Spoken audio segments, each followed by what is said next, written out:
Cavalry in Future Wars. By Friedrich von Bernhardi. 1. To meet this drastic revolution in all these conditions, the pressure of which has compelled the artillery into new lines of development and forced the infantry to change their whole constitution, whether to their advantage or not may remain an open question, no changes at all commensurate to their importance have as yet been initiated in the cavalry. Artillery and infantry now have behind them the nation, from which they can draw inexhaustible reserves of trained men for their constant replenishment. The cavalry alone remains a specialized service, because, owing to the peculiar circumstances of its existence, it can scarcely count on having the wastage of war made good by equally well-trained men and horses. Still less is its complete replacement in case of disaster to be hoped for. In spite of this, we have to recognize the fact that the proportion the cavalry bears in all European armies to the ever-increasing numerical proportion of the other arms has steadily receded. The peace establishments show this clearly. Thus, taking the Germans' figures for 1870, we had 1870, 463 battalions, 460 squadrons, 251 batteries, 15 3/4 pioneer battalions, 1902, 625 battalions, including 18 of rifles, 486 squadrons, including 16 squadrons of mounted rifles, 562 batteries, 38 battalions heavy artillery, 28 pioneer battalions. This ratio to the disadvantage of the cavalry is even more apparent on mobilization for war, owing to the many reserve and landwehr formations of infantry and artillery, in comparison with which the few new units provided by the cavalry are relatively unimportant. Considering the mobilized army as a whole, the cavalry forms numerically an almost insignificant factor. There remains yet another point of view to be considered.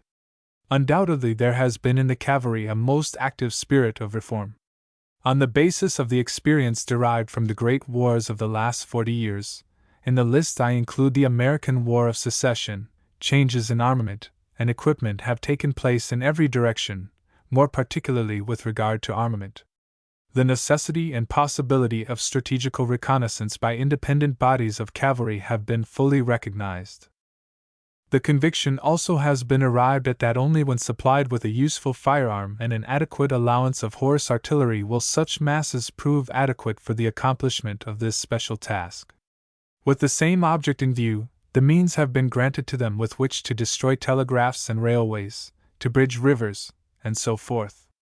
The conviction also has been gained that the cavalry require to be so familiarized with tactical formations for their employment in mass that they shall have become a second nature to them if they are to fight with a reasonable prospect of success. But all that has been done in these directions still remains insufficient. On the one hand, the improvements introduced have not taken into account the decisive changes in the general conditions which only the last few years have brought about. On the other, we must not forget that neither the Prussian cavalry in 1870 in France nor the Russians against the Turks in 1877 to 1878 had even approximately equal cavalry to oppose them. Even the great results achieved alternately by the cavalry on both sides during the American Civil War were obtained in general under conditions which can no longer be anticipated, for at the moment of collision neither encountered, as a rule, either equal quality or numbers sufficient to develop their full power of attack. The very important data obtained during the campaign of 1899 to 1900 in South Africa as to the employment of dismounted action by cavalry were also not then before us.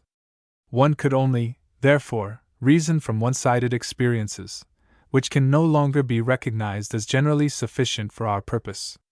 In future, the mere possibility of results such as in 1870 to 1871 we so often gained owing to the absence of any serious opposition on the part of the opposing cavalry, will nowadays have to be obstinately fought for, not without considerable loss, and it needs no special proof to show what an enormous increase in the difficulty of our task this involves, and how, as a consequence, all the conditions of our future action must be modified.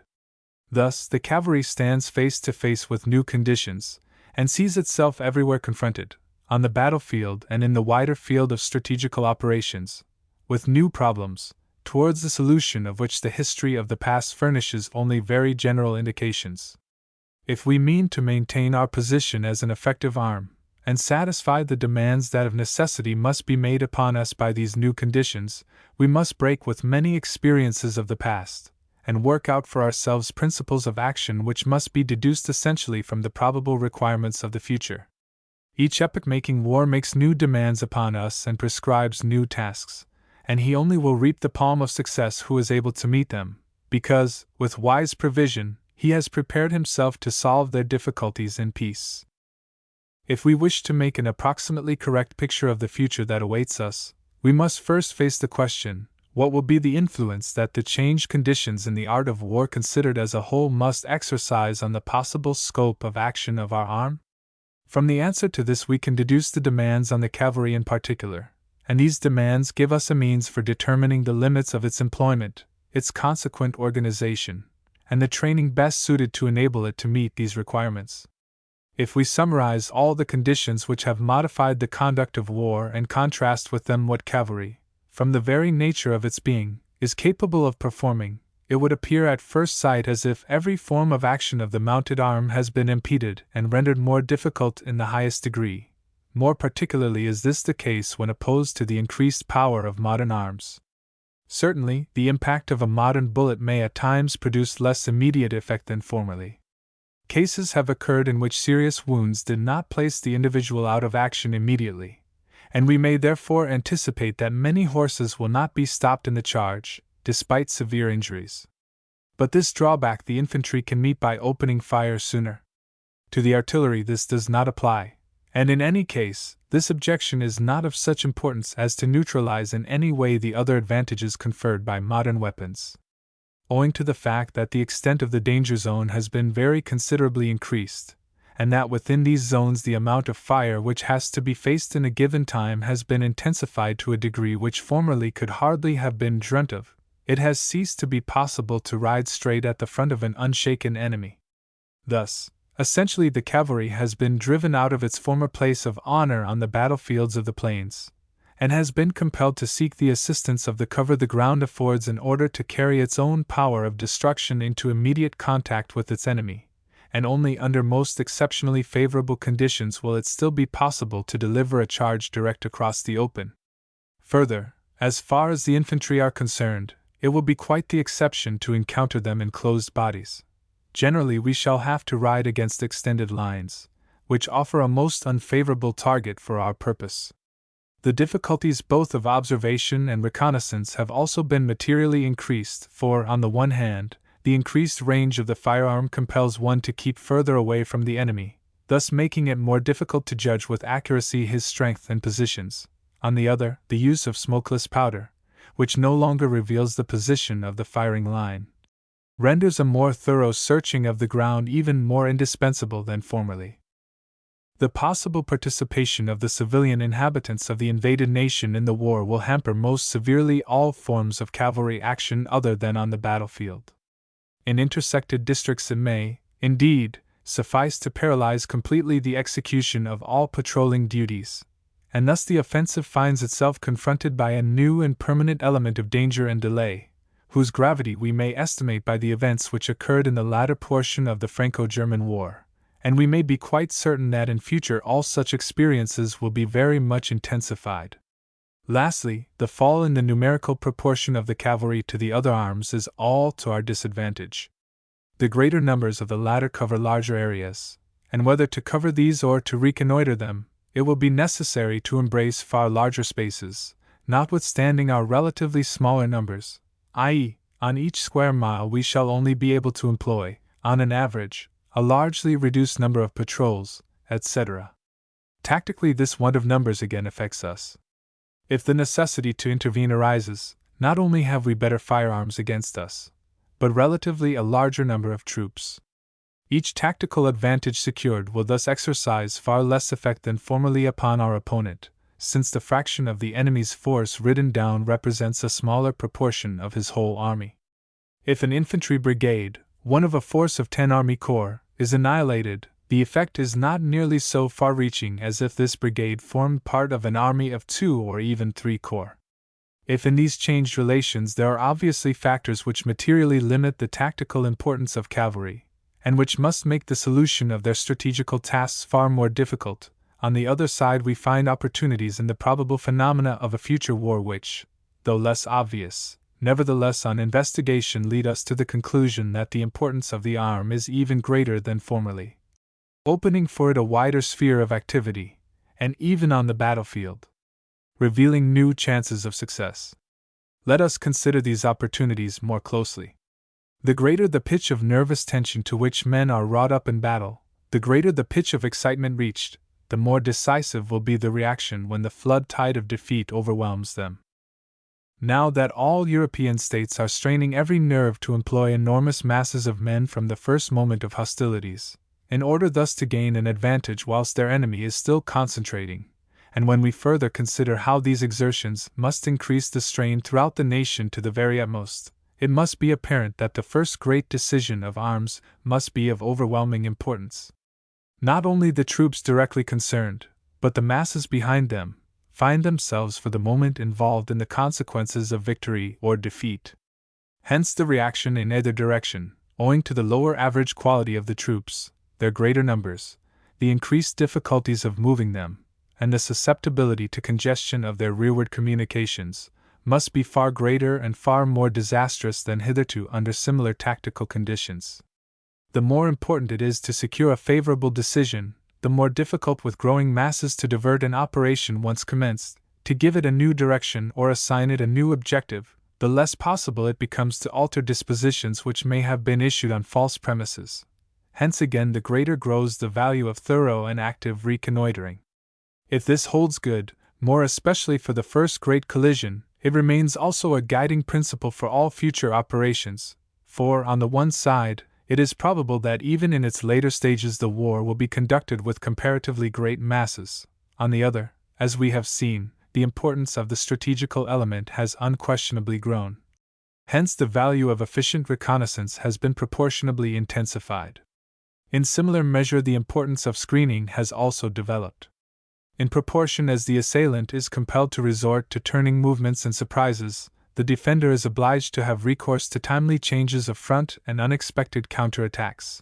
Hence for both timely reconnaissance of the enemy's, as well as for trustworthy screening of one's own operations, the extended employment of the mounted arms has become imperative. In other words, although reconnaissance and screening for strategical purposes by the cavalry have been rendered more difficult by the conditions we must expect to meet in the future, on the other hand, they have gained enormously in importance.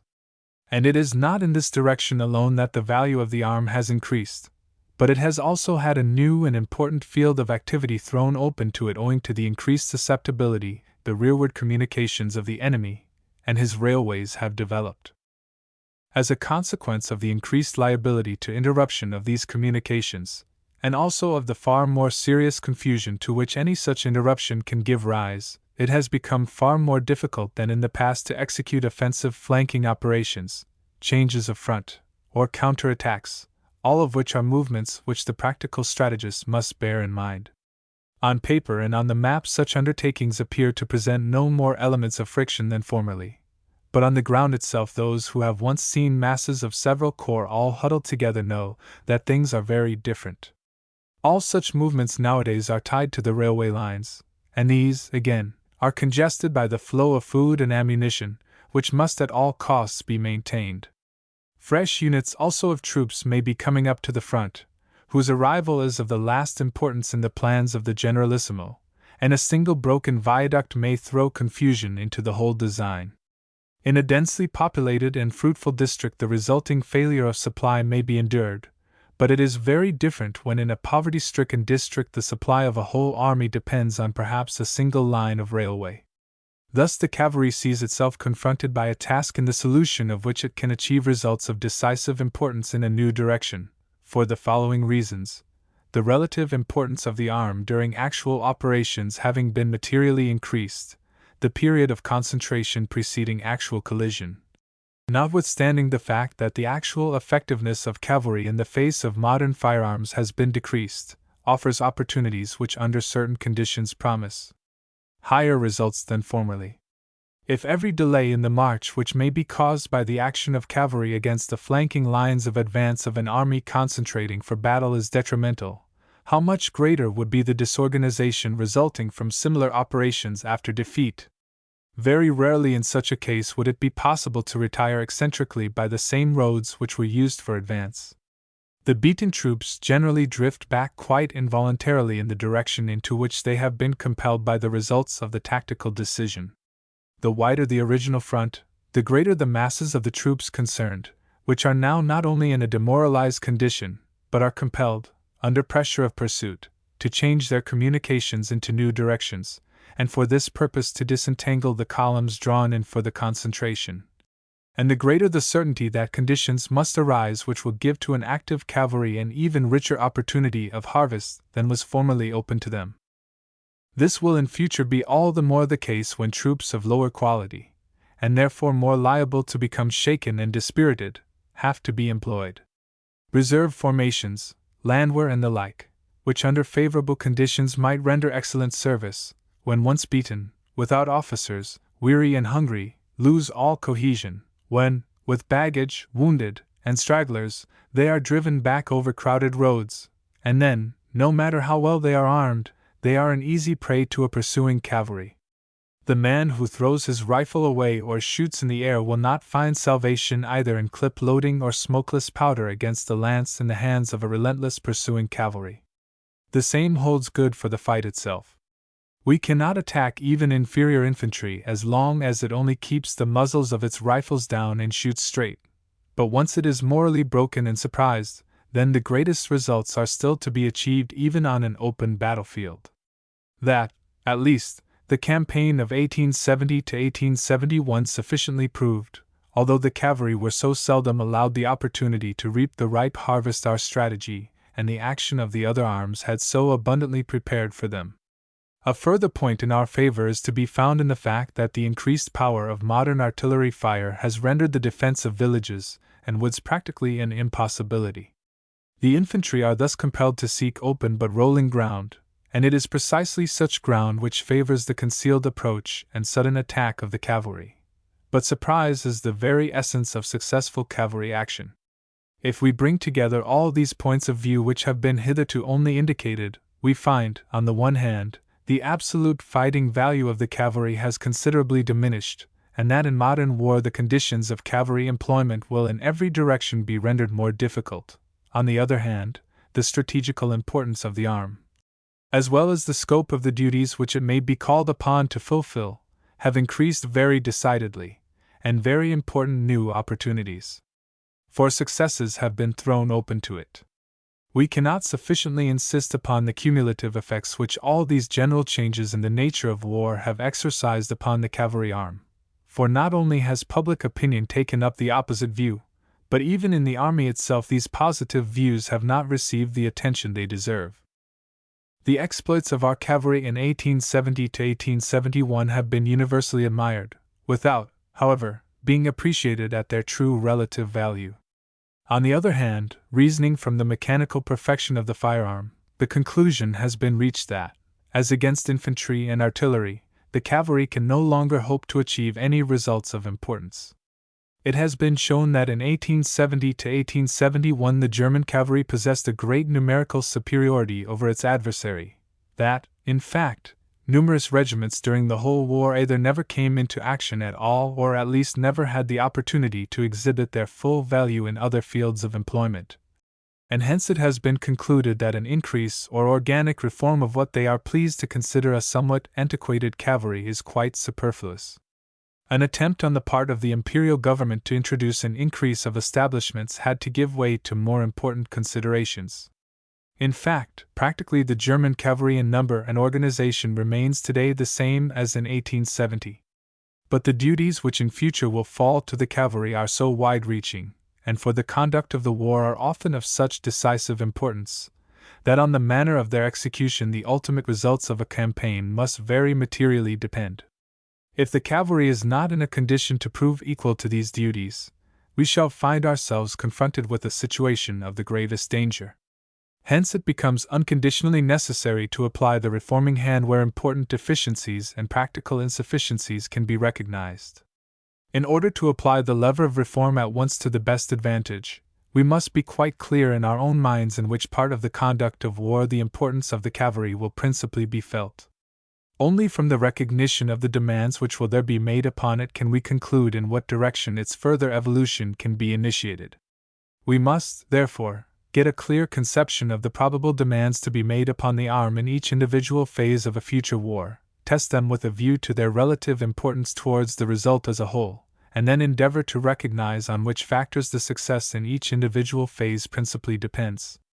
In the first place stands naturally the demands which will be made on the cavalry during the early periods after the declaration of hostilities, that is, during mobilization and concentration. These require all the more attention because, as we have seen, it is particularly these introductory stages of future war which will be of particular importance, and because it is precisely in these very points that opinion is as yet not united. Then we must follow the employment of the arm in the further course of operations, and endeavor to determine in what direction the most important results are to be obtained. Back to contents. Back to contents. Back to contents. Chapter 2. Duties at the beginning and during the course of the war. The importance which attaches to the first tactical decisions, the fact that their success is mainly determined by the uninterrupted execution of the railway deployment, the safe arrival of the troops and war material in the appointed zones of concentration, the consideration that the continuance of the operation after the first battle, retreat or pursuit, is mainly conditioned by the uninterrupted action of the rearward communications, make it indubitable that it is of the utmost importance to disturb the corresponding operations of the enemy, and thus place one's own army from the very beginning in a position of material and strategic advantage.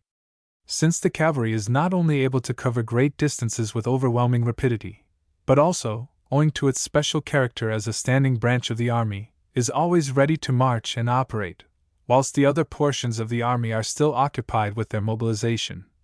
The opinion has been freely expressed that it would be advantageous to utilize this period required for the mobilization and railway transport of the other arms for cavalry raids, either into the zone of concentration or against the communications of the enemy. Russia has for this very purpose concentrated upon the German and Austrian frontiers enormous cavalry forces, supported by light infantry. France also keeps a numerous cavalry practically on a war footing on the frontiers of Lorraine. On the outbreak of war, these masses are ready at the shortest notice to ride over our frontiers, to break up our railways, to seize our horses and depots, to destroy our magazines, and to carry terror and consternation into our zone of assembly. It cannot be denied that in such manner by no means inconsiderable damage could be caused, and hence one must earnestly consider, first, what chances of success such enterprises offer, and next, whether the relative magnitude of the probable results are proportionate to the probable losses they must necessarily entail. Cool and objective consideration of such ideas must, in my opinion, lead us to negative such undertakings, on our side, at any rate.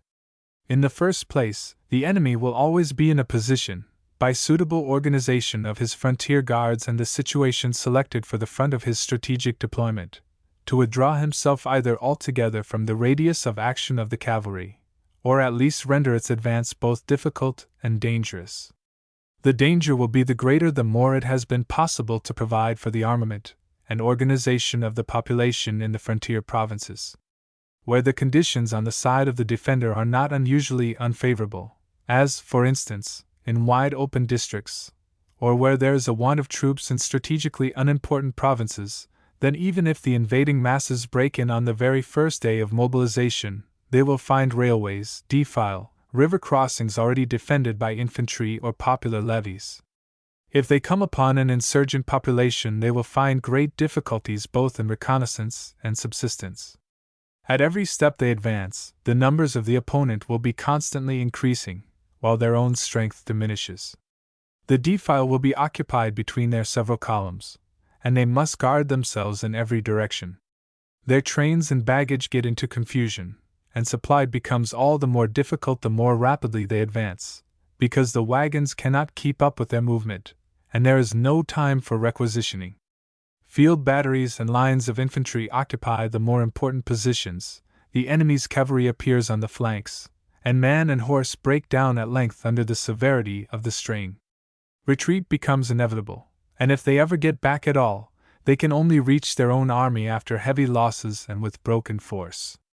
The damage which they can do to the enemy remains small in proportion to his total power, even though it is locally not inconsiderable. At the best, one may hope to destroy some railway not too far from the frontier, interrupt some telegraph lines of communication, and disperse or capture some ammunition depots, magazines, or snap up some convoys of reserve men and horses. But the enemy has already taken these possibilities into account. They will soon be overcome, and his arrangements in general will be hardly disturbed. If, on the other hand, the cavalry is accompanied by infantry, it will be even more hampered in its movements than by its own trains, and will soon have to decide whether it should make its movements dependent on those of its escort, thereby renouncing all hopes of further results, or whether it should abandon the infantry to its fate. Certain defile in the vicinity of the frontier, which the combined forces were able in advancing to occupy, the infantry may well succeed in keeping open, but if it attempts to follow the tracks of its own cavalry, there can be no doubt it would be exposed to inevitable destruction. This applies equally to the cyclist, at least, as far as the machine has as yet been developed, for though one cannot deny the great advantage which its mobility under certain circumstances offers, yet it remains too dependent on roads and weather to ensure that freedom and certainty of movement which in such undertakings in conjunction with cavalry are unconditionally necessary. The attempt to break up communications by well-mounted officers' patrols boldly pushed forward in advance would seem to offer even less chances of securing permanent results. They, too, will find the country obstructed by the armed population, or by troops in the act of concentration. Even weak detachments or patrols along the railway would suffice to effectively resist them. They can depend for success only on their rapidity and cunning. But most rivers are unfordable, and in the woods patrols can hardly venture, because every tree may shelter a man with a rifle. Once they leave the roads, their pace diminishes. They easily lose their direction. Nowhere can they obtain security for rest and food, even if they are fortunate enough in procuring any. If, in spite of all this, they do happen to succeed in blowing up a railway or cutting a telegraph, the effect is infinitesimal. The patrol itself will find its chances of escape decreasing in exact proportion to the distance it has penetrated into the enemy's country. The greater the number of the patrols employed, the more irreplaceable will the inevitable loss become, for it will always be the best officers, the men who put most energy and determination into the execution of their instructions, who are the most likely to fall victims to their courage and audacity. Premature advance of the cavalry during mobilization and concentration can only procure information of little or no importance, for the existing railways, the direction of the frontiers, and the peacetime distribution of the troops reveal all this to the general staff beforehand. These, together with the Secret Service, political conditions obtaining at the moment, and press intelligence, will enable one to forecast with some degree of precision the general situation. Now, the cavalry can hardly expect to attain more. Indeed, it is doubtful whether they would succeed even in confirming what is already known, for the difficulties to be overcome, as we have seen, are numerous, and nowhere can one find completed situations from which to make reliable deductions. At most they can determine that certain places are already occupied, and that the traffic on certain lines is considerable, things that one knew a priori, which, therefore, are not worth any serious sacrifice. Moreover, it is exceedingly doubtful whether, at such an early period, when conditions are changing from day to day, such information has any practical value. Of course, it is not intended to maintain that one should not from the very first moment after the declaration of war keep a sharp lookout upon the enemy, work up to him, and seek to determine as much as rapidity and daring can succeed, with any probability of success, in attaining. That goes without saying. Particular value will always attach to the taking of prisoners, whose regimental numbers enable us to check the accuracy of our existing information. But against this we must emphasize all the more forcibly that in this first period of hostilities an inundation of the enemy's zone of concentration with masses or by far-flung lines of patrols is not only not expedient, but absolutely detrimental, since the certain cost of such undertakings stands in no reasonable proportion to the probably negative, or at most insignificant, result to be expected. Further, our own concentration has already been so prepared in peace that it must be carried out with clock-like regularity, even should the results of the reconnaissance disclose that the conditions on the side of the enemy were not quite those that we had originally expected.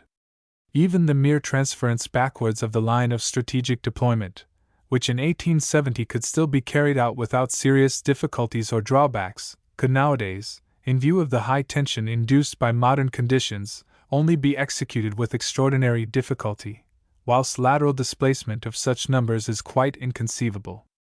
For even if the railway organization would suffice for the execution of such a design, the many other preparations in the zone of concentration can neither be moved nor improvised. Summarizing the whole question, the conclusion, I think, must be that only that army which has at its disposal a great preponderance of cavalry could allow itself the luxury of such premature commitment of its mounted forces. In general, the difficulties of replacing the losses of the cavalry with material of equal quality are so great that only the most important reasons could justify any such attempts. Hence the side which is weaker in cavalry will meet the circumstances best by keeping back its horsemen, and not sacrificing its officers for infinitesimal, and probably unattainable, advantages. It will be better merely to work up to the enemy as close as may be possible without serious losses, allow the enemy's mounted forces to wreck themselves against the opposing infantry and armed population, and only then to put in its cavalry for decisive action when the opponent has already wasted his best elements in the pursuit of insignificant advantages. After all, it is only then, when the strategical concentration commences, after railway movement is completed, that reconnaissance becomes both possible and important. Circumstances can, of course, arise in which, already during the first period of operations, exhaustive independent activity may be demanded from the cavalry, as, for instance, when one has reason to believe that the enemy has changed his previously selected zone of concentration, or, as when in 1870 on the German side, it becomes necessary to take steps to protect the frontier districts against the enemy's raids. In the first case, the attempts to discover, by the employment of cavalry, the changed dispositions of the enemy are certainly permissible. The patrols must then go forward until they can settle the decisive questions, and strong detachments must be pushed out so close behind them that the patrols and their following squadrons can find a safe retreat, and ensure the transmission of the intelligence they have collected. In such enterprises, tactical collision with the enemy's cavalry and his frontier troops might ensue. It may therefore be necessary to support our squadrons by infantry and artillery. But in every case we must be careful to keep within the limits which are conditioned by the purpose of the undertaking, and not allow ourselves to be involved in desperate and doubtful enterprises. In the next case, the duties of the cavalry are merely defensive.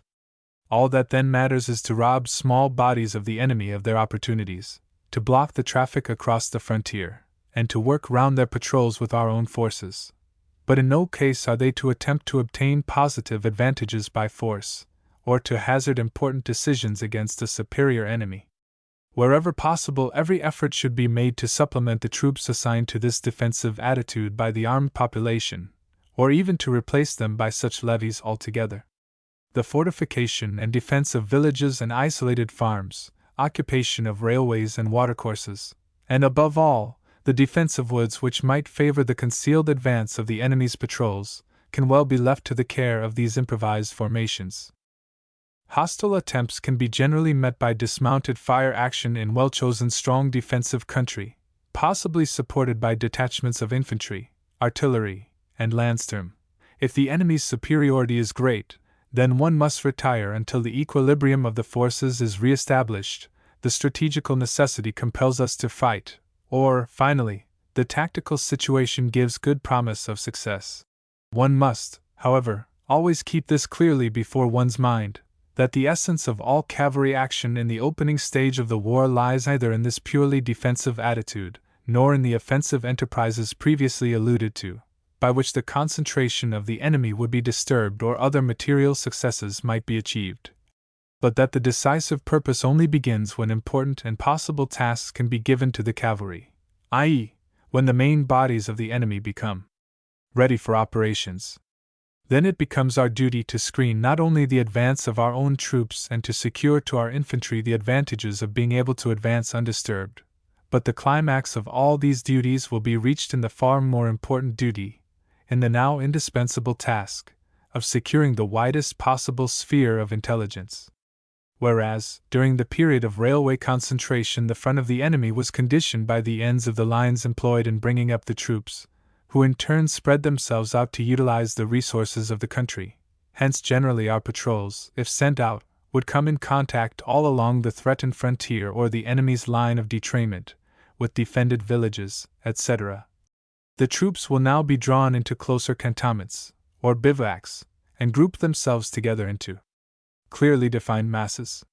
There will therefore now arise between separate portions of his army and their lines of advance spaces unoccupied by troops into which our cavalry can penetrate. The heads and flanks of his columns can now be determined, and the direction in which they are marching, thus ascertained, becomes of essential importance. Now is the time when the cavalry must put in its full strength to discover the strength and direction of the enemy's movements, and the fact of this concentration provides the cavalry with the opportunities necessary to solve the problem before it. Of course, immediately after detraining, troops will have to march to the districts to which they are assigned for convenience of supply, and this will lead to the formation of temporary groupings, which it will be advisable, if possible, for us to observe. But it must not be overlooked that observations during this period may easily lead to false conclusions, as such movements serve only secondary purposes or introductory measures, and seldom justify any conclusions bearing upon the design of the ultimate operations.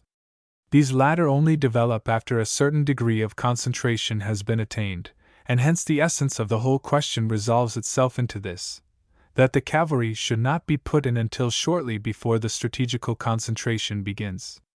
From the results now obtained, the success of the whole campaign may entirely depend. At this climax, no secondary consideration must be allowed to distract attention from the principal object. Even the desirability of screening the movements of one's own army, in so far as this duty is not fulfilled by the reconnaissance itself, must give way to the attainment of the principal object in view, which is intelligence, not security. This point requires to be more particularly insisted upon, because fundamentally different arrangements are necessary to fulfill these two purposes. Anyone who attempted to entrust both the provision of intelligence and the protection of the troops to one and the same body of men would in the vast majority of cases fail to secure either purpose as long as the enemy's mounted forces still held the field. To secure information, i.e., intelligence, requires concentration of force. The reconnoitering cavalry must beat their opponents out of the field in order to obtain opportunities for discovering what is going on behind the enemy's protective screen. To accomplish this, the cavalry must endeavor to work round the adversary's flanks, and may in consequence have to leave the front of its own army entirely uncovered. The protection of this army, on the other hand, requires a wide extension of front and consequent subdivision of force, the exact opposite of the concentration the provision of intelligence imperatively calls for. Naturally, this view encounters opposition. Some contend that the whole triumph of the art consists in solving both problems simultaneously. They reason that it is superfluous to seek an encounter with the enemy's cavalry. Cavalry duels only lead to the mutual destruction of both parties. They maintain that one ought to advance, in the interests both of security and screening, on a certain breadth of front. If, then, circumstances compel one to fight, one must concentrate quickly, and after the combat gain again the necessary degree of extension to cover the front of the army.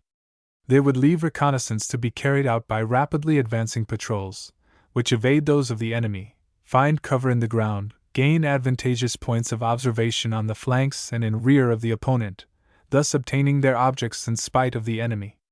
I hold it to be a grave error of judgment to believe that any systematic application of this line of action will give sufficient results. Advantages in war must be fought for, they cannot be filched. Was it not difficult enough in 1870 to 1871 to obtain reliable information, although we had no true cavalry opponent against us, and still more difficult to get that news through to headquarters in time? How much more difficult, therefore, will it not be in the future, when we can no longer count on controlling unconditionally the country between the two armies, and the enemy's cavalry hold the field as well as we. Who will then guarantee that our patrols will really penetrate the enemy's screen? Above all, that their reports will get back through the district controlled by the enemy's cavalry in time enough to be of use to headquarters in forming its decisions. If the patrols are compelled to elude those of the enemy, to seek for intersected country, and to make detours, one cannot count on the requisite rapidity, and the greater the total numbers brought together in modern war, the greater the distances become which have to be reckoned with. If from the very necessity of finding the shortest way and securing communications with one's own headquarters it becomes necessary to beat the enemy's cavalry out of the field to clear up the situation sufficiently, the need of fighting is brought home to one with all the greater force, because any other line of action leaves the enemy chances at least as good as our own, which can never be the objective of any form of military action, and ultimately fighting becomes compulsory if, in addition to reconnaissance, one attempts to carry out screen duties at the same time.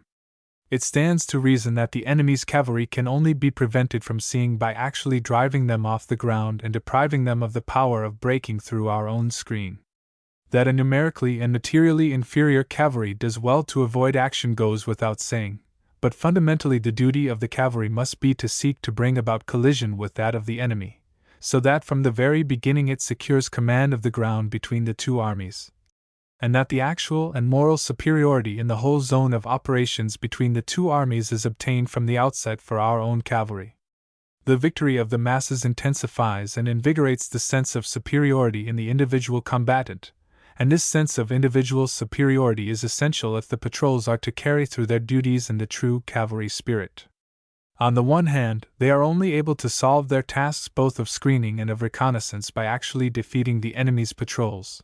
On the other hand, the moral factor tells heavily in the scale. How can one expect courage and determination or audacity from men who have always been taught to avoid their opponent and only fight when they are actually compelled? The man who leaves these psychic factors out of account will always find himself mistaken in war.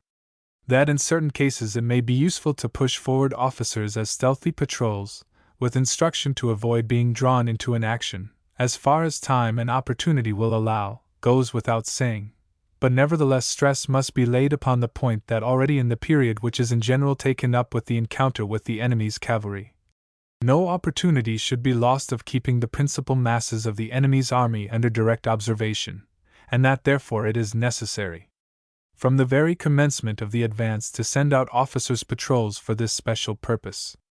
These patrols will derive their best support from a tactical victory obtained over the enemy's cavalry, which is maneuvering in their rear. Thus the fact remains that we must fight to reconnoiter and fight to screen, and that only a systematic division of the two spheres of action can give us the freedom necessary to ensure the adoption of the proper form at the right time and place. A victory of the reconnoitering cavalry by shattering the strength of the enemy's horsemen must always result, both directly and indirectly, in the advantage of our screening force.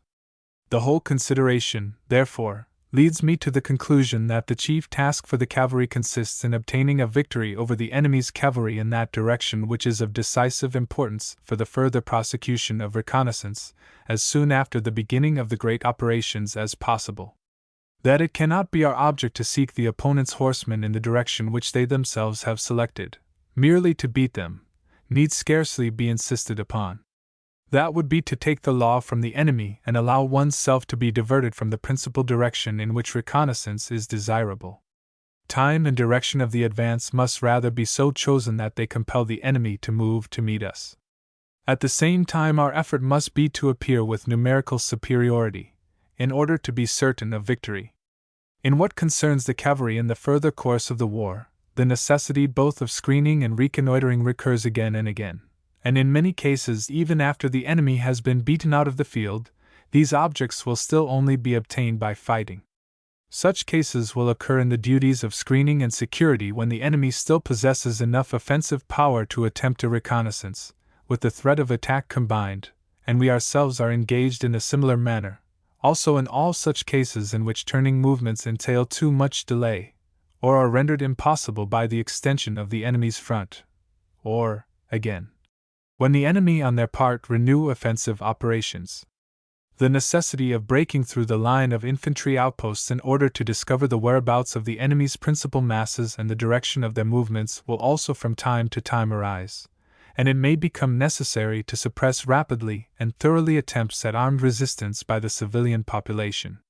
Further, our cavalry will be called on for attempts against the enemy's communications, the strategical importance of which has been already discussed, and these will be all the more important in cases where the district we are fighting over is too poor to supply the enemy's forces, or where operations have assumed a stationary character, as before Fredericksburg, Paris, and Plevna, and it becomes desirable to hinder the use of the railways for the transport of troops or evacuation of supplies. Lastly, the cavalry may be called on to occupy wide stretches of country and exploit their resources, to nip in their very inception the formation of fresh bodies of armed defenders, or on the defensive, to secure our own communications or districts against undertakings by flying columns of the enemy. Such undertakings, particularly when they lead in rear of the enemy's armies, will frequently assume the character of raids in which the essential purpose is to cover great distances rapidly, often with the sacrifice of all communications with one's own forces, to appear suddenly at previously selected positions, and after completion of one's immediate object to disappear suddenly, before the enemy can bring overwhelming numbers against the assailant.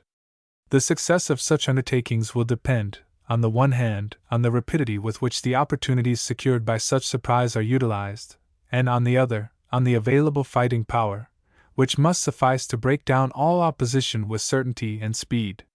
Their execution, however, will always encounter many difficulties, particularly when a hostile population has to be dealt with, but to consider them on this account as impracticable seems to me all the more impossible, because to my mind they embody an absolutely indispensable element of future operations.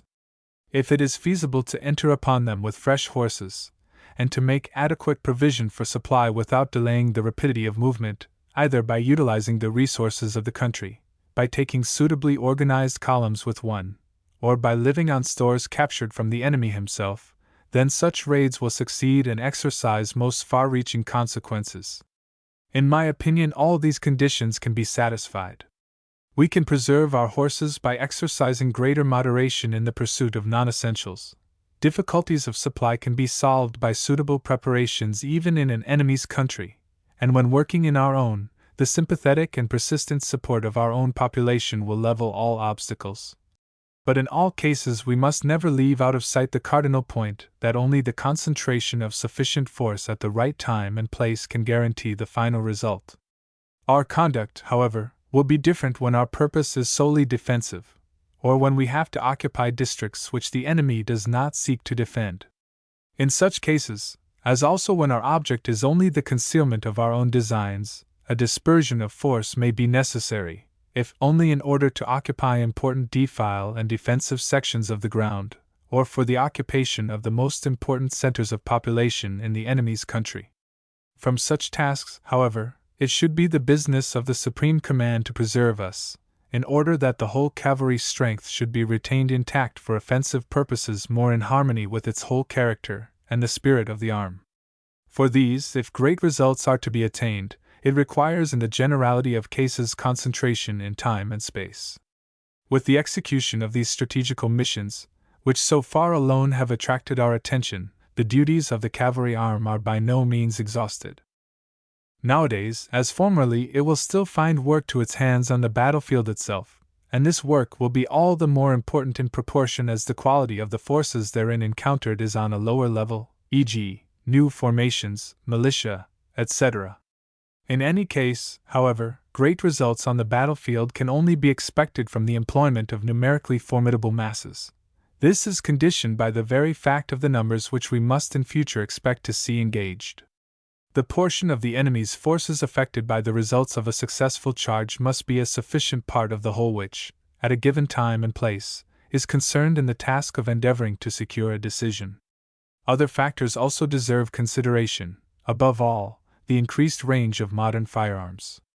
If the front of the attacking cavalry is too narrow, it will not only have to face the fire of the troops immediately in its front, but it will be the focus of the fire from all sides.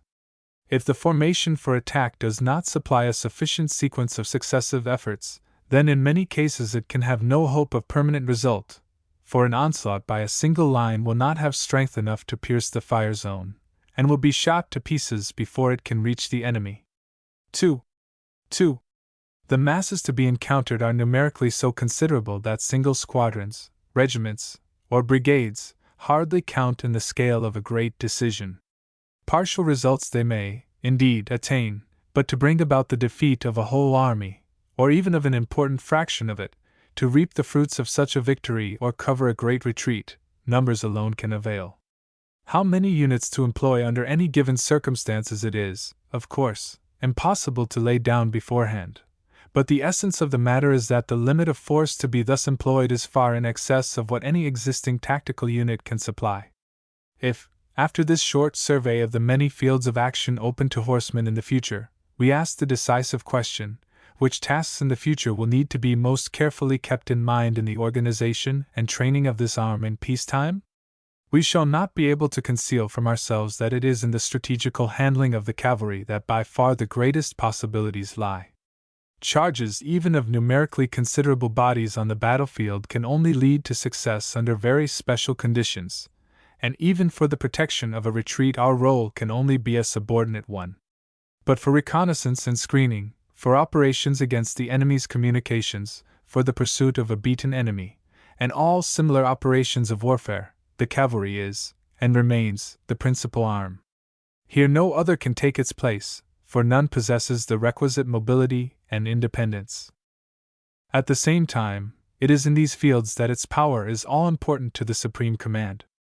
Battles, under pressure of necessity, can be fought without cavalry at all, and the results even partially utilized, but it is impossible to issue suitable orders without knowledge of the enemy's operations, and equally impossible to act against an enemy's flanks and rear with infantry alone. It is in these directions that the future of cavalry lies, and it is to fit ourselves for the tasks that we should bend all our energy in peace. Back to contents. Chapter 3. Strategical distribution of the cavalry. We have seen in the previous chapter that the principal duties which can fall to the lot of cavalry in modern war will require its employment in considerable force. Hence it follows that the greatest economy in the use of detachments for secondary purposes must be practiced. This leads us to the consideration of the question in what manner we can group our available means to meet these requirements in the best possible way. Primarily, we must start from this axiom, that no portion of the army can do without cavalry altogether. Hence it follows that we must maintain both divisional and independent cavalry. The former remains permanently attached to each portion of the army whose composition, by reason of this addition of cavalry, permits of independent action. The latter is set aside for the great strategical missions that may be assigned to that arm, for execution. The question now arises, in what proportion is this distribution to take place? The greater number of infantry divisions can, in my opinion, meet all demands upon them with a very small allotment of mounted men, as long as they are acting in combination with the rest of the army. The circulation of intelligence and orders within the columns and their outposts can generally be entrusted to cyclists. Where independent cavalry is deployed to cover the front of an army, the field of activity for the divisional cavalry in actual outpost duties and reconnaissance is of necessity very much limited.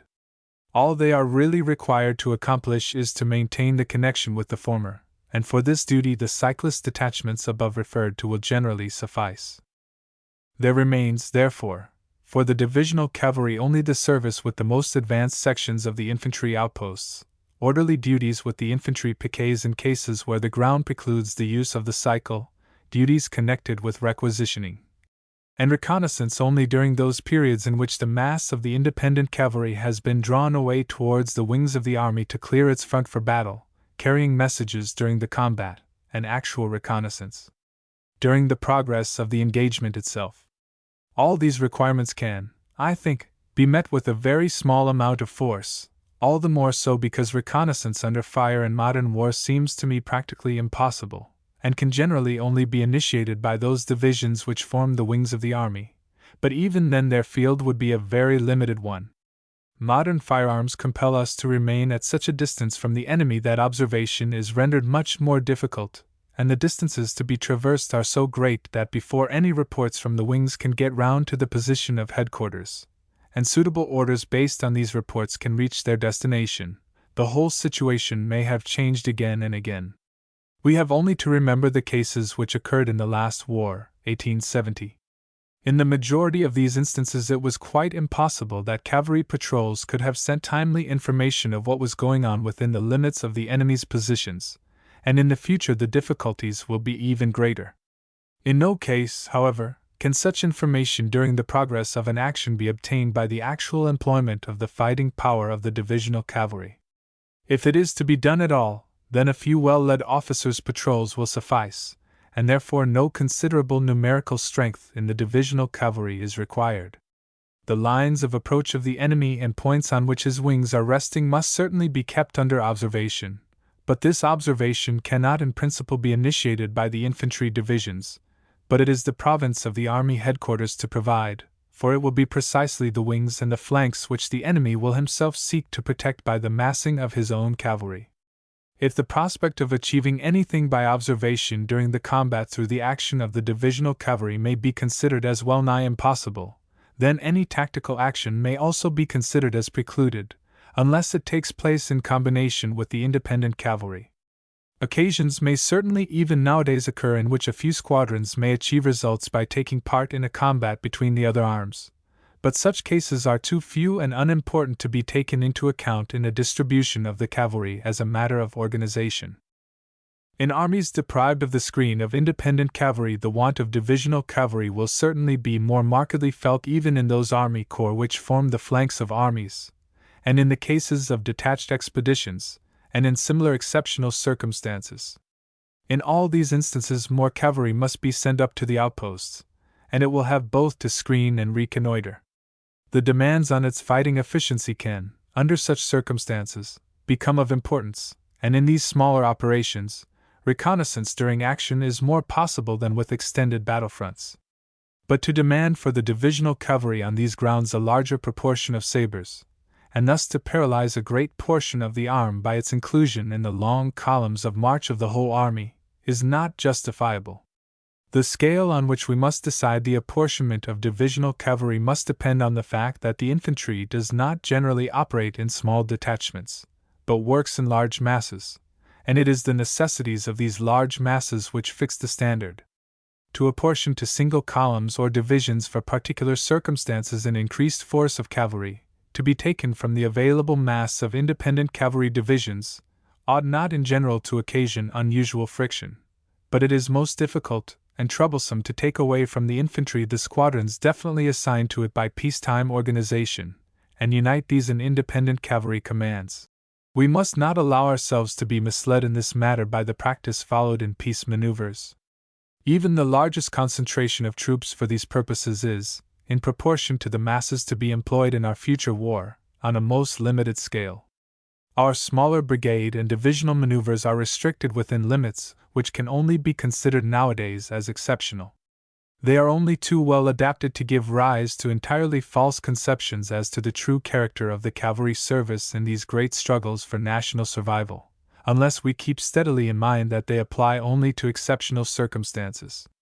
We must, therefore, lay down as a principle that as much cavalry as possible is to be organized for strategical independence, and as little as is expedient retained for the infantry divisions. My opinion is that, if we make fullest use of the bicycle, and with this object in view, reorganize our system of conveying orders and intelligence, then 2 well-trained and effective squadrons should amply suffice for the ordinary duties with an infantry division. As to the allotment of the independent cavalry divisions, it follows from all that has been said above, that to divide them in equal proportions among the several armies, according to their numerical strength, can only be considered as an obstacle to the full utilization of their potential fighting capacity. It would be better to arrange this distribution at the beginning of each war, in accordance with the conditions which the situation imposes. Where it appears expedient, we should not hesitate to form divisions of different strength, and to group several of these to constitute cavalry corps, even to unite several of such corps for employment in a particular strategical direction, i.e., in a particular portion of the theater of operation, whilst leaving only individual brigades, or even regiments, to those fractions of the army which for the moment can best dispense with cavalry support. Of course, an army taking the field with a great superiority of cavalry can afford to deal less sparingly with it for secondary purposes. On the other hand, the numerically weaker side is driven to the utmost economy of its forces, and the utmost energy in its employment at the decisive moment. It will therefore be essential for the latter to concentrate at the commencement of the campaign the bulk of its cavalry upon the decisive line of operations, that is to say, on that line on which, from the general strategical situation, one can expect to penetrate into the chief district of concentration of the enemy's armies, and hence to find out what it is of the greatest importance for us to know, or, on the other hand, when it is to our interests to conceal our own operations, and hence to beat the enemy's cavalry as thoroughly as possible wherever it shows itself. On the remaining portion of the front we must endeavor to employ as little cavalry as possible, and to supplement it in the duties of security by infantry, whilst leaving reconnaissance to be dealt with by patrols. If we thus gain the victory on the principal line, the results will soon be apparent in a reduction of pressure on the adjacent sections of the front, and then the cavalry will find its opportunity for increased activity in offensive enterprises. For, once the enemy's horsemen are beaten, either he will concentrate his remaining cavalry, from every direction, towards the threatened points, or the victor will be in a position to utilize the superiority he has acquired to support any portion of his force which may have got into temporary difficulties.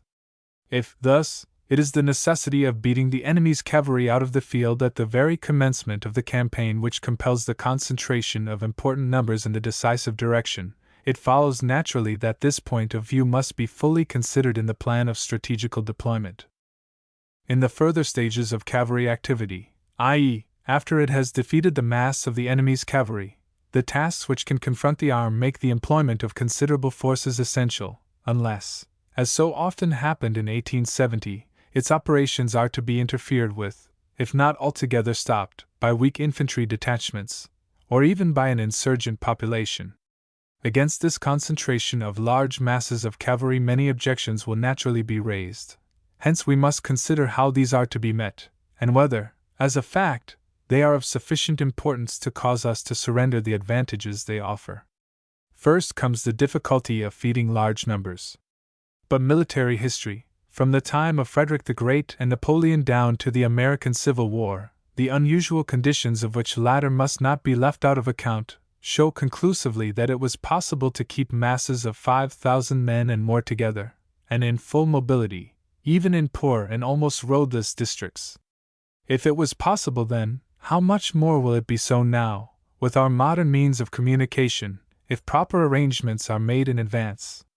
It has been further objected that the rapid circulation of information from the front to army headquarters will be jeopardized by the insertion of an additional collecting station, viz., the Corps Command, between the two ends of the chain. But this fear can be shown to be groundless, for in any case where at all large bodies of cavalry are sent out in advance, the service of intelligence must be organized in such a manner that all really important information will be transmitted direct to headquarters, as well as through the usual channels. Since this is already necessary with cavalry divisions, there can be no objection to applying it to yet higher commands. More important than this question of intelligence is the consideration that the command of cavalry masses which exceed more than the present division of 6 regiments involves exceptional difficulties, and this must be granted to a certain extent as long as the question is limited to the actual tactical handling, execution of maneuvers, of the division on the battlefield. It is, in fact, no longer possible to handle a force of 6 regiments according to any set scheme, such as that known as the Dreitreffer tactic, at any rate, not in hilly or difficult country. The transition from one formation to another, the deployment of the whole unit for attack, or the interchange of the duties between the separate lines, are certainly hardly possible on ground over which it is difficult to maneuver. It appears, however, to me that the conduct of great cavalry masses by ordinary drill methods is not necessary to meet the condition of modern warfare. When once the cavalry corps commander grasps the idea of handling the units at his disposal as the infantry corps commander handles his divisions, sending in first one division, and then, according to circumstances, reinforcing it or prolonging the fighting line by drawing on the second one, or by employing the divisions side by side, assigning to each a definite share in the attainment of the purpose, which he himself keeps steadily in view, there seems no reason why the leadership of such bodies should not be perfectly practicable. Indeed, one may safely say that the result will be all the more certain of attainment the more the final responsibility is concentrated on the one head, for there is obviously a greater possibility of a single mind pursuing consistently a given purpose than of two or more divisional commanders following out the same idea independently along the same lines. If then, when the corps is united for tactical action, the maintenance of a single command is quite conceivable, this will be all the more the case in matters of strategy. It is not so much a question then of handling the corps as a closed unit, for instance, on a single road, but of assigning within a certain sphere a united impulse to the constituent parts of the command in such directions that in all cases they should reach the ground in force superior to anything the enemy can oppose to them. According to circumstances, different tasks may be assigned to the several divisions. They may march on different roads, some of them extended, some closed, the only condition being that they all pursue a common strategic purpose, assigned to them by the corps commander, according to the same fundamental principles, and are prevented by this higher control from flying out in eccentric directions. Objections based on the alleged difficulties of the conduct of such masses are therefore untenable.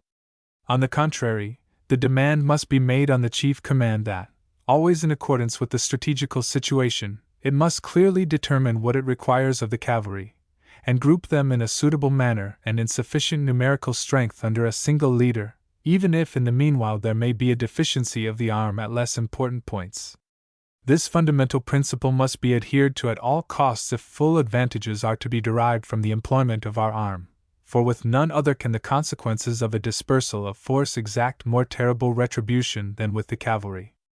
Nevertheless, though the principle must be held inviolate, its application must not degenerate into hidebound rigidity. Strategy is founded on a system of expedients, Moltke, and hence expediency remains always our highest ideal. The essential point, however, is that our organization must be made so elastic that we can alter the strength of our units to meet the varying circumstances which may confront us, so that forces may not remain unutilized in one place whilst they may be most urgently required at another. It is no way essential that the units combined for the express purposes apparent at the commencement of the campaign should remain intact throughout the war. One should be able to detach from or reinforce them, as circumstances require, break up corps and divisions, to reform them elsewhere, and employ their leaders and staff first with one then with the other. As an example of what I have just said, I would cite the manner in which the German Headquarters Command dealt with the armies during the War of 1870 to 1871. According to the demands of the moment, the individual corps or divisions were grouped in manifold proportions to constitute such units, and the adaptability of this organization proved sufficient to cope with every eventuality. As an almost ideal type, we can take the manner in which Napoleon dealt with his cavalry corps for the same purpose. At one moment his bodies of horsemen unite into divisions and corps, at another they dissolve into independent brigades or regiments, operating singly, only once more to be united into formidable masses, as circumstances dictate.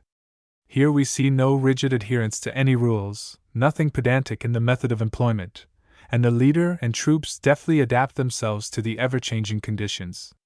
This is the ideal to which we Germans should strive to attain, and all the more so in proportion as we are threatened by superior numbers. Back to contents. Back to contents. Back to contents. Chapter 4. Increased importance of dismounted action. If the changed conditions of modern war have brought about new conditions and demands which require to be considered in the strategical combinations of the cavalry, I believe that a similar influence must make itself felt in the field of tactics. Whereas formerly the arme blanche was recognized as the principal method by which the cavalry made its inherent fighting power felt, the employment of dismounted action nowadays has gained in importance to such an extent that the whole character of our activity appears completely changed. Although hitherto the general conception has been that cavalry should only make use of the carbine for defense, nowadays its employment in attack must be recognized as of the utmost importance. Undoubtedly, however, it is, and must remain even today, the chief aim of every leader in whose veins flows the hot cavalry blood to seize his opportunities wherever they offer themselves, and above all, to attack the enemy's cavalry wherever and whenever accessible with cold steel. But we cannot conceal from ourselves the fact that nowadays numerous problems will present themselves to the cavalry which can only be solved by fire action. In the first place, the opportunity will often arise for the weaker side to avoid an encounter in the open field, and with the help of its firearm, at least to attempt behind defile, or strong positions, to defy the enemy's superior forces. In such cases the assailant also will be compelled to have recourse to his carbine. Further considerations reveal that in future, quite apart from encounter with the enemy's cavalry, our own horsemen will find tasks before them which will make appeal to the rifle inevitable. The enemy will cover his railways and important depots by troops of the second and third class. Reinforced by the resisting power of popular levies, they will block woods, river crossings, and defile. Even the guards of their convoys will be amply provided with far-ranging firearms. In the pursuit of an enemy's beaten cavalry we shall happen upon infantry detachments sent out to cover their retreat, or upon defile which have been occupied for a similar purpose. Important communications will be held by strong detachments of cyclist infantry, who will find in woods and villages protection and favorable opportunities to use their weapons. All these means of resistance lie beyond the field of mounted action, but they must be overcome if success is to crown our efforts. Already in reconnaissances, particularly in those directed against the enemy's communications, we shall meet with these impediments, and the same will be the case when we come to the strategical pursuit, or the protection of a retreat. 3. In the pursuit the main object is to keep the beaten enemy on the run, to give him neither peace nor rest until complete exhaustion sets in. But for the mass of the cavalry the idea of a purely frontal pursuit should not be encouraged, for cavalry, even when supported by several batteries, can easily be held up by any rearguard position in which a few intact troops remain. 3. The frontal pursuit must in such cases be left to the other arms, only to be taken up again when the last resistance of the enemy is broken, and the exhaustion of our own infantry and horse artillery renders further effort on their part impossible. On the other hand, all energy must be devoted to the initiation of a pursuit on parallel lines, in order that we may appear unexpectedly and repeatedly against the flanks of the enemy's columns, with the ultimate intention of anticipating him at some point on the line of his retreat, such as a defile, thus bringing him between two fires in a sheerly desperate position. Man and horse must in these cases be driven to the utmost limit of their powers of endurance. It is evident that in such situations the principal role falls to the firearm, for only in the fire fight is it possible to break off an attack without loss, in order to appear again at some other point and recommence the engagement. In case of anticipating an enemy at a defile, the rifle will be practically the only weapon that can find employment. What can be achieved in this direction is best illustrated by Sheridan's cavalry, whose successful flanking operations against the lines of communication of General Lee's heroic army brought about the capitulation of Clover Hill. The charge will only then secure a greater result than dismounted action, when the tactical cohesion of the enemy has been dissolved, and his fire power utterly broken, that is to say, generally it will be of greater service in tactical than in strategical pursuits, unless, indeed, as at Waterloo, the defeat has led to the complete and permanent dissolution of the enemy's fighting power.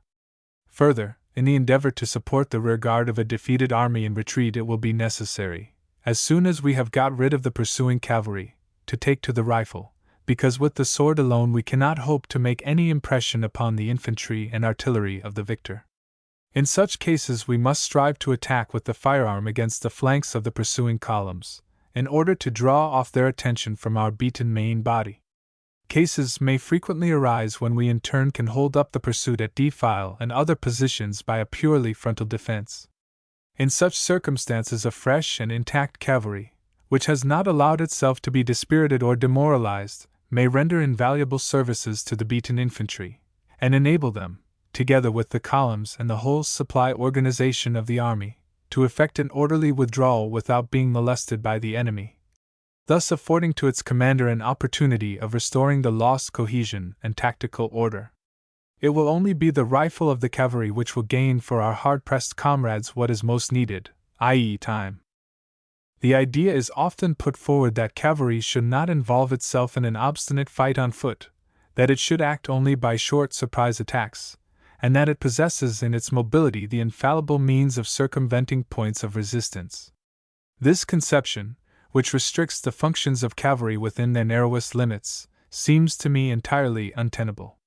It is essentially indefensible when it is a matter of gaining time or of carrying a given position, such as a defensible post on the lines of communication, a convoy marching under escort, the destruction of a defended railway, or in any similar undertaking. It will be impossible to work round such positions, at least when engaged on the greater operations of war, both on account of the widths of the fronts occupied and the possibility of interfering with the sphere of operations of the neighboring detachments. Often, indeed, the nature of the ground will preclude such attempts, and the experience of 1870 to 1871 should suffice to show how rarely such a circumvention can hope to succeed. But even where neither the strategic situation nor our immediate purpose compels us to fight, it is not always advisable or expedient to attempt to evade the opportunity.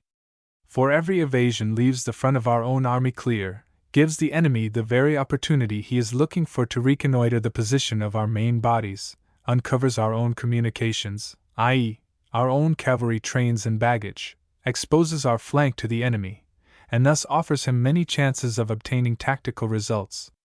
Again, these attempts at circumvention lead easily to a loss of direction, which in certain cases might endanger the success of our whole operations.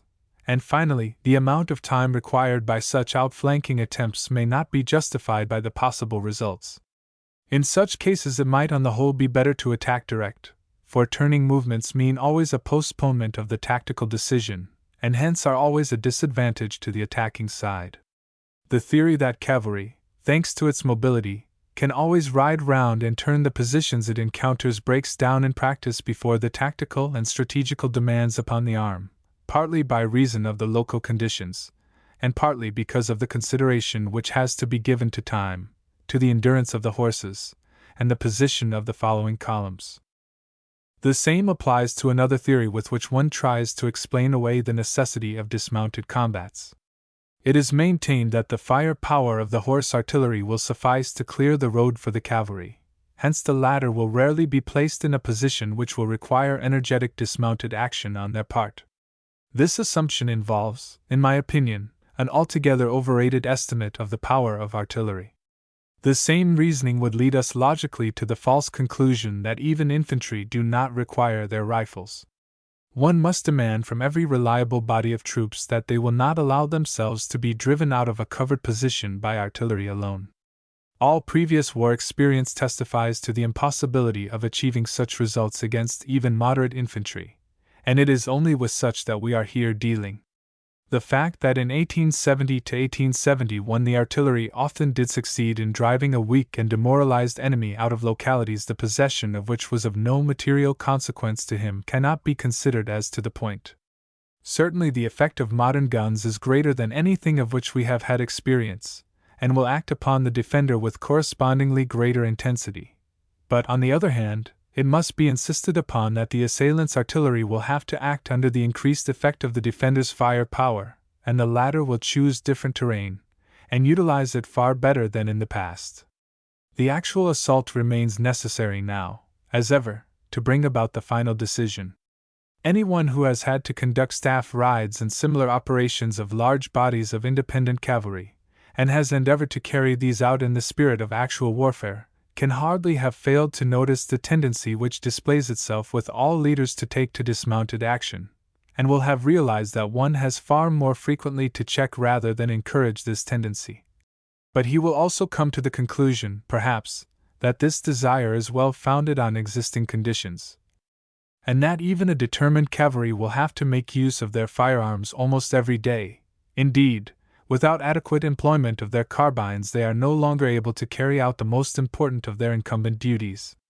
Hence, if the use of the rifle is thus shown by instances taken from the most divergent directions to be of absolute necessity, the conclusion follows that even in the battle itself, that point on which all military action is focused, it can hardly fail to find both its opportunities and its full justification. In this direction, the horsemen of Stuart and Sheridan have set us a brilliant example, taking part on foot in regular pitched battles, Stuart at Fredericksburg and Sheridan at Five Forks, and deciding, rifle in hand, the fate of numerous engagements, in order immediately afterwards to mount and pursue the enemy by a succession of vehement charges, Stuart at Brandy Station. The South African War also has shown us what can be done by a mounted force supplied with a reliable firearm. The Boers fought exclusively as cavalry, supported by artillery, and some of the most celebrated British infantry regiments suffered defeat at their hands as long as the numerical proportion was not altogether too unfavorable to the assailants.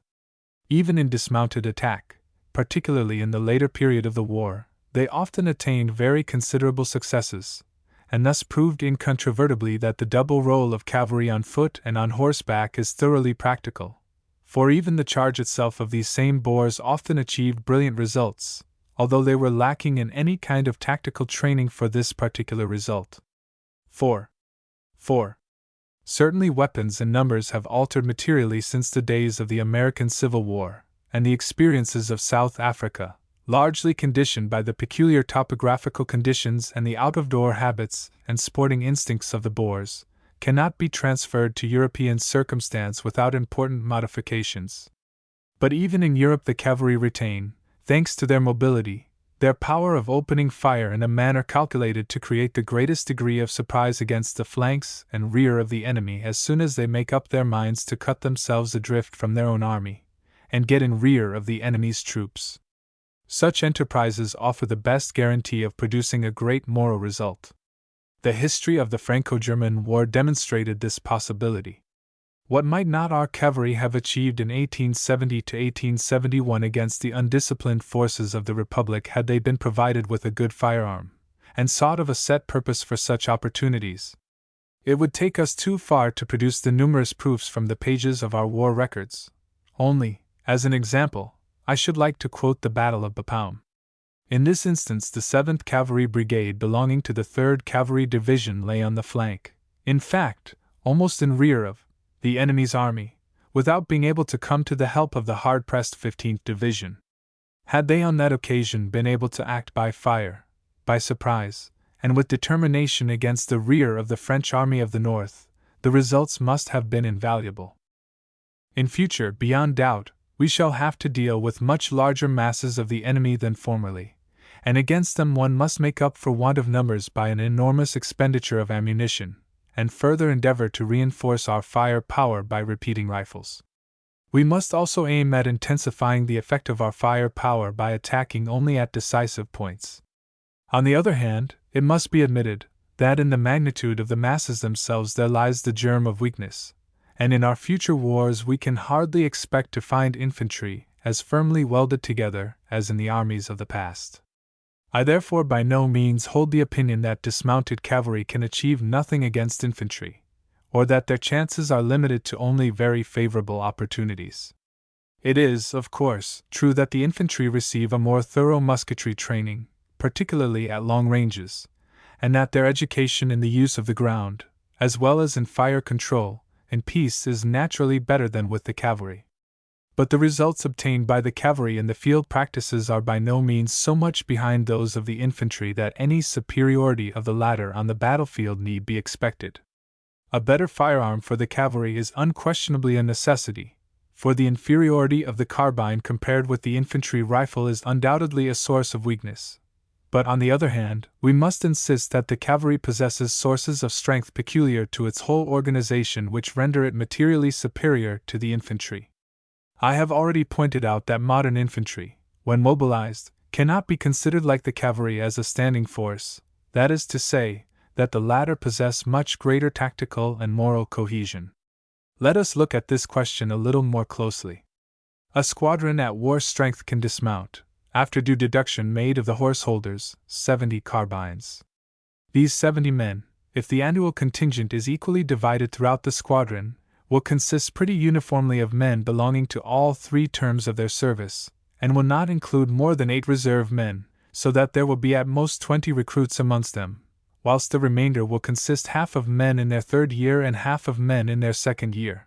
But these 70 men are led by 3 officers, generally all on the active list, who in turn are supported by 8 non-commissioned officers and 1 trumpeter, who also mostly belong to the active list.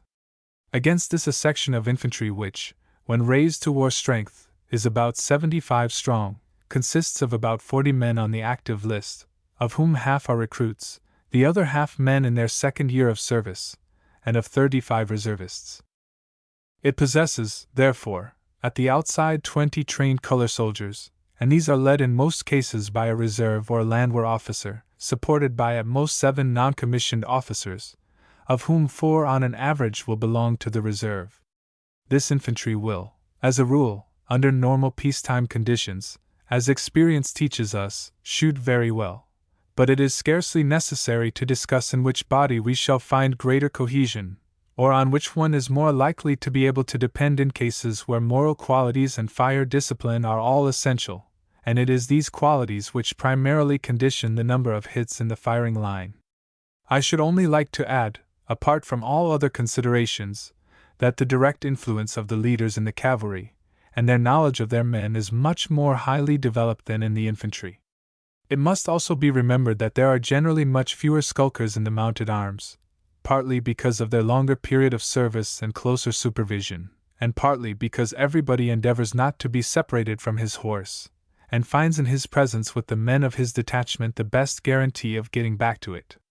In view of these considerations, I think that our cavalry can safely claim that they can engage the best existing continental infantry with reasonable prospects of success, and against inferior foot soldiers may always preserve its sense of superiority. Granted this much, then, the scope of our activity is enormously increased. We can now approach tasks which hitherto had to be regarded as impossible, because the conviction existed that on the appearance of the enemy's infantry the role of cavalry ipso facto came to an end, unless, indeed, an opportunity could be found for the cavalry to charge.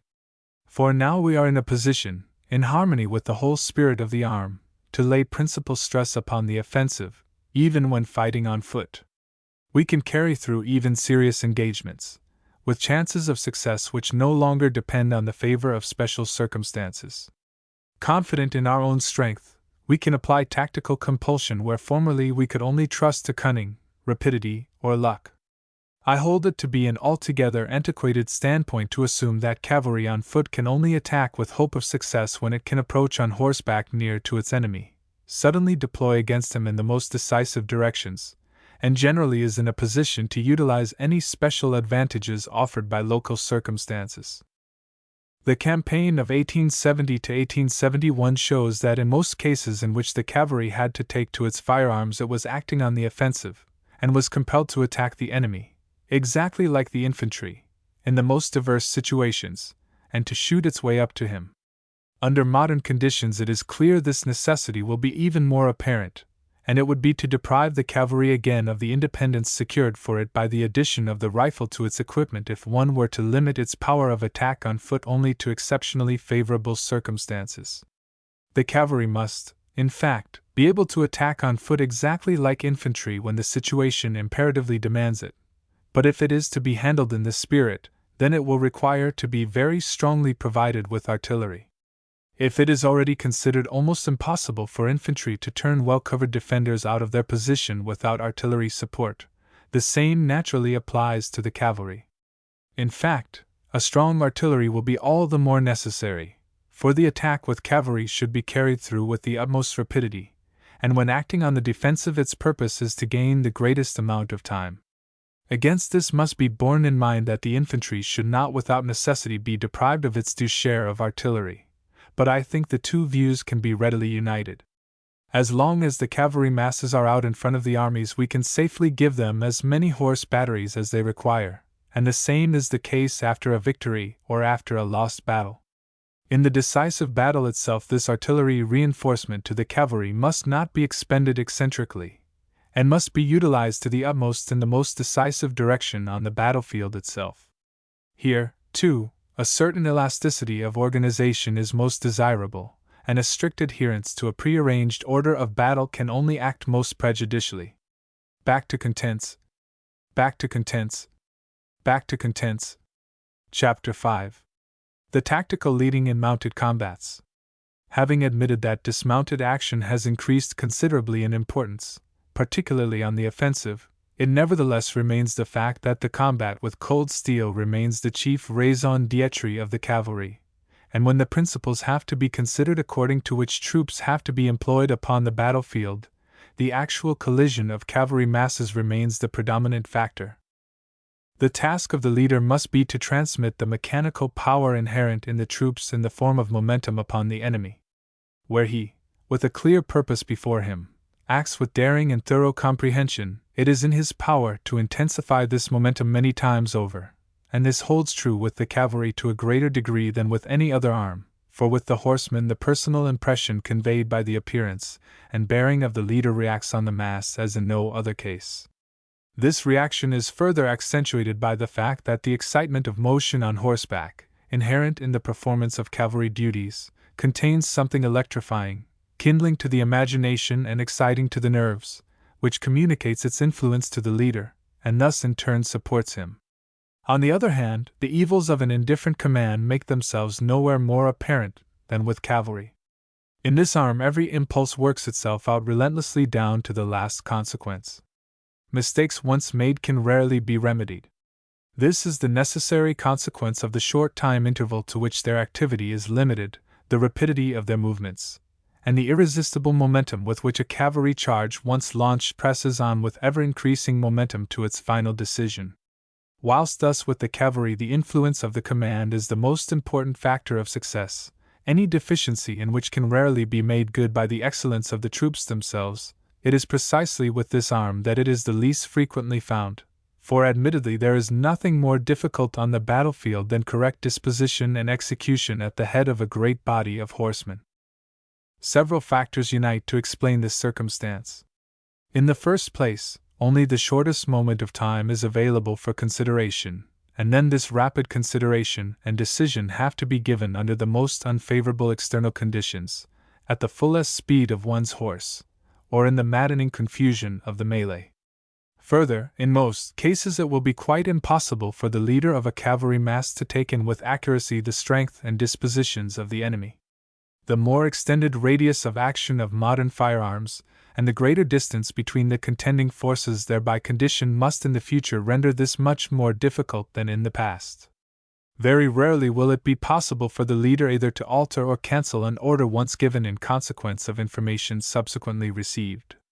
Even of the ground itself, the importance of which is so much greater for the cavalry than for any other arm, it will be impossible for the leader to form for himself any actual picture.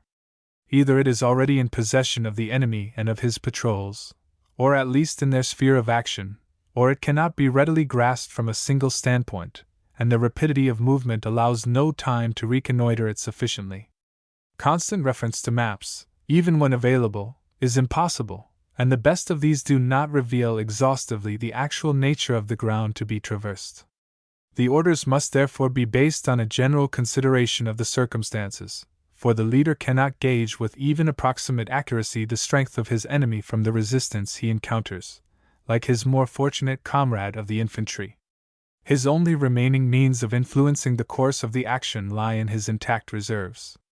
For subordinates, indeed, the case is even worse, for they will rarely find existing conditions in accordance with the conception on which their orders were issued, and will seldom have time to refer to headquarters for further instructions.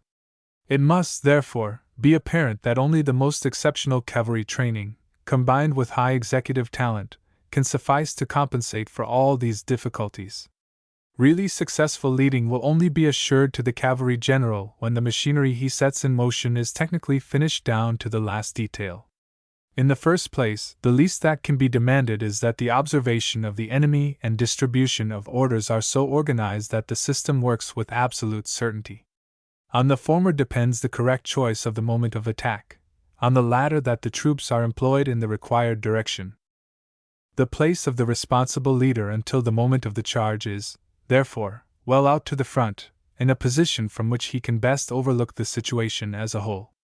Even the leaders of independent units, if possible down to the regimental commanders, should remain close to him, and try to see the situation through his eyes.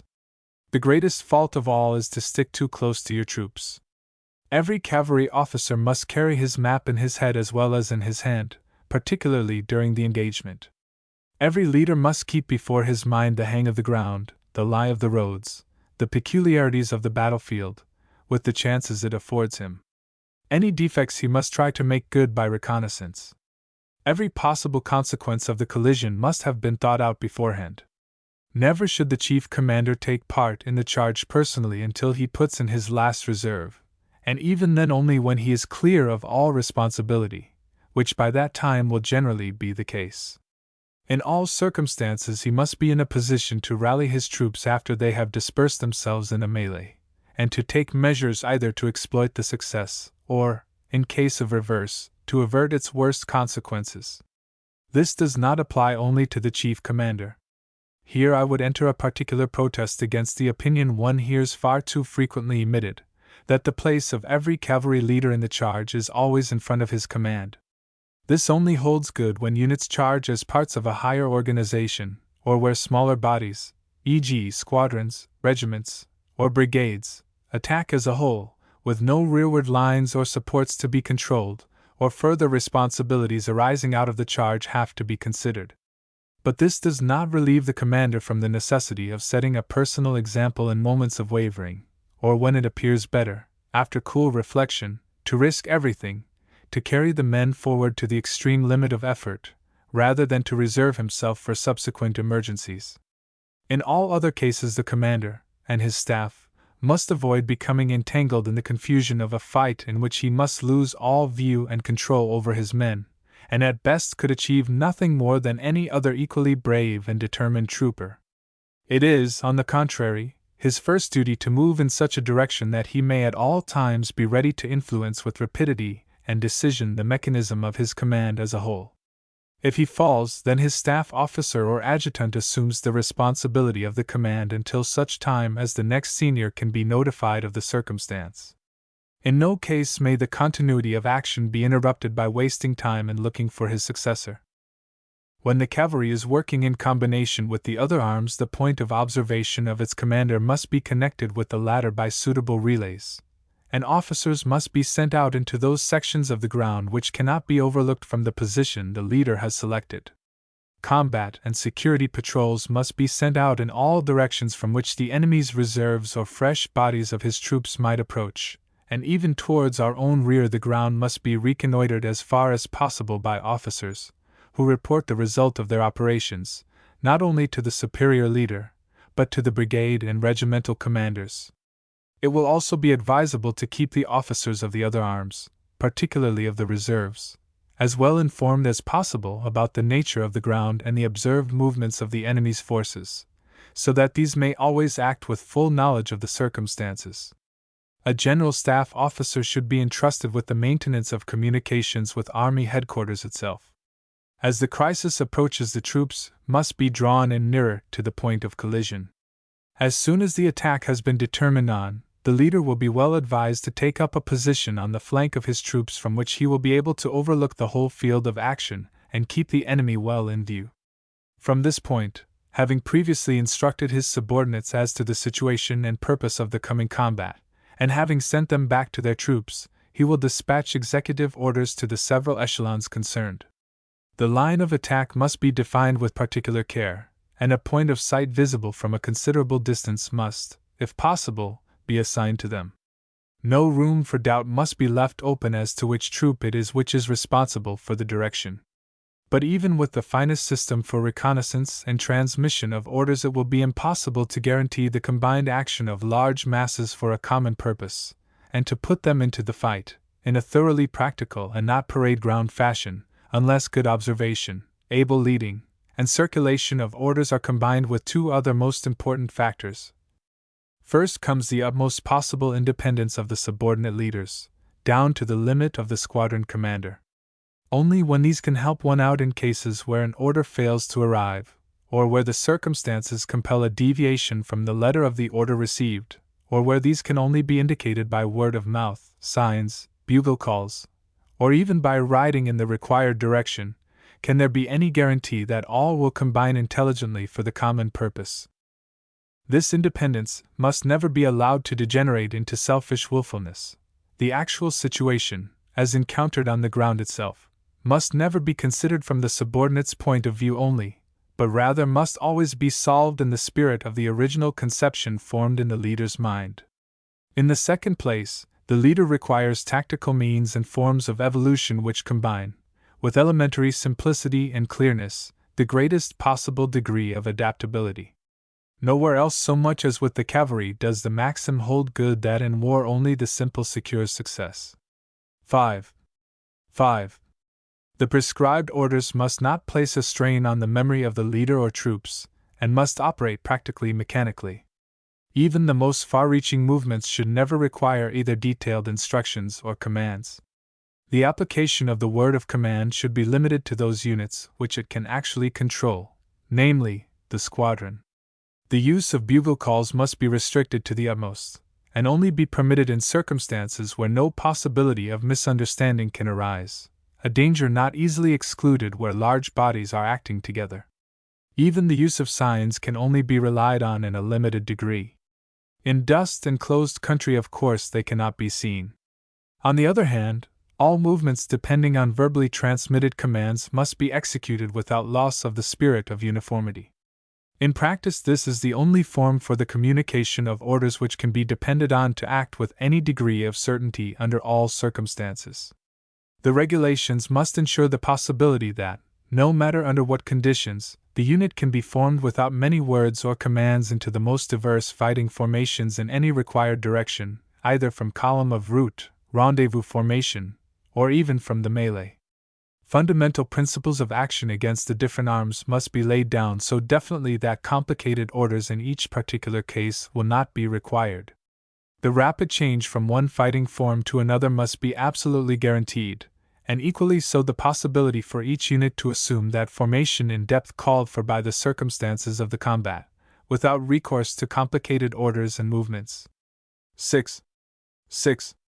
If these requirements are to be fulfilled, then only such elementary movements must be prescribed and regulated as can be executed under all circumstances, as laid down in the regulations.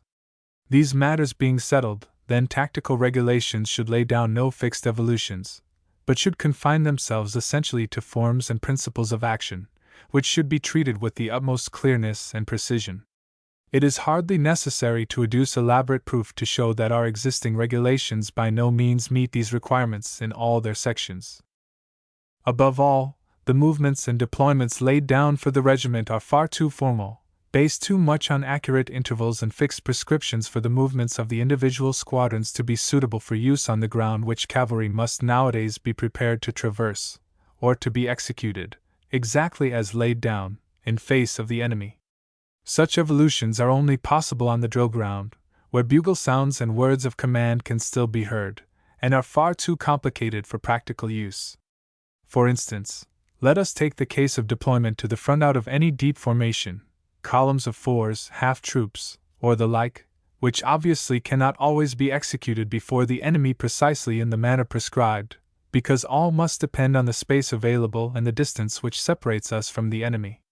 The head of the column must suit its movements to these conditions, and in turn the following sections must conform to the movements of the head.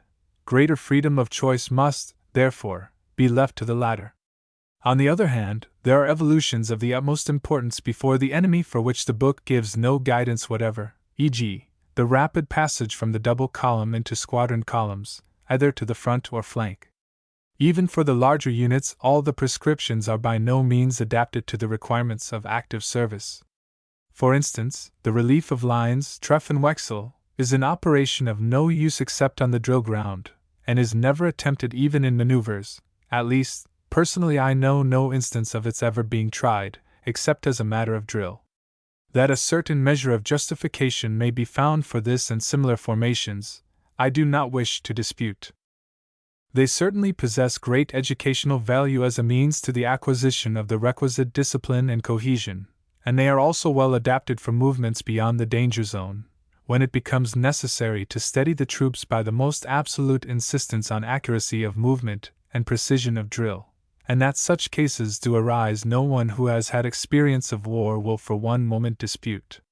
7. Hence, even if one may hold the opinion that the same purpose may be equally well served by less complicated means better adapted to practical requirements, one can nevertheless subscribe unconditionally to the soundness of the principle involved. But for actual purposes of combat we require simpler forms and more freedom in their application, and in so far as the regulations tend towards this end they show a very considerable degree of improvement. For the squadron, Section 330 provides the necessary amount of independence, and Sections 331 and 333 give sufficient freedom to the regiment, subject only to the limitations referred to above. Section 346 in particular and Section 348 are also of fundamental importance for the higher commands. 8. Indeed, I hold the former as the most important concession contained in the whole book, for it practically initiates a new phase in the whole course of our drill evolution, by marking the commencement of the breach with the old doctrine of the three-line system, Dreh Treffen tactic. It is true that it still lays chief importance on this method, but it no longer regards it as the one royal road to success. Thus we enter on a path on which the infantry already long ago preceded us, and which, mutatis mutandis, offers also for the cavalry similar great and undeniable advantages. It is safe to predict that Section 346 will prove the starting point, by sheer pressure of natural conditions, of a fresh series of development in our cavalry tactics. 7. 8. Thanks to these prescriptions, the commander has now a free hand to arrange his units, brigades or regiments, side by side, and to give them the amount of depth that he considers necessary. Hence the commands remain immeasurably more in the hands of their leaders than was formerly the case, a point of particular importance on ground where the view is restricted, and every unit commander can also form his own reserves, so that reinforcements from the rear will always join their own regiment, or brigade, and thus the intermixture of the different commands will be prevented as much as possible. And what a gain this will be towards rapid rallying after the confusion of an encounter will be obvious to every reader. Finally, and perhaps this is of even greater importance, a far higher measure of initiative will be given to the subordinate leaders than was conceivable under the old scheme, Treffen tactic. These advantages can hardly be overestimated. There remain, however, yet two other directions in which this paragraph may lead to yet more important consequences. In the first place, it secures for the commander himself an immense simplification of the whole mechanism he is called on to control, for he has no longer to occupy his mind with the fundamental conception of the Treffen, i.e., three-line system. 9. The term Treffen lines, in the true spirit of Frederick the Great's day, defines the relation between a leading line and one or more following lines, which succeed one another in due sequence. The tactical evolution of the last few years has, however, led to this result, that this definition is no longer in harmony with the modern conception attaching to the word Treffen. According to the existing regulations and practice, the second or third line, or both together, may just as well form the fighting line as the one which is momentarily called the first. The latter may equally be used for a flank attack or, under a change of circumstances, form the reserve. The supporting squadrons, as defined in the new regulations, or the second or third line in the attack against infantry or artillery, are nowadays the only ones to which the original conception of the Treffen applies. Whilst at present the designation of particular brigades, etc., as first, second, or third Treffen lines, has practically no bearing on their use in action, but only assigns them a temporary place during the particular maneuver, we have had to invent, to express the actual conception of the Treffen, or line, which, after all, one cannot do without, all sorts of designations, such as supporting squadrons, formations according to depth, waves, and so forth. Hence the word Treffen has introduced a complication which finds no justification in the true spirit of the matter. These disadvantages, of course, are least evident when the division is brought into action from a previous position of assembly, but they are very apparent indeed when it is a question of uniting a division which has previously been acting in separate detachments upon the field of battle itself. Then we come face to face with the difficulty, in fact, almost impossibility, of adopting the modern idea of the three lines. On the line of march, a division is divided into advance guard and main body, and if moving on several roads, then into a number of such constituent parts, 2 to each road. From this state of subdivision there result a number of tactical units which it is practically impossible to fit into the three-line formation without incurring great loss of time, and possibly the loss of one's opportunity. Hence, from the retention of this three-line idea, we arrive at a tactical dilemma which must react detrimentally on the handling of the whole arm, as long as the leaders are compelled by regulations to assume their three-line formation before they can fight at all. It is from this contradiction that Section 346 releases us. Of equal importance is a further possibility which the wording of the same paragraph throws open to us. It allows, in fact, the cavalry, no matter in what tactical connection it may find itself, to fight always in accordance with the same principles. As long as we adhered to the three-line system, this, if not impossible, was at least practically inexpedient, for the regulations took cognizance only of a division composed of 3 brigades of equal strength, were founded on this idea, and did not allow of adaptation to any other distribution of force which might have to be employed. It has already been pointed out in Chapter 3 that they do not apply to a corps made up of several divisions, and the same holds good of divisions of other than strictly normal composition. Everywhere, in cases such as referred to above, the subdivision into lines, treffen, in the spirit of the regulations would very soon lead to even worse disruption of the units than already happens with normal divisions of 3 brigades.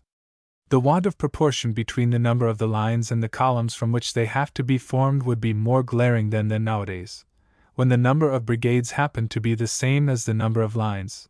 With the larger units, the difficulty of uniform speed and control would be a factor.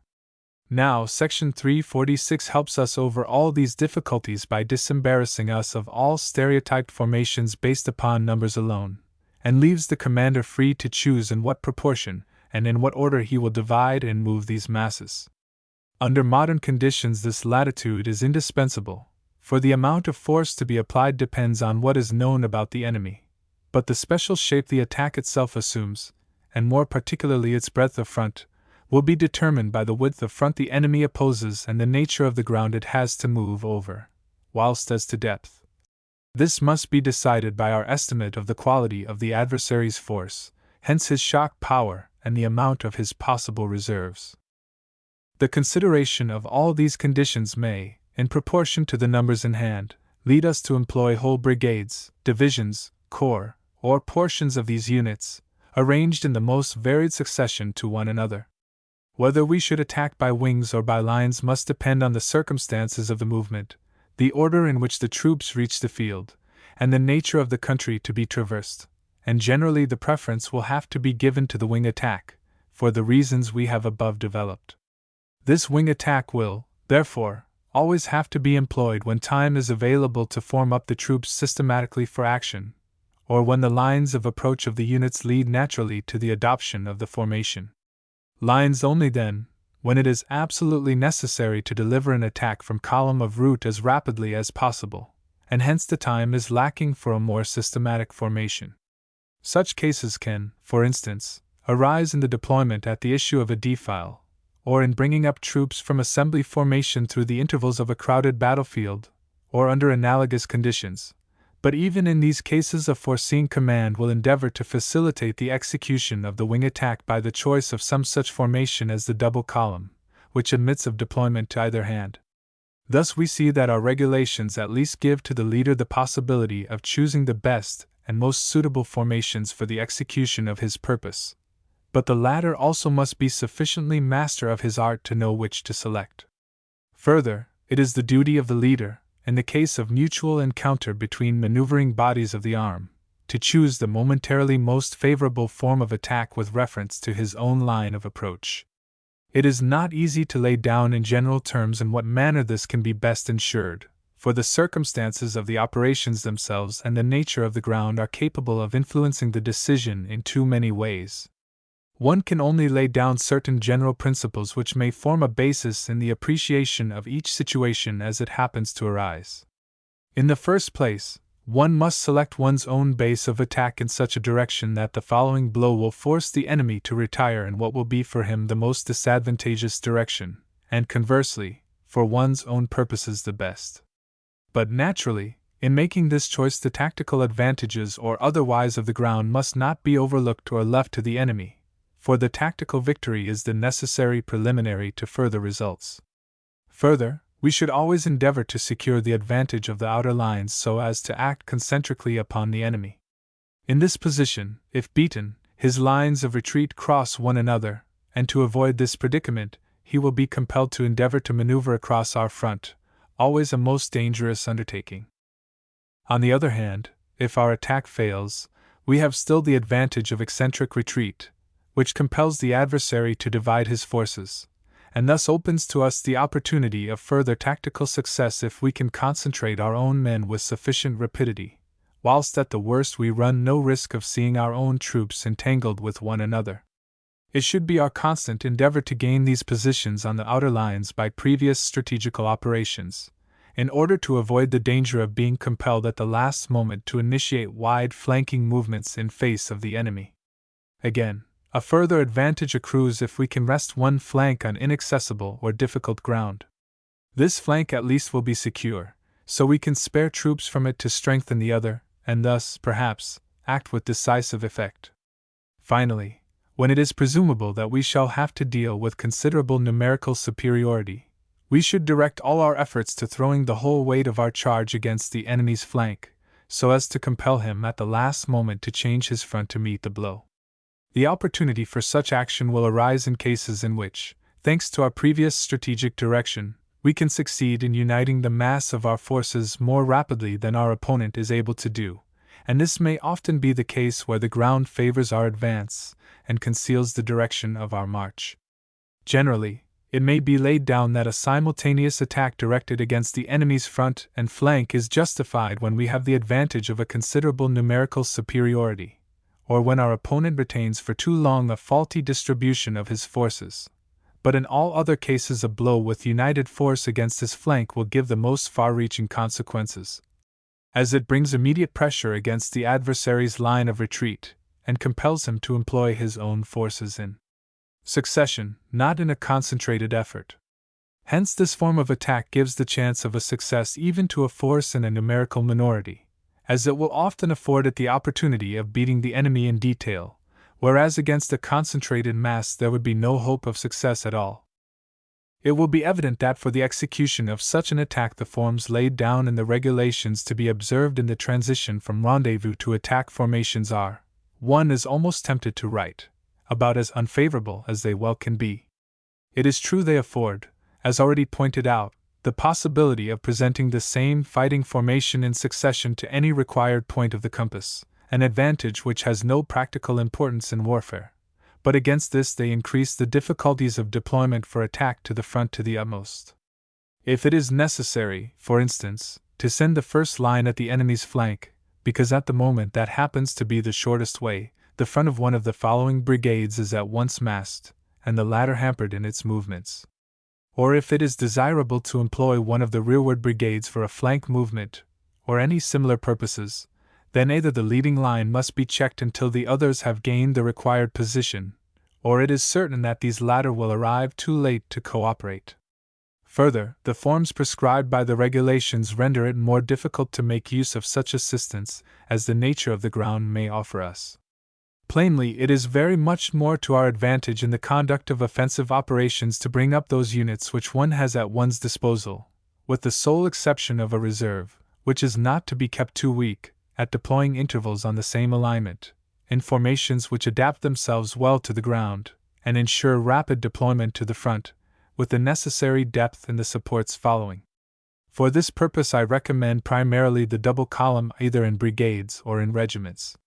This arrangement of the troops satisfies all practical conditions, and ensures, above all, the possibility of bringing all forces simultaneously into action, and of carrying out offensive flanking operations. Further, it makes it easier for the commander to take advantage of such support as the ground affords, and to mass his chief strength on one wing. And finally, it gives us the shortest line of attack upon the enemy. and makes it easier to avoid the use of inner lines. It unites thus all the advantages of the regulation line, trephine, formation, and avoids its many serious disadvantages. Hence it should be employed fundamentally wherever possible. Turning now to the employment of cavalry on the battlefield, the first condition which has to be satisfied is to assign to the masses their proper place in the line of battle. They must not only be at hand when wanted, but also at the spot which promises the most favorable tactical chances and the greatest prospect of decisive results. Further, they must be able to recognize the right moment to take part in the combat. With reference to the first point, I should, above all, like to call attention to the writings of General von Schlichting. 10. Theoretically, the cavalry mass is best united on that wing of the battlefront which is not supported, but destined for further maneuvers, hence on which the arm will enjoy freedom of movement as far as the ground allows. Naturally, it will not always be possible to assign them such a place, but their position will result generally from the course of the previous maneuvering. Either the cavalry must clear the front of the army in preparation for the battle, in which case it is not always a matter of free choice in which direction one has to clear off, nor can the cavalry commander from his standpoint always determine which wing of the battlefront will have to maneuver, or it must close in from a flank for the decision, in which case the nearest wing is their natural destination. But they must always endeavor, and here I differ from General von Schlichting, to range themselves forwards and sidewards of their own army. It will only be in cases where it is necessary to keep them in rear of the general alignment, as, for instance, it is proposed to use them as a last resort in the interests of the other arms, as at Mars-la-Tour, or where the battlefront itself is broken up by the nature of the ground or the grouping of the forces in such manner that the whole engagement is divided into a series of individual actions. As may often be the case in future wars, that this rule must be departed from. Such dispositions are always less favorable because they imply in a certain degree defensive action, whereas when placed forward in the framework of the battle the offensive element of the arm finds its fullest opportunity. That the desire to occupy such positions must not become stereotyped goes without saying. It must always be conditioned by the general and particular circumstances of the moment.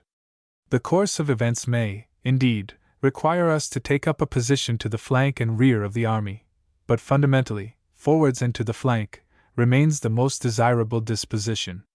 In this position the cavalry masses are best prepared to act against the enemy's flank, and can best combine the fire of their own artillery concentrically with that of the guns and infantry of the main body without losing their tactical connection, and thus divert the forces of the enemy into eccentric operations. Here they occupy the most suitable position to initiate without loss of time a parallel pursuit of the enemy, or to counter his attempts at pursuit, and here also they are best placed to accept the inevitable challenge of the enemy's cavalry. General von Schlichting considers these combats as generally superfluous, a kind of family concern which affects the rival cavalries only, having no connection with the ultimate decision between the two armies. 11.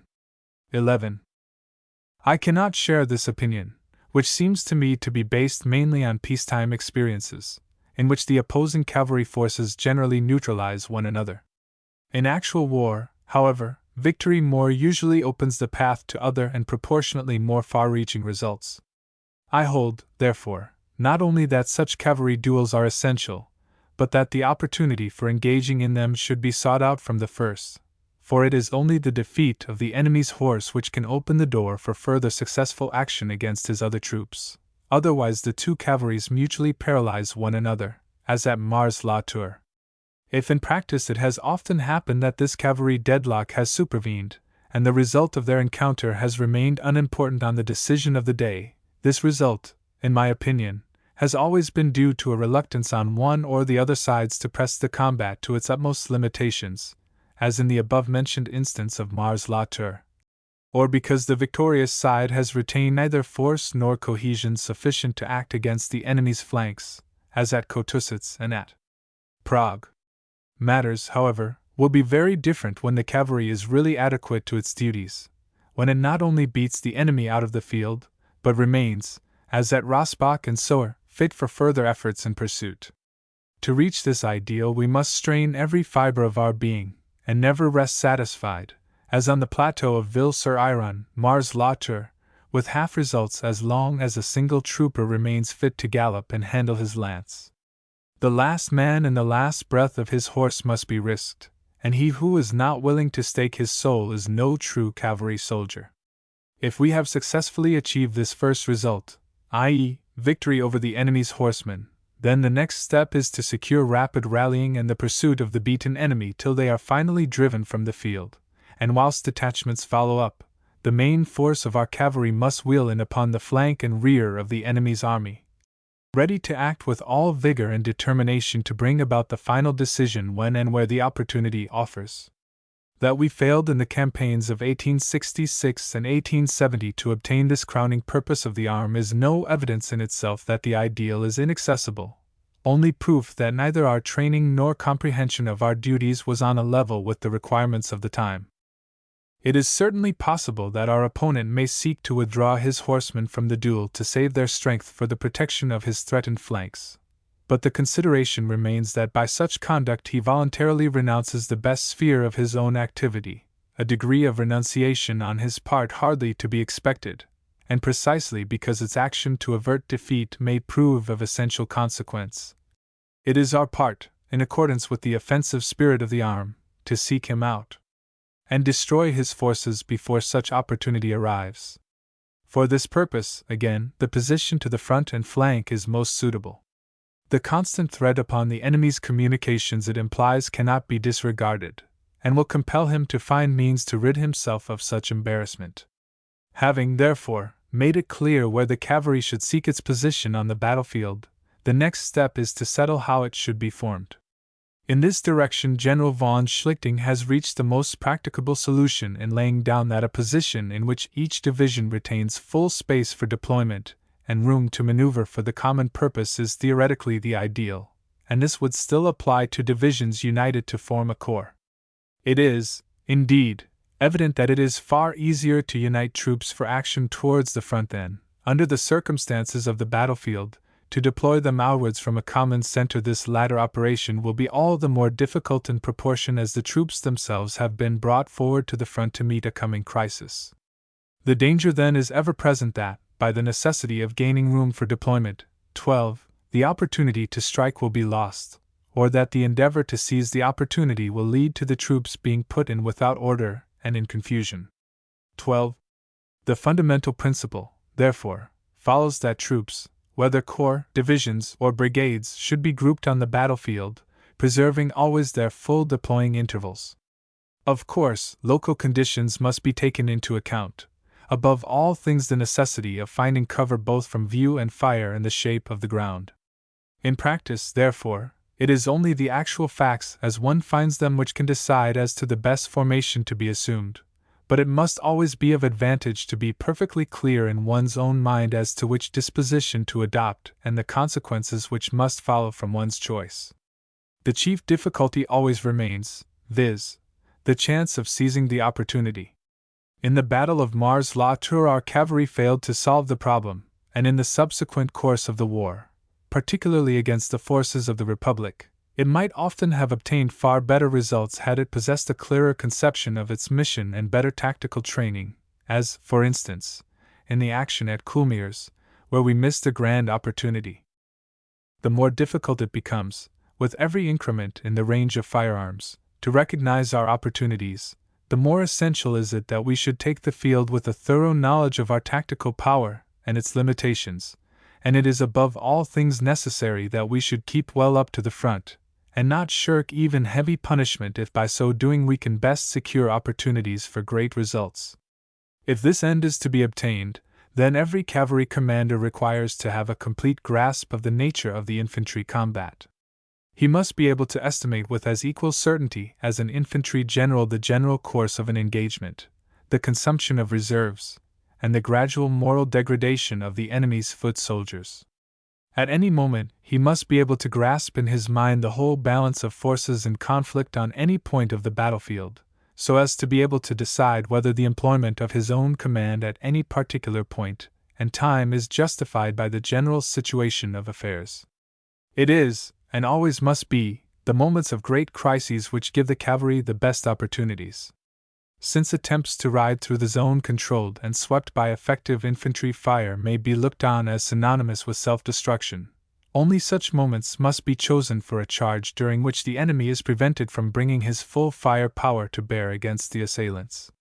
These, however, only occur, except always where the nature of the ground allows of a thorough surprise action, when the moral disintegration of the enemy's infantry is such that, under the impression of the threatening cavalry attack, they are no longer under control, or when they are so completely taken up with their own fire action that it is impossible for them to concern themselves with the coming danger.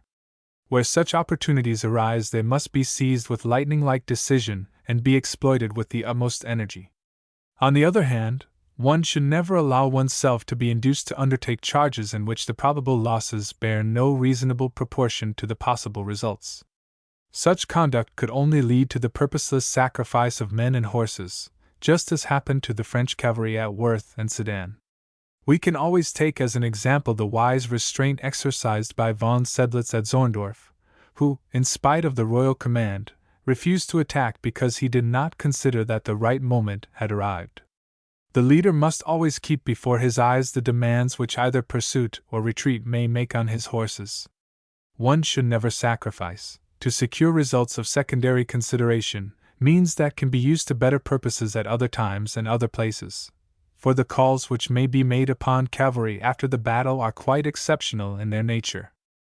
When, after long marches, hours of fighting, and heavy losses, the exhausted victor bivouacs on the hard-won field, when the day is drawing to its close and the shadows are spreading far across the pastures, then the real work of the cavalry begins.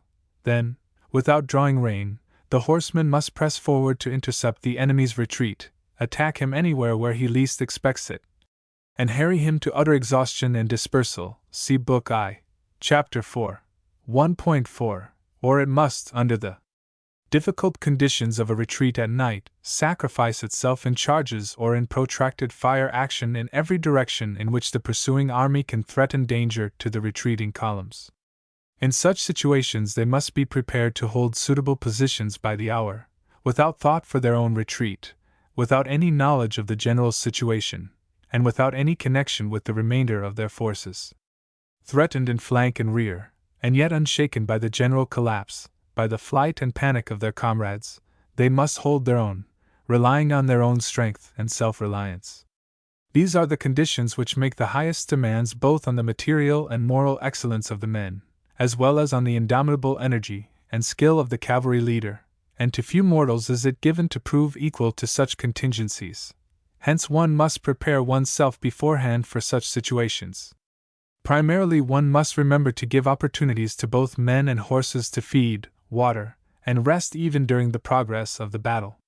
One must endeavor, even while the fight is still raging, to become perfectly clear in one's own mind as to the possible lines of retreat and the probable ulterior operations. One must try to impress upon one's memory the lie of the roads according to the map, and the important defile and positions which might be favorable either to pursuit or retreat, in order to be able to act at the right moment, without loss of time or hesitation, in full cognizance of the circumstances of the case. Nothing helps a decision more than a complete intellectual command of the situation. Hence we see that the leading of cavalry has been rendered immeasurably more difficult by a whole series of external considerations, as we have shown at the beginning of the chapter, that at every moment the highest demands will be made on the intellectual perception, the boldness and strength of character of the leader, if on the battlefield of the future he is to handle the arm with any prospect of success. And that the best cavalry under modern circumstances must fail if their leaders prove unequal to their task. Back to contents. Back to contents. Back to contents. Chapter 6. Tactical conduct of dismounted actions. If, in the shock between mounted men, the genius of the leader is the principal factor of success, nevertheless, the successful conduct of a dismounted combat, and of all the variations this form of action may assume, make almost equal demands upon his capacity. For the timely recognition of opportunities which can only be turned to account by recourse to fire power, the transition from one form of action to another, the skillful and systematic arrangement of a dismounted engagement, require such a complete command of the situation and such certainty of military judgment and decision of character that the combination will be almost as rarely found. Moreover, in the power of holding the balance correctly between firepower and shock, and in the training for the former never to allow the troops to lose confidence in the latter, lies the real essence of the cavalry spirit. This, whether it be in the working out of some great strategical design, or in joining hands with the other arms to obtain by united fire actions some common purpose, implies a balance of judgment, an absence of prejudice of the rarest occurrence in normal natures. The essential point which differentiates the action of cavalry fighting on foot and of infantry engaged in the same operation is the dependence of the former on their horses, and to arrange that under all circumstances of the combat the relation of the men on foot to their means of locomotion shall be suitably maintained is at once the most important and the most difficult task that falls to the lot of the leader. Primarily we have to decide whether we intend to fight with mobile or immobile horses. 13. And in every case the question arises how the conditions of the moment, whether in attack or defense, can best be dealt with. 13. Turning first to the attack, as the most important form of action, consideration leads to the following conclusions. If the advance is made with mobile detachments, then in case of success the horses can be led forward after us.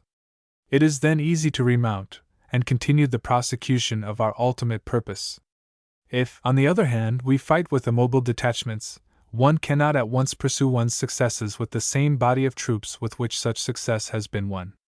Either the position which has been captured must be retained for some considerable period, or we must go back to where the horses were left, at the cost of considerable loss of time, and at the risk of intervening circumstances robbing us of further opportunity. Neither operation commends itself to the true cavalry spirit. On the whole, in attack the difficulty is best met by working with mobile detachments, and the requisite number of rifles in the fighting line can then be provided by dismounting men from a larger number of units, squadrons, regiments, or brigades.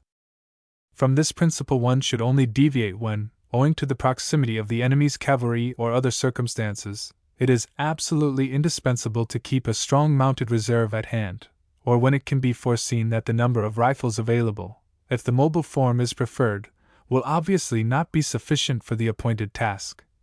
For it must never be forgotten that the rapid attainment of fire superiority must be striven for under all circumstances. If we turn to the consideration of the defensive, our conclusion must be the exact converse. The maintenance of fire superiority now becomes the primary objective, and since, in case of success, a general advance is precluded by the very conditions which compelled us to adopt the defensive role in the first instance, and further, owing to the conditions which surround a defensive combat generally, particularly the nature of the ground, it is usually practicable to bring the led horses closer up to the firing line, which remains stationary, and does not, as in the attack, constantly increase the distance between the two. It will be wiser to adopt the mobile detachment as a fundamental proposition. This gives us the further advantage of being able to retain a larger mounted reserve in hand for the initiation of a possible pursuit, and one should only depart from this principle when special circumstances make it appear desirable to advance rapidly after the decision of the fight, and the ground compels us to leave the led horses far behind the actual shooting line of the position. Next to this question of mobile or immobile detachments, the commander must decide how far away from the actual field of action he should dismount his men. Fundamentally, the idea must hold good that one must ride up as close as possible to the line to be held or the position from whence the advance is to be made, and the limit to the mounted approach is only set by the necessity of retaining cover, at least from sight, for the led horses, and time enough, in the event of failure, to ensure that the men can remount before fire can be brought upon them, even from a distance. The possibilities of becoming exposed to the indirect fire of artillery must not be left out of consideration altogether in the solution of this question. Hence, it can only happen very rarely, and then only under exceptionally favorable topographical conditions, that a suitable position for the led horses can be found in immediate proximity to the actual line of action. We may, however, be less particular when, in fairly favorable country, it is advisable to engage, without the intention of courting a decision, our object being only to annoy the enemy by sudden fire, disappearing again as soon as he retaliates, or when one is reasonably certain of success, as against inferior or badly shaken troops. But when such favorable conditions are not present, and a tactical repulse is always possible, then the place for the led horses can only be found so far to the rear that the enemy cannot take us under fire whilst in the act of remounting, and circumstances render it improbable that this emergency can arise before we have succeeded in breaking off fighting contact with the enemy.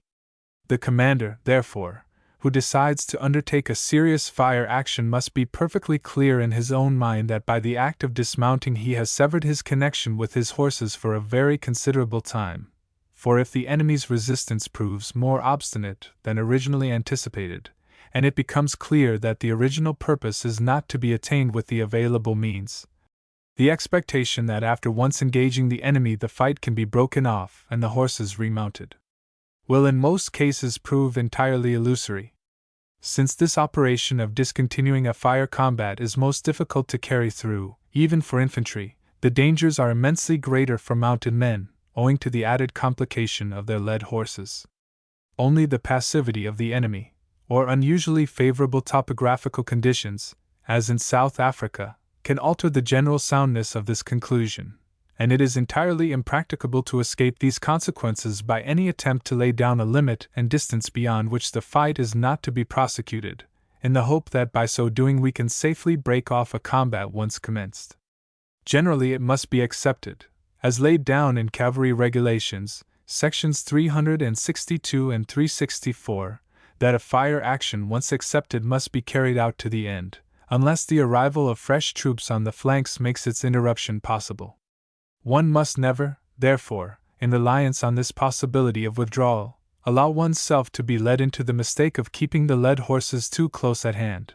But the resolution to engage in a dismounted action must always involve measures which fully recognize the serious possibilities such decision entails, and must be on a scale which will ensure the necessary vigor of execution.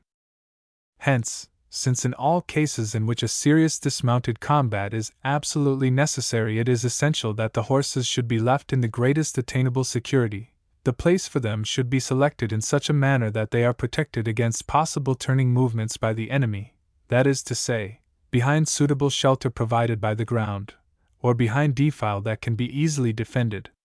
In cases in which these conditions cannot be complied with, which in practice will often arise, their security must be provided for by a sufficient reserve of mounted men, particularly when the enemy's cavalry is in the vicinity, for immobile detachments are practically at the mercy of every mounted patrol. And as a further precaution, it will be well to spread around them a sufficient web of reconnoitering and security patrols, and to arrange for the support of one's own batteries. The covering of the led horses, however, is not the only duty of the mounted reserve. The protection of the artillery also devolves upon it, and generally it must be ready to meet any of the demands for which reserves are usually set aside.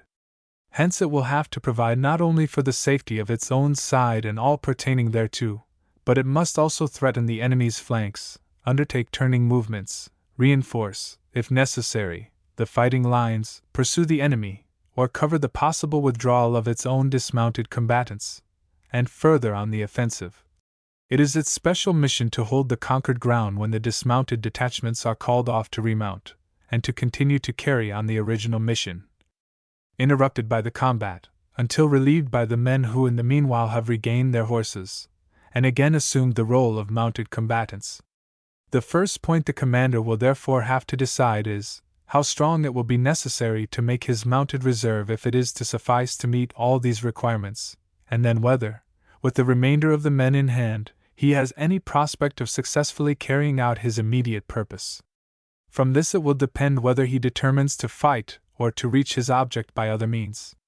In general, the reserve can be reduced in proportion to the weakness of the enemy's cavalry, and to the depth of the zone of security his patrols have been able to secure for him. Having by this line of reasoning determined the number of men he can afford to employ on foot, he must next make up his mind as to their tactical distribution. In this case there can be no doubt that the method of employment by wings must commend itself even more than in cases involving only mounted combat, for, quite apart from all the many admitted advantages of this form, in no other way is it possible to guarantee that the dismounted men can safely and rapidly regain their horses. the line system would involve endless confusion and loss of time in sorting them out amongst their respective commands. As regards the general considerations of width of front and depth, the same principles apply as in the case of infantry. In the defense, to gain time is the main object, and the problem to be solved is to secure at one and the same moment both fire superiority and a sufficient reserve to meet all possible emergencies. A skillful utilization of the ground, previous ascertainment of the ranges, ample ammunition, and sound fire discipline will, as with the infantry, be the best means of attaining one's object. Special conditions only arise in the defense of villages where the horses can be brought under cover close to the men, and here it seems to be necessary to distinguish between several possibilities, all of which require different treatment. If the place is to be obstinately defended, then the horses must be kept on the side away from the enemy, or in the center of the buildings, the defense of the boundaries be suitably arranged, and the men told off to their several sections. The exits must be barricaded, and the approaches entangled with wire. A strong inlying piquet, to act eventually as a reserve, must be placed in a central position. If, however, the place is to be given up when seriously attacked, and resistance is only to be sufficient to cover withdrawal, then the horses should be kept saddled up in the stables, etc., and arrangements made to withdraw them rapidly without exciting attention. In the first case, as against infantry or mounted cavalry only, one can count on holding one's own without serious losses for a considerable time. But the matter becomes very different if the enemy's artillery is also to be reckoned with, for modern shell fire will soon involve the destruction of all the horses. And one must be prepared to find retreat practically impossible once one has allowed oneself to be committed to an engagement of this nature. Hence, such positions should only be occupied and defended when it is safe to count on support from following troops, or when it is improbable that the enemy will be able to bring artillery into action. Such situations may frequently arise in the advanced lines of a concentration zone, in which the villages nearest the enemy form part of the general system of security. In all other cases, and particularly as regards the advanced squadrons, it will be better to take up alarm quarters, and the more unexpectedly the enemy can attack us, the more stringent must be the precautions we adopt.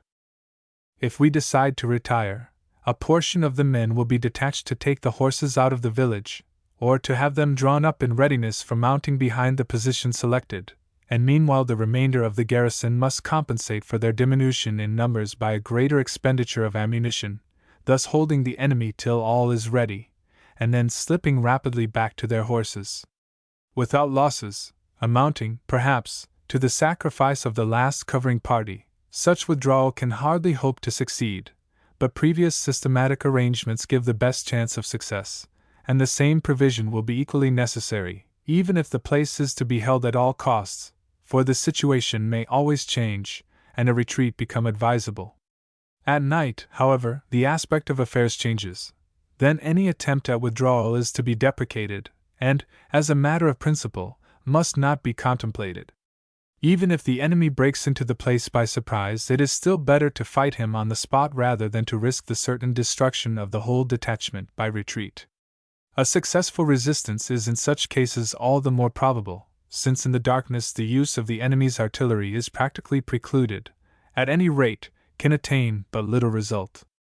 Only the squadrons far out in advance, and thus liable to be surrounded on all sides and captured before help can arrive, will have to be prepared for a night withdrawal before the assailants can close in around them. As to the principles to be observed in such cases, there should be no room for doubt. Everyone should know what he has to do when the case arises. Turning now to the consideration of the conduct to be observed in attack, it is clear that here also the same fundamental ideas apply as with the infantry. Dismounted cavalry must be prepared to work their way up to decisive distances, to break down from this limit the enemy's resistance, and finally to carry the position by storm. Hence the fighting line has need of constant reinforcements to give the necessary forward impulse, and hence we require the same distribution in regard to depth. Nevertheless, it would be a great mistake to adopt on this point any stereotyped formation. It must not be overlooked that the essence of such cavalry attacks is rapidity of execution. Hence, in all cases where this necessity for rapidity arises, the endeavor must be made to bring from the very first as many rifles into the firing line as possible, and it follows that the greater the fire power thus obtained, the less the need for subsequent reinforcement.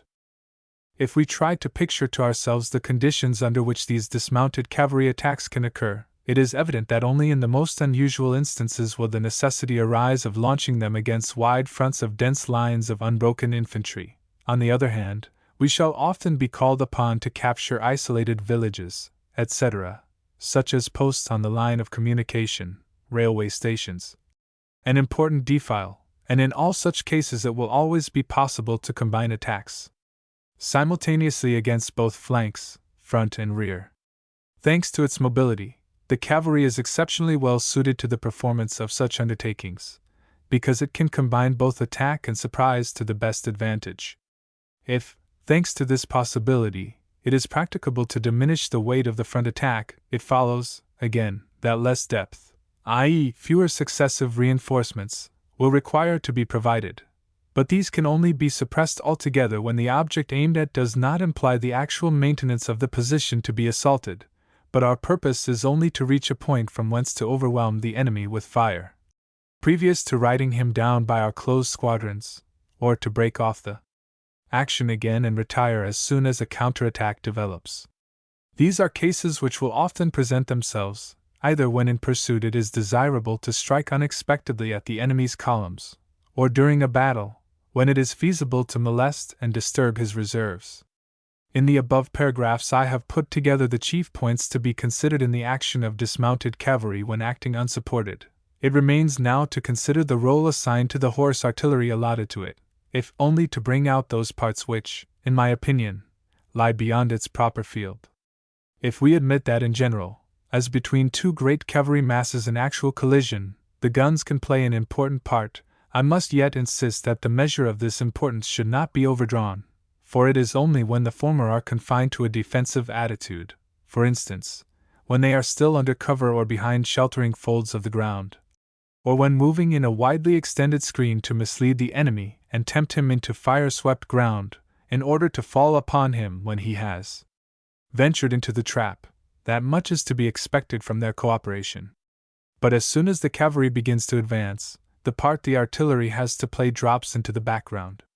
Then the guns become simply an impediment, because, since they generally require a special escort, they subtract from the total force available for the actual shock, and always act more or less as a pivot, which hampers the free movement of the cavalry.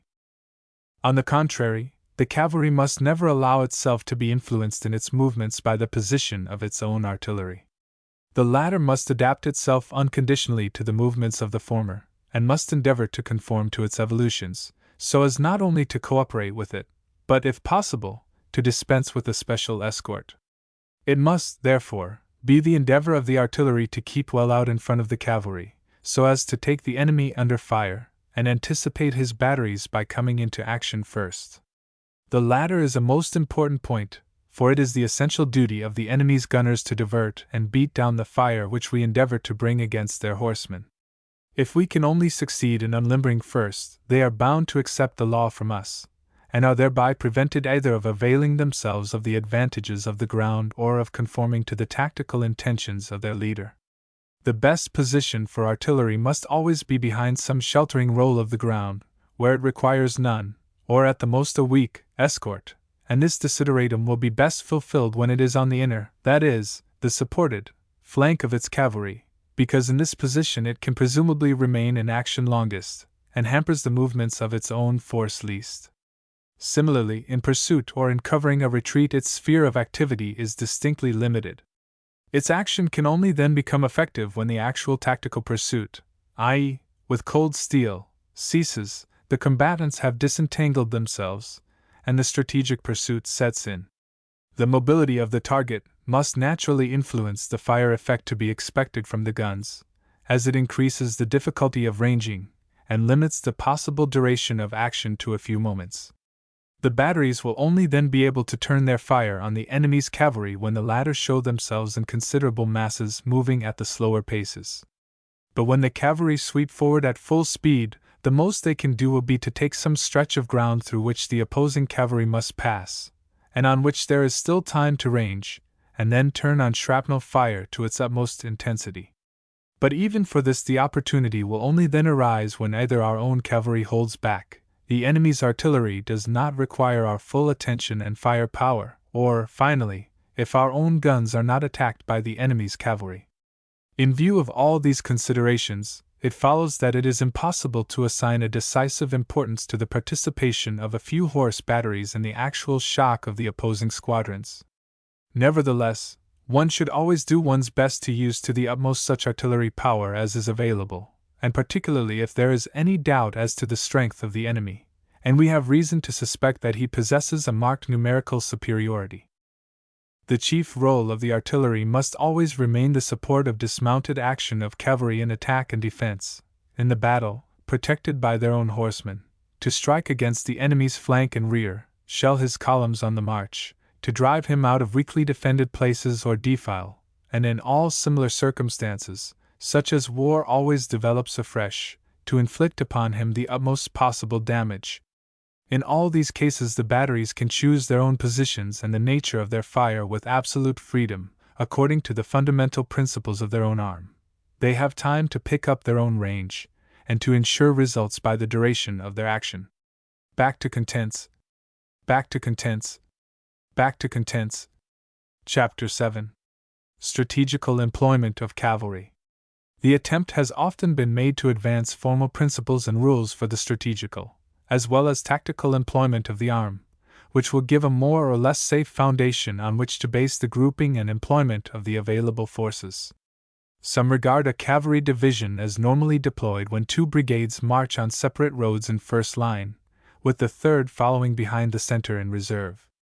Others want to see all brigades on one front, side by side, whilst yet others wish to see two brigades on one road, whilst the third pursues the same objective on a country lane. Even our cavalry regulations, which on this subject actually ventures to trespass on strategical ground, lays down, see section 318, that in reconnaissance the mass of the division must be kept together until the enemy's cavalry has been beaten out of the field. I hold all these attempts which only hamper the free strategic employment of the arm as not only mistaken, but contrary to the very essence of our being, and for the same reason I hold them even to be detrimental, because they are calculated to produce thoroughly false views as to the conditions and demands with which in practical warfare we are confronted. All these regulations fall to the ground the moment they have to be applied to strategical units of variable dimensions. Further, as I have developed above, the tasks which may fall to us are of such different natures that they cannot possibly be all solved by the same formulae. The strength of the enemy must naturally exercise decisive importance on the whole character of our action and the distribution of our forces. The lie of the roads and the nature of the country also exercise their influence on our decision. To this must be added the fact that, in view of the many strategical necessities of a great army, the headquarters cannot always be in a position to allot to the cavalry a clearly defined task either of reconnaissance or security, attack or defense. Thus higher considerations may prevent the massing of the cavalry on a single road or any other similar simple distribution. More often than not one will have to suggest the simultaneous attainment of the most varied objectives, and the cavalry leader will be lucky if he is not called upon to solve problems of the most heterogeneous nature, things which in their execution mutually exclude one another. Hence one can only lay down the most general principles to govern the strategical employment of the arm, and to meet this difficulty it becomes all the more important to develop the capacity for endurance of the troops to the utmost, so that they can successfully deal with these many variable demands. As to how far the independent cavalry should be thrust out in front of the following columns of the army, all that can be laid down is, that the wider the fronts and the deeper the army, hence the longer time the army will take to deploy, concentrate, change its position, or execute any similar operation depending on the reports of the cavalry, the further that cavalry must gain ground to the front. As to the principles governing the formal arrangement of the troops in contradiction to all attempts to lay down stereotyped formations, all that can be said is that every strategical operation, if for no other reason than to allow of reconnaissance and secure safety, requires a certain extension in breadth, but the combat itself demands concentration. It follows from the above that the cavalry commander must in every initial case weigh in his own mind how much the existing circumstances may allow him to extend, and on the other hand, how closely they compel him to keep concentrated, and he will only be able to reconcile the dilemma when he is actually clear in his own mind as to the tactical and strategical results his conduct in either case will involve. If the essence of his duty is to secure and to screen, then, as stated above, extension and subdivision of his command naturally follows. But one must keep clearly before one's own eyes that any concentration for a combat jeopardizes the performances of these tasks, for the concentration for combat necessitates the uncovering of the front, which it is the very object of the enemy to bring about and take advantage of. Further, the wider the front, the less becomes the possibility of timely tactical concentration. Hence, under such conditions, one would generally have to renounce the temptation to engage in combat with a positive object, and content oneself with keeping the enemy at a distance, for this purpose availing oneself to the utmost of the advantages the ground may confer, and such support as the reinforced horse artillery and mobile infantry, in vehicles, can afford. When the width of extension becomes very great, it will be an absolute mistake to keep back reserves, since by doing so the actual front is weakened, whilst there is no guarantee that the reserve can arrive in time at the threatened point. Further, the wider the front becomes, the greater the difficulty of strategical change of direction. A similar extension of front as that above indicated in this resume of security duties may also become advisable when engaged on reconnaissance, for instance, when lengthy obstacles, such as watercourses, mountains, etc., only traversable at bridges, dams, or defile, have to be surmounted. In such cases, especially when resistance is to be anticipated, it will rarely be possible to count on being able to surmount the obstacle in one single column, since even unimportant forces under such circumstances can oppose a very protracted defense, and neutralize a large numerical superiority. When these difficulties are met with, it will be necessary even in reconnaissance to divide one's force into several columns, as then there is always the chance of successfully piercing the enemy's front at some one point, and thence rolling up his resistance all along the line. Even in open country conditions may be encountered that render the subdivision of one's forces over a considerable extent of front desirable, i.e., when it is necessary to find the enemy, and fix the fact of his presence in certain specific districts. As an example, the conduct of the cavalry after the Battle of Grave Latte, August 18, 1870, when it became imperative to ascertain whether McMahon's army was marching to the northeastward or not. Here it was indispensable to sweep out a wide area. To attempt such tasks with patrols alone is unadvisable, for these always require a certain tactical support behind them, by which they can be either reinforced or relieved. Still, the point must never be lost sight of, that since the enemy will also seek to screen his operations, a decisive collision may become necessary at any moment to tear his screen asunder. Hence it will be better, in opposition to the principles laid down for security only, to keep one's principal force in groups or masses, possessing considerable striking force, and to march in such manner that a certain degree of concentration is always attainable while meeting the necessity for extension in breadth by smaller reconnoitering patrols. Against an opponent whose general whereabouts has been ascertained, whom one is determined at any price to beat, in order then to reconnoiter, one's troops must be kept in hand, so that their complete concentration is assured in all cases, and only to divide them to the degree rendered indispensable by the general direction of the roads and the nature of the ground to be traversed. The same conditions also hold good where surprise is the essence of the undertaking. In this case it may even be advisable to suppress one's own dispositions for security, and accept the risk of being taken at a disadvantage rather than run the risk of having one's intentions prematurely disclosed. Tactically, the greater concentration guarantees tactical success, and strategically it allows greater freedom of movement and changes of direction to meet altered conditions. But one must never lose sight of the technical drawbacks such closer concentration entails. The zone of reconnaissance is naturally always of less breadth than with divided columns.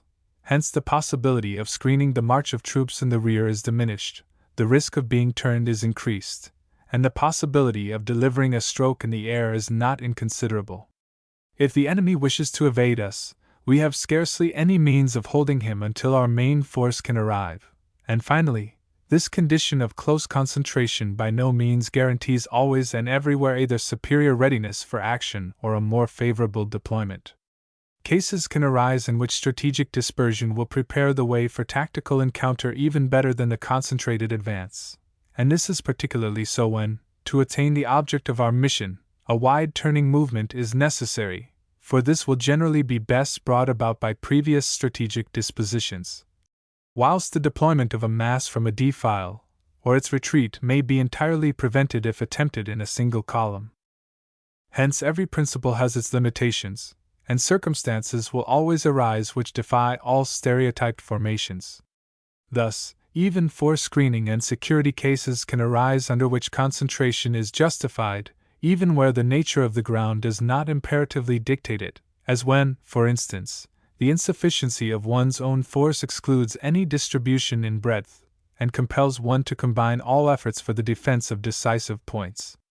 And it is precisely on the defensive that it may be of advantage to deal a blow with the concentrated strength. Equally on the strategic offensive, dispersion may be necessary, as when the enemy retreats eccentrically, or if it is necessary to occupy districts of considerable size to break down the resistance of the hostile population, or to interrupt railway communication over a considerable area. Finally, all principles fall to the ground where the enemy's cavalry is finally beaten out of the field, or by a succession of mistakes he gives openings which we can seize with advantage. Thus our conduct always remains dependent on the topographical nature of the country, on our own purpose and the opposition of the enemy, and only one law governs all cases, namely, expediency. The greater art of leading will naturally be required when the necessity arises to operate with more or less widely separated columns. In all such cases everything depends on the endurance of one's troops. The principal difficulty in the way of execution lies in harmonizing and maintaining the movements of the separate detachments. If one has to deal with infantry only, then, since their rate of march is almost always the same, it is easy to calculate approximately where the several columns may be found. But it is quite different when one comes to deal with cavalry, where the different leaders may adopt very different rates of movement, or may have such variations forced upon them by other circumstances. And hence one has always to deal with quite indeterminable factors. This difficulty can never be altogether eliminated. One can only counteract it by laying down from the very first instructions for the advance of the several columns, according to time and space, from which no deviation is to be permitted without sufficient reasons, and organizing the circulation of orders and intelligence in such a manner that it will work with certainty. These two precautions supplement one another. If one can calculate approximately where the several detachments are to be found at a given time, then reports can be sent by the shortest way, and will reach their destination without delay. It will be decidedly advisable that all detachments should report to headquarters, and if possible to all adjacent columns, without distinct instructions, and at certain time intervals, both as to their advance, their bearing in relation to adjacent columns, as also any news they may have obtained about the enemy. Nothing is more important to the cavalry leader than to be constantly informed as to the general situation of the units he controls, but it is equally important that the several groups should know what is happening to one another, for only then can they act in the spirit and in combination with the whole. This is all the more essential because, owing to the rapidity of all movements, and to the great extension which has often to be given to the front, it is impossible for the higher command to interfere in good time, or to obtain information from its subordinates in any emergency that may suddenly arise. The results, then, depend entirely on the independent judgment of the man on the spot, and suitable action can only be obtained when the latter is kept fully informed as to the nature of the general situation. We should, therefore, avoid as far as possible the dispatch of orders to individual commanders without at the same time informing their comrades of the bearing of such instructions. Wherever possible in strategical operations, the orders should be comprehensive, and should be circulated simultaneously to all subordinates. Where it is impossible to convey an order simultaneously to all, those not immediately concerned in their execution should be informed of its issue as soon as possible. Certainly, this method requires a large number of gallopers, orderlies, and so forth, but this apparent waste of energy will in the end prove the best economy, because the troops will thereby be spared many unnecessary movements.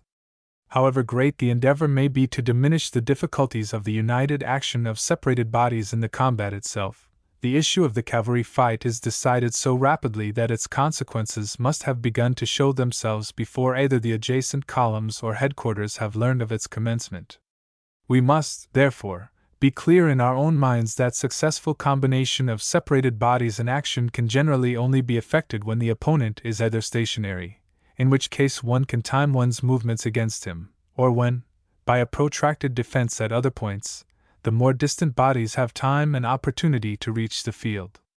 Even when the approach of the opponent's forces has been discovered in time, it will be difficult to calculate with any degree of precision the exact point at which collision will occur, as the marching rate of the enemy's cavalry must always remain an uncertain factor.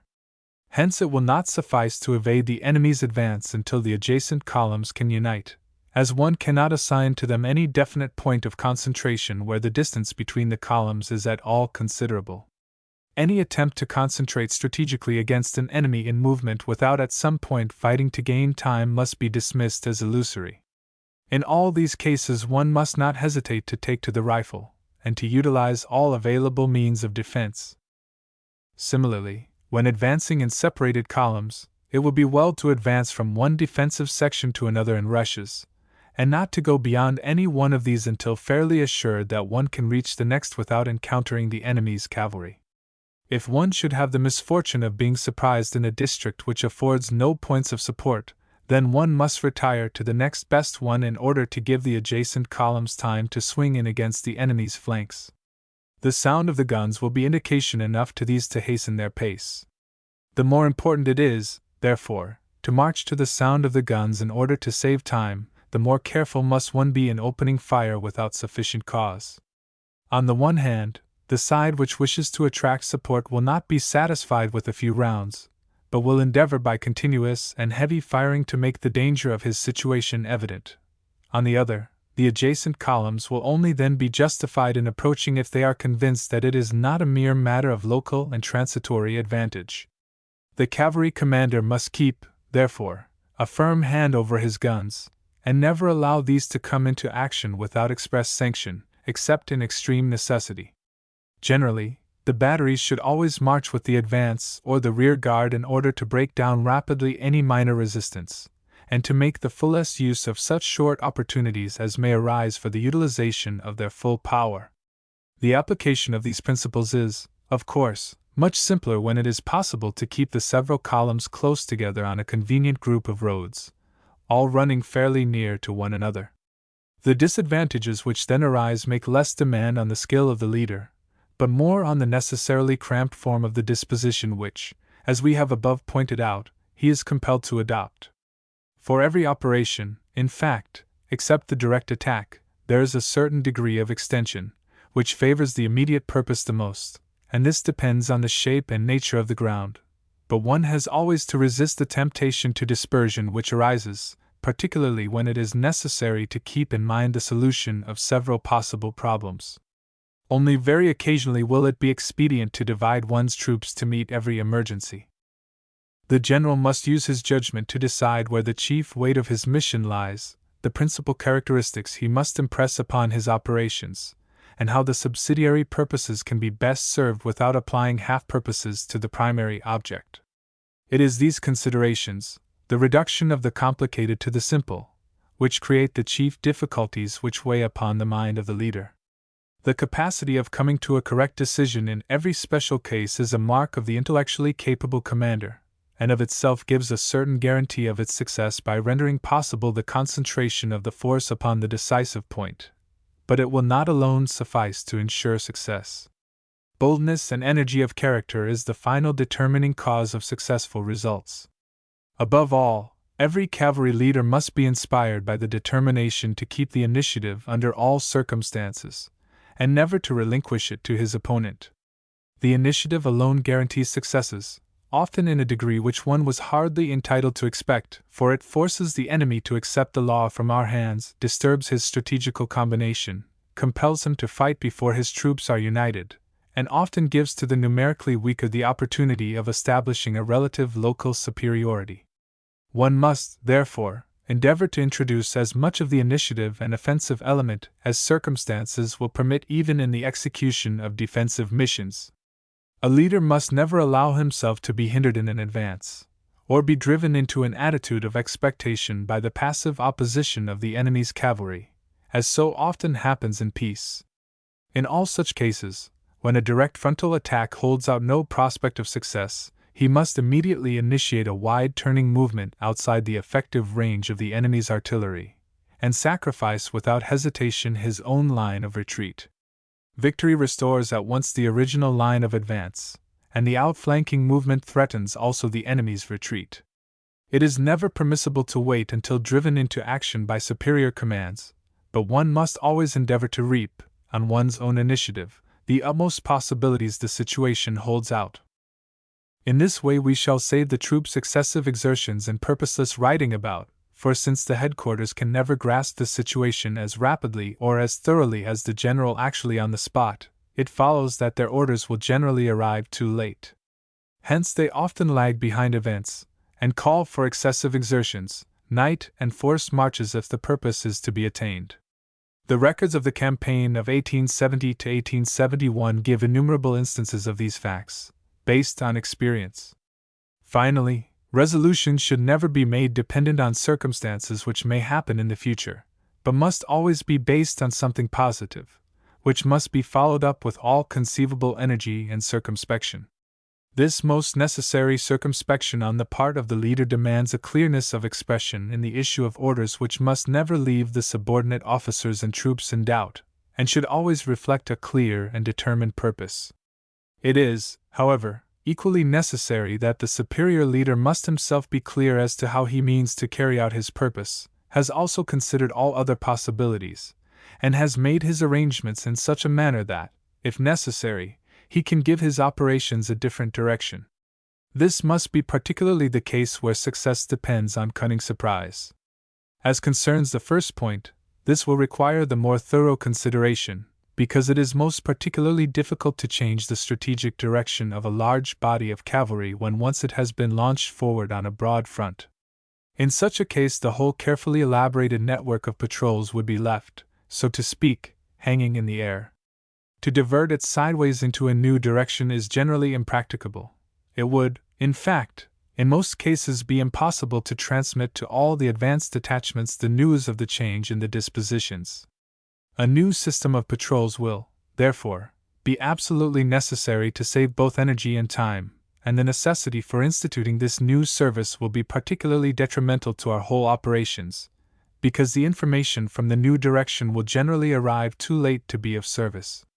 It is, therefore, of the utmost importance that the cavalry leader should not only reconnoiter in the direction prescribed by the higher command for its particular purpose, but should also scout independently in every direction, and inform himself of all the circumstances in the whole district over which he is operating, if necessary, organize for himself an intelligence system. 14. In short, he must exercise such provision that he can never be overtaken by circumstances, and in every case in which action is called for in a new, and perhaps, unexpected direction, he should be prepared to meet the emergency. In this way he will save himself much time and energy, but it will facilitate his very difficult task essentially if he is always kept informed in sufficient time of the views and possible intention of the chief command, for unless this condition is complied with, it will be impossible to ensure that the whole energy of the arm will be directed to the carrying out of its reconnoitering functions in conformity with the views entertained at headquarters. It must be characterized as one of the most suicidal errors when the superior command conceals its purposes from its executive organs. Diffused activity, waste of energy, misunderstandings, and confusion would be the inevitable consequences, and military history, not the least that of 1870 to 1871, gives a long roll of illustrative examples. As regards all those operations which depend on surprise, the circumspection of the leader becomes the decisive factor. Everything must be thought out beforehand, and carefully considered. The very soul and being of the leader must be grasped by the men under his command, and the utmost energy in the execution of his design be demanded from every individual. As a general rule, smaller bodies, which can conceal themselves behind features of the ground, and hardly require a service of security, can act quite differently to larger ones, which cannot conceal their presence and always require a certain degree of precaution for reconnaissance and security. Above all, mobility is the essence of the whole situation, and darkness will serve as a most important contributor to success. On main roads, where it is impossible to lose one's way, darkness can be used for forced marches to advantage if beforehand we are clear about the conditions on the side of the enemy, and hence can act with a certain degree of confidence. One factor must never be left out of consideration, viz., that under modern conditions the difficulties of action by surprise have been enormously increased, and the enemy is under certain circumstances enabled to paralyze the tactical results of surprise. This factor arises from the existence of railways and telegraphs, and it will act most detrimentally against us when moving in the enemy's country, where both arrangements favor our opponents. Telegraphs carry the news of the appearance of cavalry far and wide beyond the points where they have been seen by the enemy's troops, and the railways forward supports to the threatened districts. It is, therefore, of particular importance to destroy by means of advanced patrols both telegraphs and railways all over the district on which one hopes to act by surprise, and to repeat such active destruction again and again. In such enterprises there is a wide field for slimness and craftiness, qualities which might very well be combined in greater undertakings. Sudden changes in the line of advance behind the screen of advanced troops, unexpected concentration of separate columns at decisive points, separation and surprise reunions of one's forces, dissemination of false news, feints on points of subsidiary importance to distract the attention of the enemy, all these things can lead to the deception of the enemy. And in one's own country they will be materially supported by a friendly population, but timely and accurate information of all the circumstances of the enemy remains always a most necessary condition. If the importance of these measures is particularly striking in these cases where we are dealing with surprises, ambushes, and so forth, they form also in every other type of cavalry action one of the principal foundations of success, for they alone ensure timely resolutions and the consequent initiation of the movements necessary to bring about concentration and separation. The cavalry commander must, therefore, always choose his position when on the march, with the troops in immediate contact with the enemy, or if his troops are quartered in the neighboring villages, then immediately behind the advanced line of cantonments, so that whenever possible he can see with his own eyes and base his decisions on first-hand evidence, where he can receive all reports as soon as possible, and make his dispositions in good time. Otherwise it will only too frequently happen that his orders and dispositions will drag behind events, and disorder and defeat will be the consequence. This personal supervision of matters in his front is also necessary to enable him to come to a correct decision as to his line of action, whereas a commander of all arms can better decide by the map, because his troops are less dependent on the ground than independent cavalry, move more slowly, and hence are more accessible to subsequent orders. But even the utmost energy in the leader will not alone suffice to lead things into their proper lines without the most successful and rapid reconnaissance. Hence the practical organization of the system of reconnaissance remains the essential task of all strategical cavalry leadership, but it requires to be supplemented by an equally practical system of security. On the two subjects so much has already been written that it is impossible to find anything new to say about them. Only one point has not been brought out sufficiently, namely, that both security and reconnaissance, in so far as both depend on patrols, will only then work successfully when they are based on a thoroughly systematized method of procedure. The subject is of such importance that I have considered it necessary to devote a short chapter to it, Book I, Chapter 8. If reconnaissance, apart from the fact that the roads must be cleared for it in the first instance by the defeat of the enemy's cavalry, lies exclusively in the hands of the patrols, nevertheless security depends on the arrangement and activity of the other branches, such as advance guards, rear guards, flanking detachments, and outposts, and the conduct of these depends, again, on thorough systematization. When on the move, safety lies in the distance that separates the main body from the advanced detachments, and it is scarcely necessary to point out that only systematic arrangements can guarantee the necessary time for the exploration of the ground and the enemy which is requisite for safety.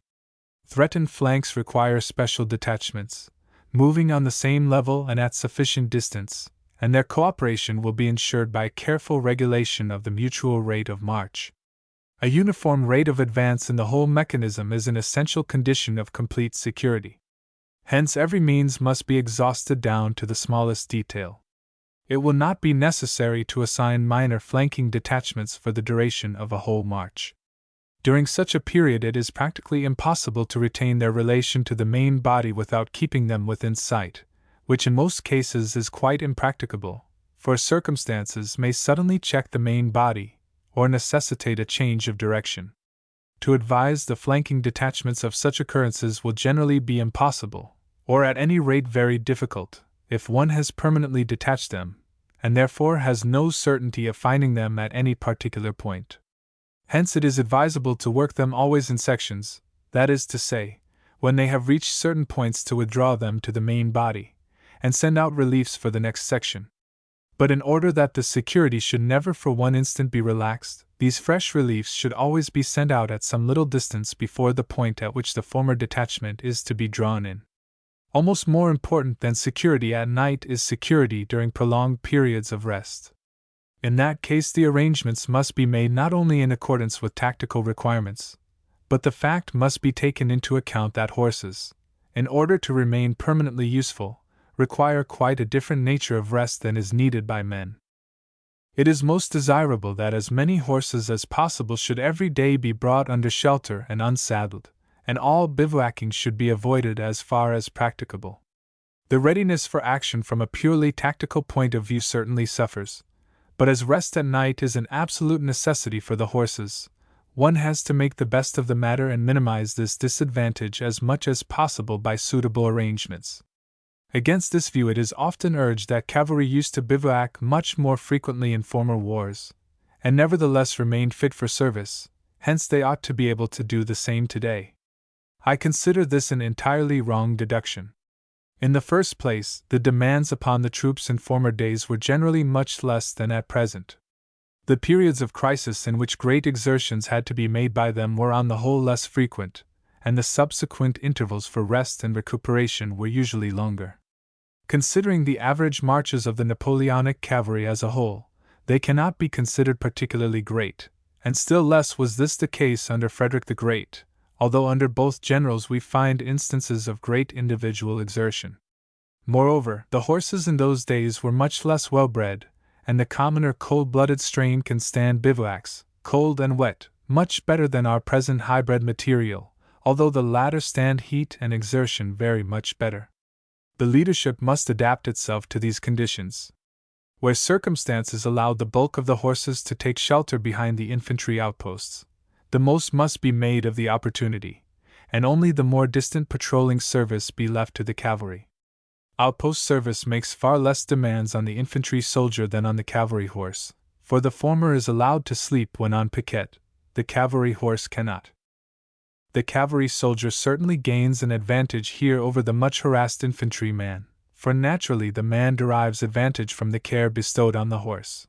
But I hold this point is of far too trifling a nature to take into consideration when the matter affects such a necessary and important factor of strength of the whole army. Further, this advantage is more apparent than real, and is only intended to give us the means, while sparing the material in one direction, to make greater demands on it in another. When in critical moments bold and wide-sweeping movements on the enemy's flanks and rear become necessary, where our object is to keep the enemy's movements under constant observation while screening our own, where, finally, on the close of a battle we must pursue the enemy relentlessly, or sacrifice ourselves to cover and protect the weary and retreating infantry, then the cavalry which has been properly nursed will be capable of exertions far beyond what could be expected of troops less thoughtfully managed. These exertions can then be unconditionally demanded, and will repay 100-fold, both tactically and strategically, the care bestowed in easier days. Only rarely, however, will cases arise in which cavalry can avail themselves of the shelter of the infantry, for the essence of all cavalry activity lies in the future and its independent undertakings. If we were to apply to them the same principles as to the infantry, that is to say, make a principle of bivouacking the outposts, and exposing them daily to the effects of the weather, this would result in a steady drain upon the horses, which would lead to serious deterioration in their endurance. Hence, the question of bringing them under cover does not apply merely to the mass of the forces, but must be extended to the whole system of outposts, and wherever practicable, the greatest possible number of horses must be placed under shelter in full and complete security. This security must be sought for by the increased depth assigned to the outpost system. Even after a victorious advance, one must not hesitate, under certain circumstances, to withdraw the troops in order to obtain the necessary distances between the enemy and the advance guard, as also between the advance guard and the main body. Slightly increased distance to be covered next day is nothing as compared to the advantage of greater security. It will be particularly desirable to make the most of all positions the ground may afford, which, being traversable at only certain points, hinders the approach of the enemy, such as rivers, which can only be crossed at the bridges, woods in which movement is confined to the roads, marshes, and so forth. Behind these one can generally go into cantonments without anxiety, and they offer the further advantage that they can generally be held by small forces of dismounted men. Hence the horses can generally be sent back and brought under shelter at a distance, and in case of alarm can be saddled up and be made ready by men detailed for that purpose. Where such positions are not available, one must either go back further, or, if not altogether too near to the enemy, make the most advanced cantonments serve the purpose of the line of security. Every evening these localities must be hastily prepared for defense, with the determination, in case of attack, of defending them carbine in hand, and without bringing out the horses until the support can come up from the rearward cantonments. The details of such defense I have already discussed elsewhere. This method of defense, however, must be supplemented by a suitable system of observation sent out towards the enemy. Even detachments far advanced towards the enemy may, under favorable circumstances, find temporary cover in villages, and every such period of rest is of advantage for the horse. The cavalry, however, which, in full confidence of its firearms and the alertness of its patrols, can venture to go into cantonments, and thus save its horses from bivouacking, will very soon assert its superiority over an enemy which seeks for safety by remaining constantly under arms, and thus dissipates its inherent energy. This tendency towards cantonments must not be allowed to become stereotyped. Occasions will constantly arise when the cavalry must remain in immediate touch with the enemy. Then it will be compelled not only to bivouac, but will have to stand to its horses, ready to mount at a moment's notice. Such occasions will only arise in critical situations necessarily of short duration, and the conditions both of the weather and the ground must be taken into careful consideration in making the arrangements for the outposts. Thus it is evident that it is not possible to lay down fixed rules of conduct either for operations or for the outposts, but all must be left to the capacity of the leader and the adaptability of his men. On this capacity depends in the last resort the greater or less strategic value of the arm. Its foundation can only be laid in peace, and will depend on thorough and successful training, together with suitable preparation of the whole organization for war. To both points I will recur in the second part of this work. Here I would only insist that naturally the collective strategic employment of the arm must take a thoroughly different form in proportion as the troops are rendered more or less independent by their equipment. The leaders of all ranks are qualified to act on their own responsibility, and mobility is not hampered by difficulties in the provisioning of man and horse, and in the supply of ammunition. In the one case the leader can act with courage and daring in the true cavalry spirit, in the other he will feel himself hampered at every step, will not be able to act with the necessary degree of self-confidence, and will have to renounce the most promising undertakings because the inefficiency of his troops leaves him no alternative. However great his genius, no leader can compensate for want of efficiency in his command, but it is the duty of such leader to maintain and increase the endurance inherent in his material to the utmost limits of its capacity. In this connection, a well-thought-out system of saving and caring for one's horses occupies the first position, for this is the bedrock foundation of all subsequent developments. We have seen of what immense importance in this respect the sheltering and arrangements for the outposts may be. But there are other factors to be considered, above all, a rational arrangement of the marches. In the first instance, It is a mistake to believe that cavalry in the long run can outstay and outmarch the infantry, that, in other words, the cavalry horse can endure greater hardships than well-trained infantry.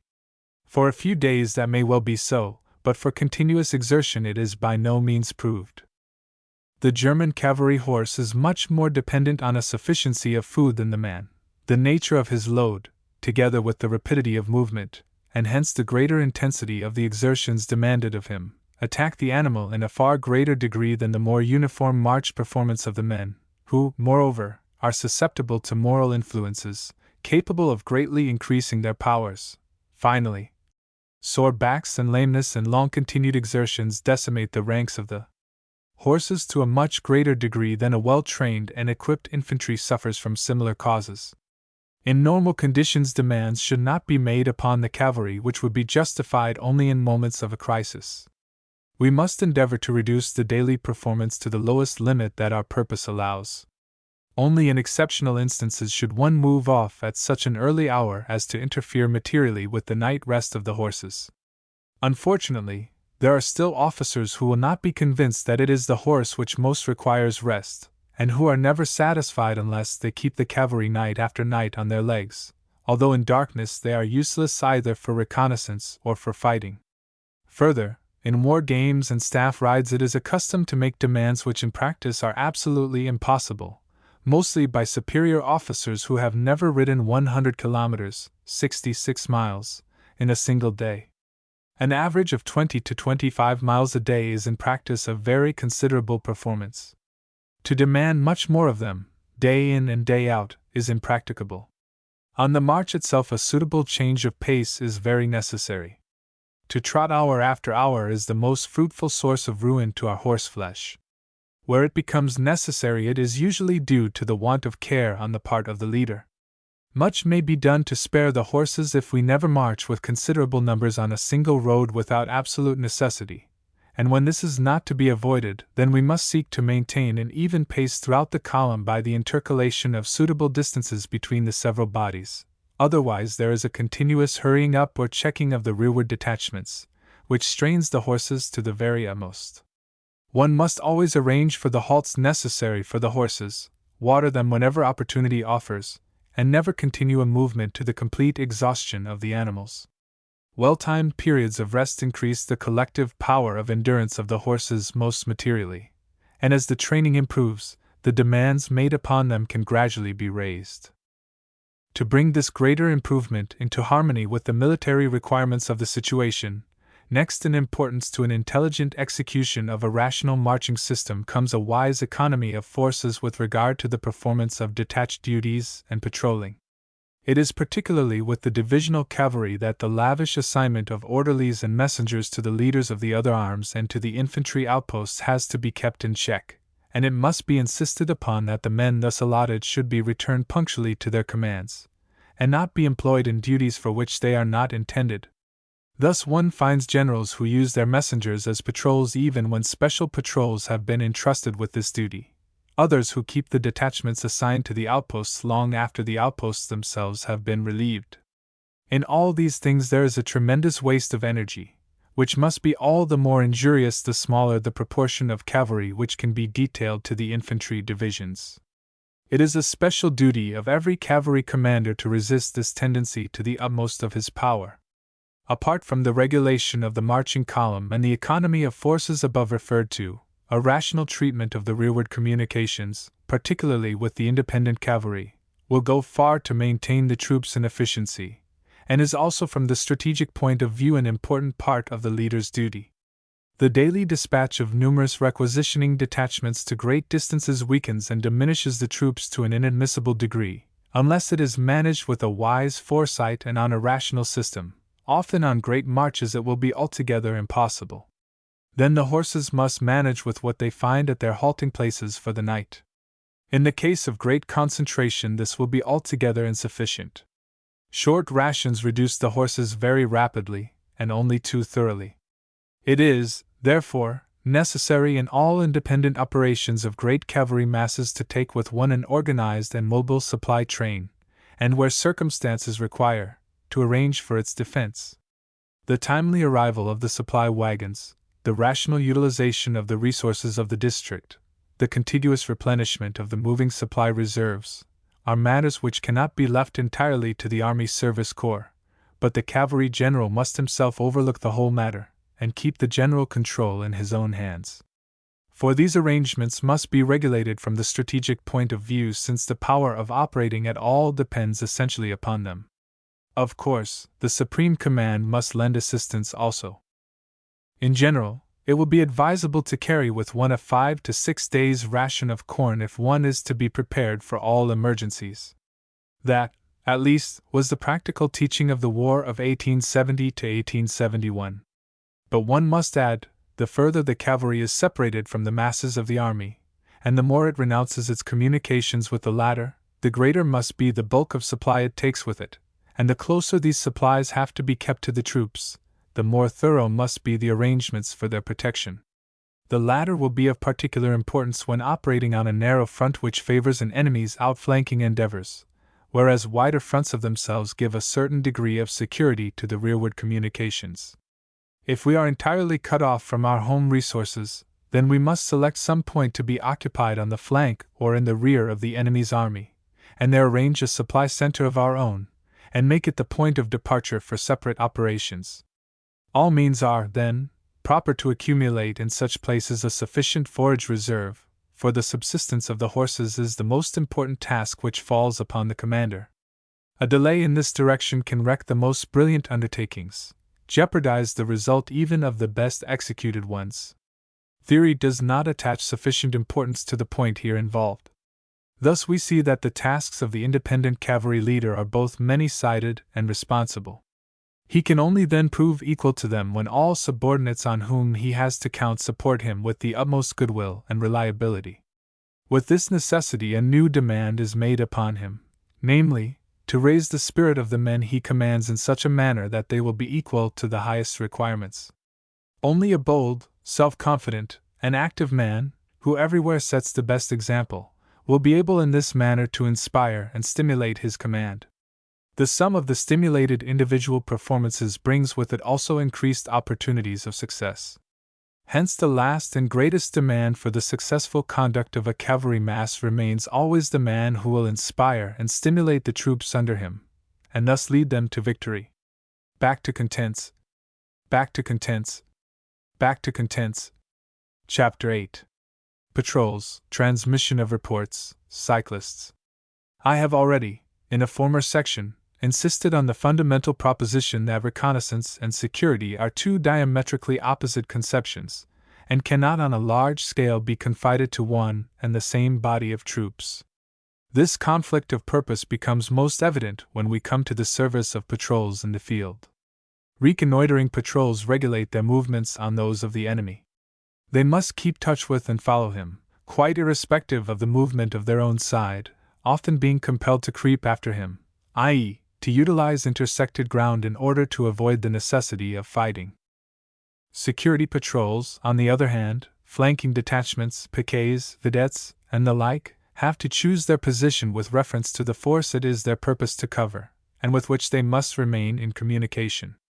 It is their duty to attack and beat off the enemy's patrols, as far as their strength will allow them, to prevent these latter gaining an insight into the conditions of the marching or resting troops whose safety they are intended to secure.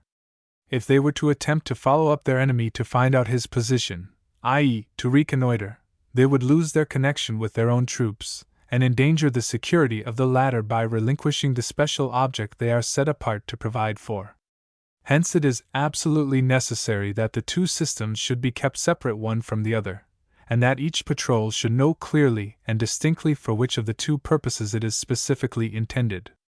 Only then can the troops in rear rely on being kept thoroughly informed, and at the same time secure from the possible attempts of the enemy. The more clear and precise the mission, the more can the patrols be relied on to execute it, but this, of course, does not exclude the necessity for them to keep their eyes open for other things, and to report all they may notice. Such a systematic arrangement brings other advantages in its train.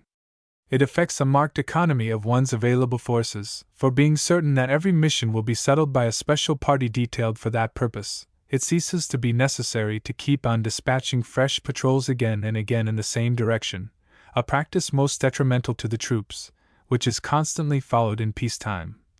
And it can never happen that a body is surprised by the enemy because its scouts are absent reconnoitering, or that it fails to receive information because its patrols are busy with security.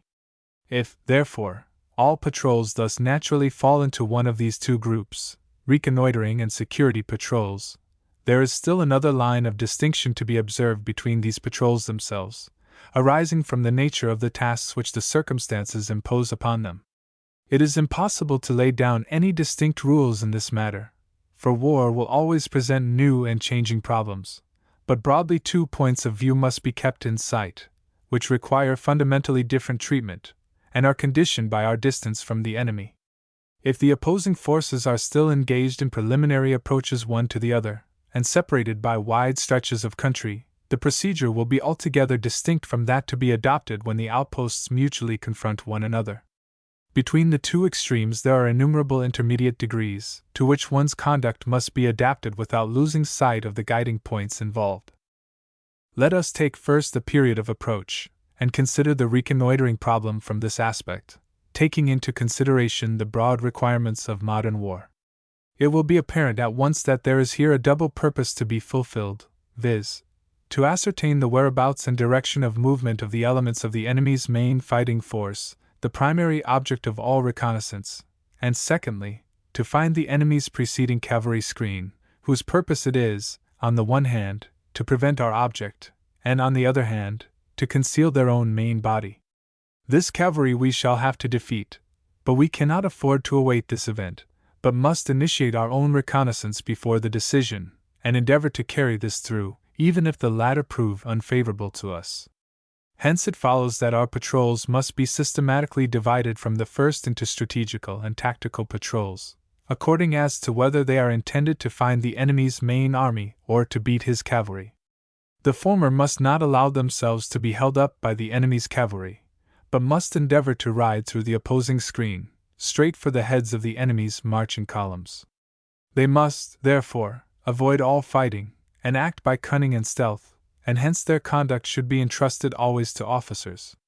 They will be directed against the probable lines of the enemy's approach, as determined by the general strategic situation, and will further be given all possible information as to the known whereabouts of the enemy, together with the intentions of their own superior command, in order that they may be in a position to distinguish between important and unimportant details, and adapt their action accordingly.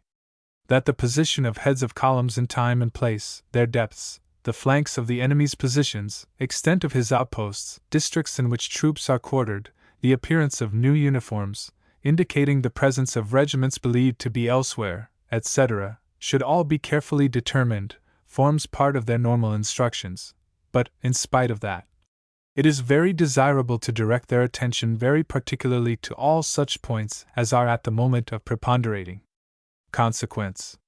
They must also be kept well informed as to the mission of their neighboring patrols, so that under all circumstances the systematic subdivision of their several tasks can be maintained intact. For these patrols one must choose the best mounted officers and men and horses, since long distances must be covered under difficult circumstances, and it would be well to allot to each a competent non-commissioned officer, who can carry through the task if his commander is killed or taken prisoner. If possible, they should also be supplied with a concentrated horse ration, so as to be as far as possible independent of the resources of the country. See Part 2, Section 1. As to the strength of these patrols, it will be necessary to keep within very narrow limits, because if they are large it is difficult for them to escape observation. On the other hand, a certain degree of strength is necessary, because one cannot, of course, count on being able to send back one's information by single messengers. Since it is a prime condition of the problem that a district thoroughly commanded by the enemy must be ridden through, the safe return of a single messenger can never be guaranteed. Hence the commander will either be obliged to send his reports in duplicate or triplicate, or in the last resort fight his way through with them himself. Hence it will be advisable to compose each party of 2 or 3 patrols, each of 3 men, assigning a smart lance corporal to each. 1 officer, 1 non-commissioned officer, 2 lance corporals, and 5 men must, therefore, be considered as a fairly normal type. The commander can then dispatch 2 reports, and the third he must bring in himself, and must well consider how long it will be safe to continue his observation, and what it is of real importance for his superiors to know. But he must never allow himself to be hurried into the dispatch of unimportant information. He must always keep before his mind the essential strategical elements of the whole situation. It seems to me altogether wrong to send off such patrols with general instructions to keep in touch with the enemy, a common maneuver practice. Since these latter generally last only a few days, there is not much difficulty in maintaining such a system, particularly when information is sent by single messengers. But in war everything is very different. One would very soon have got through all one's officers and still not be well informed. The patrols must, therefore, be told to return within a certain time limit, and their reliefs, who are to be fully instructed as far as the information available goes, must be dispatched before this time limit is expired. Even then we shall soon exhaust the available supply of officers who will have been driven to the limit of their endurance in purely strategic missions, and in the end we shall have to fall back upon non-commissioned officers for tactical observation. This tactical reconnaissance will, in the first place, devote its attention to the enemy's cavalry. The patrols assigned to these duties will attack the enemy wherever they meet him, to find out what is going on, and as soon as possible establish a moral superiority over them. But even they cannot remain permanently in touch with the enemy, because they, too, must send in their information by messenger, their strength thus rapidly diminishing, and they, in turn, will require relief. If permanent observation of a yet distant enemy is necessary, we must turn to other means. It will, then, be as well to send out whole reconnoitering squadrons or troops, FDO 15-128, towards the enemy, and through them maintain a permanent tactical observation. 15. These serve as a patrol reserve and collecting station for information, remaining day and night in touch with the enemy, and, of course, will also require periodical reliefs. It goes without saying that, in addition to these squadrons, single patrols may be dispatched in important directions from the main body of the cavalry, whose duty it will be to report to the latter direct.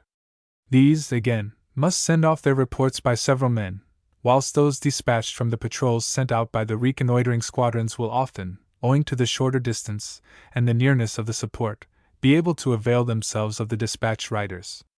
In general, it cannot be insisted upon too much that the dispatch rider, so very popular in peace, can only be very occasionally employed in war in the interval before the enemy's cavalry is completely beaten out of the field. In peace a man is always riding in his own country. If he himself has not a map, he has at least been instructed from a map, and every civilian will help him out.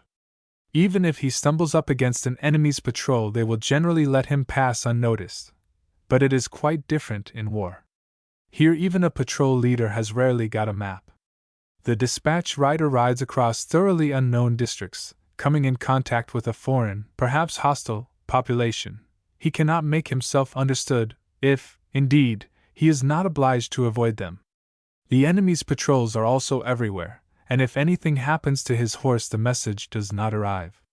Further, the enormously increased distances to be traversed in modern war have to be taken into account, and these alone render the dispatch of single horsemen a very doubtful undertaking.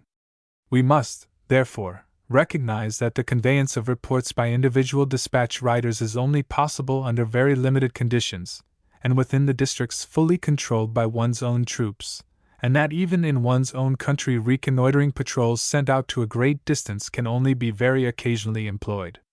Here we come upon an increased difficulty in the whole system of intelligence, and yet all reconnaissance is useless unless the return of information works without a hitch. We must, therefore, endeavor to regulate it accordingly. Above all, the connection between the reconnoitering squadrons and the main body by relays must be very carefully assured, and their strength must be proportionate to the number of the enemy's patrols moving in the district. In these cases a cooperation between cavalry and cyclists will be of service, whilst within the radius which we completely command the whole rearward intelligence service, so far as it can move upon roads, must be left as much as possible to cyclists. Fundamentally, no cavalry soldier should be allowed to ride to the rear without pressing circumstances. This is an absolute necessity if we are to spare our valuable and almost irreplaceable horses. Towards these safe lines of communication all reports must be directed, in order to be forwarded with the utmost rapidity by fresh horses or cyclists. If these main roads do not run as far as the reconnoitering squadrons, in order to allow of the patrols making use of them without long detours, then further collecting stations, protected by other troops, must be interpolated. FDO 273. Occasionally the cavalry telegraph equipment may be of assistance, but we must not expect too much from it in periods of rapid movement, because since its application depends upon a number of favorable circumstances, its value in such changing conditions is more or less illusory. Results obtained in maneuvers, in my opinion, convey no correct experience in this matter. Another point, however, must be specially brought out, namely, the necessity, not only of sending back information through the proper channels, but also of forwarding all important news direct to the principal commander of the cavalry or to the army headquarters. It is of the utmost importance that the headquarters in each theater of the war should receive information about the enemy simultaneously with their subordinates, so that they always remain in the position to dispose of their troops according to their own ideas, and do not find themselves bound by instructions previously issued by their subordinates. It is precisely this evil which made itself felt in 1870 to 1871. Very often the most important information never reached headquarters at all, and hence no action could be taken upon it.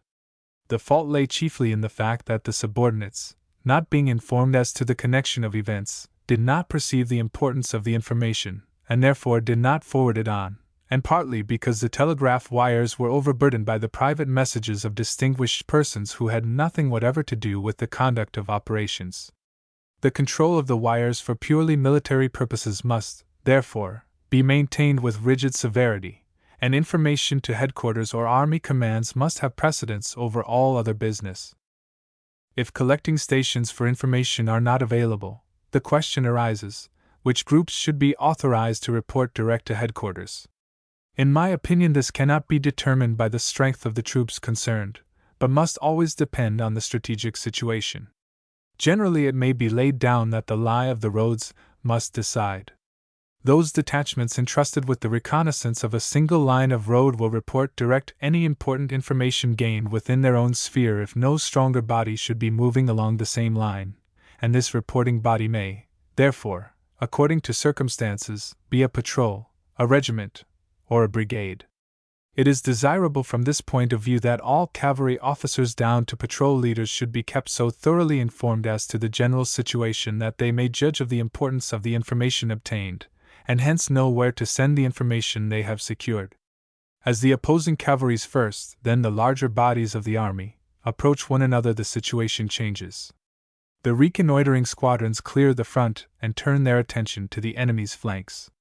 The advanced squadrons are withdrawn, and the larger cavalry bodies drawn off towards the wings of the army, and seek shelter behind the infantry columns, if they have been defeated in the cavalry duel, or turn against flank and rear of the enemy's army if they have been victorious.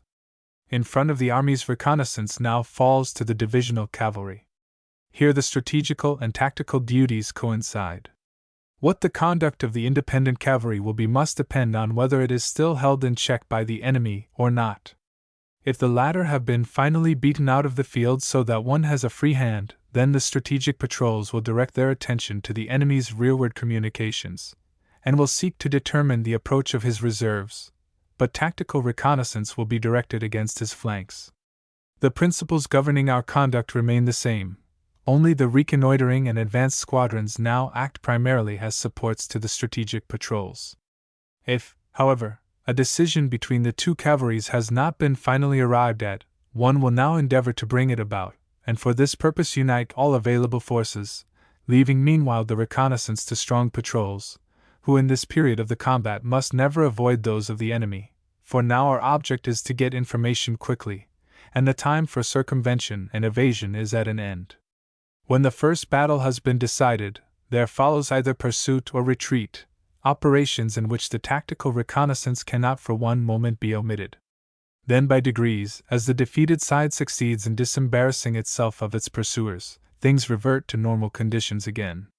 The two armies are separated by a certain area in depth, and a new series of operations commences, in which, as before, reconnaissance is required. Matters are somewhat different as regards security.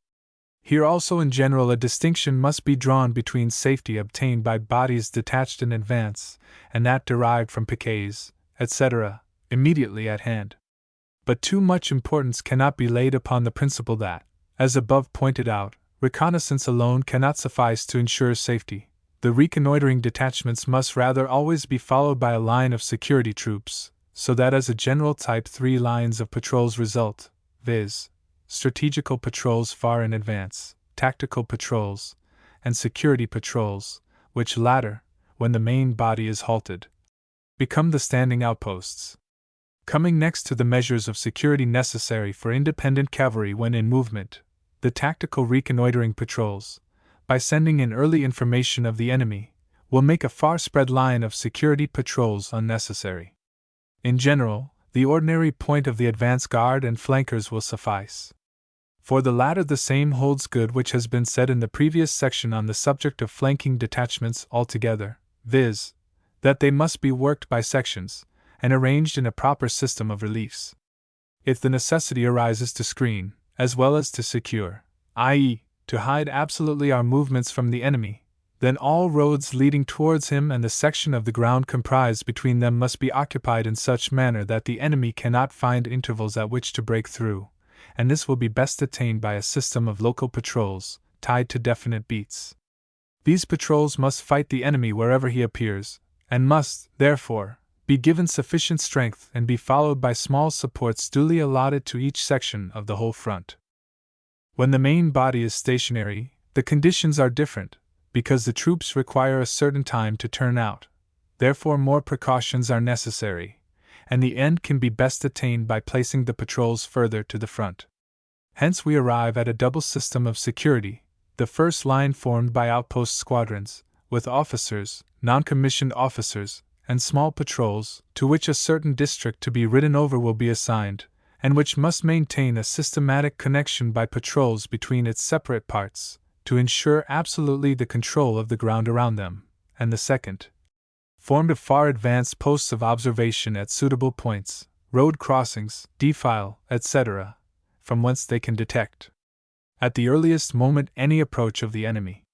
These are indispensable at night, when reconnaissance is always more or less liable to break down, for darkness interferes with sight, and the horses require rest. Their importance also increases naturally with the vicinity of the enemy, and the consequent greater risk of surprise. In the case of the larger bodies, whole squadrons CFDO No. 272 must be detached for this purpose, and communication with them assured by strong relay lines. These strong advance detachments can, under favorable circumstances, get shelter in villages, so that the horses at least obtain better rest and care for a few hours, and the same applies naturally to the reconnoitering squadrons. In all such instances the guiding idea must be to evacuate the village the moment the enemy appears, and evade collision with him. How this is to be managed has been already explained, Book I, Chapter 6. Accurate knowledge of where all the roads lead to, the barricading of those running towards the enemy's position, and extreme alertness on the part of the patrols, are in such cases all important. Above all, the commander must be confident in the steadiness and coolness of his men. As to the immediate security of the army itself, this depends in the first place on the divisional cavalry, but during the advance the independent cavalry on the front and flanks guarantees this security so thoroughly that the former can confine themselves to the most elementary precautions, which must include primarily the maintenance of connection with the latter for this purpose. Then they will not only have to provide for security in the most thorough manner, but will also have to reconnoiter, and for this purpose follow the same rules which we have laid down for the independent cavalry. If the enemy's horse prove overpowering, then they will use their power of defense to the utmost, and seek to increase it by cyclists belonging to the infantry, maxims, and artillery, in order to beat off the enemy with loss, and to clear the path for the reconnoitering patrols. Speaking generally, the system I propose is in harmony with the spirit, if not with the letter, of our field service regulations, in which the systematic distinction between reconnoitering and security, as also between strategic and tactical patrols, is, in my opinion, not sufficiently defined. The essential point which necessitates this distinction has not been grasped with sufficient precision. If we are to follow literally the wording of the field service regulations, and not the spirit which pervades it, which disregards all stereotyped formations and keeps always the practical in view, then it would be impossible to carry out screening operations on the scale which the conditions of modern war will render indispensable. Sufficient stress has not been laid on the necessary systematizing of the whole procedure.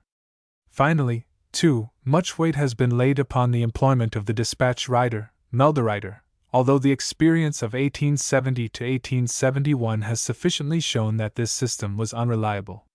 I recall as an instance the pursuit of Vinoy's corps, after Sedan, in which case the most important report was entrusted to a dispatch rider, who only reached his destination 24 hours after he was dispatched, and by that time it was too late to take any action on the information he conveyed.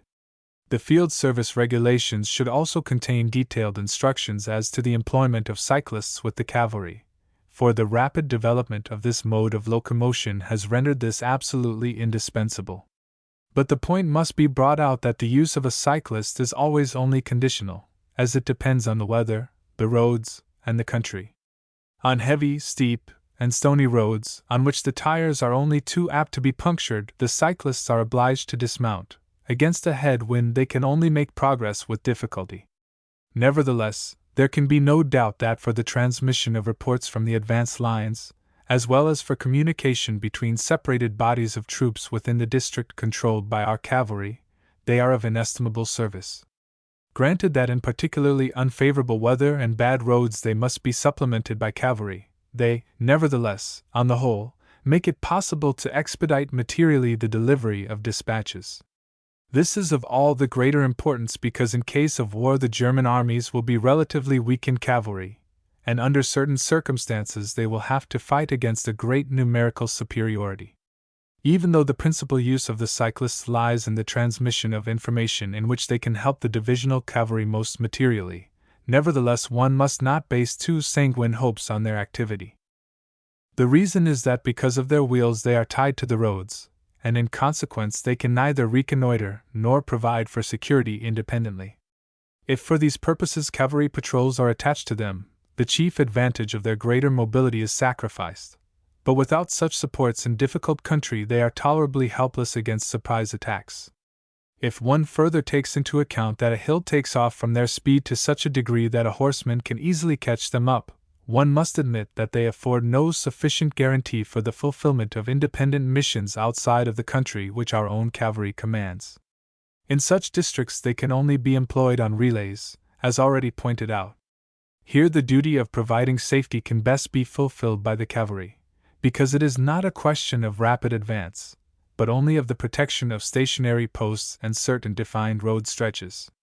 But for the defense of these posts, and for the transmission of intelligence, the cyclists will do even better service than the horsemen, because they can cover the ground faster, and when fighting are not hampered by their horses. Their employment here is all the more desirable because the relay service makes enormous demands upon the cavalry. That was proved up to the hilt in the War of 1870 to 1871.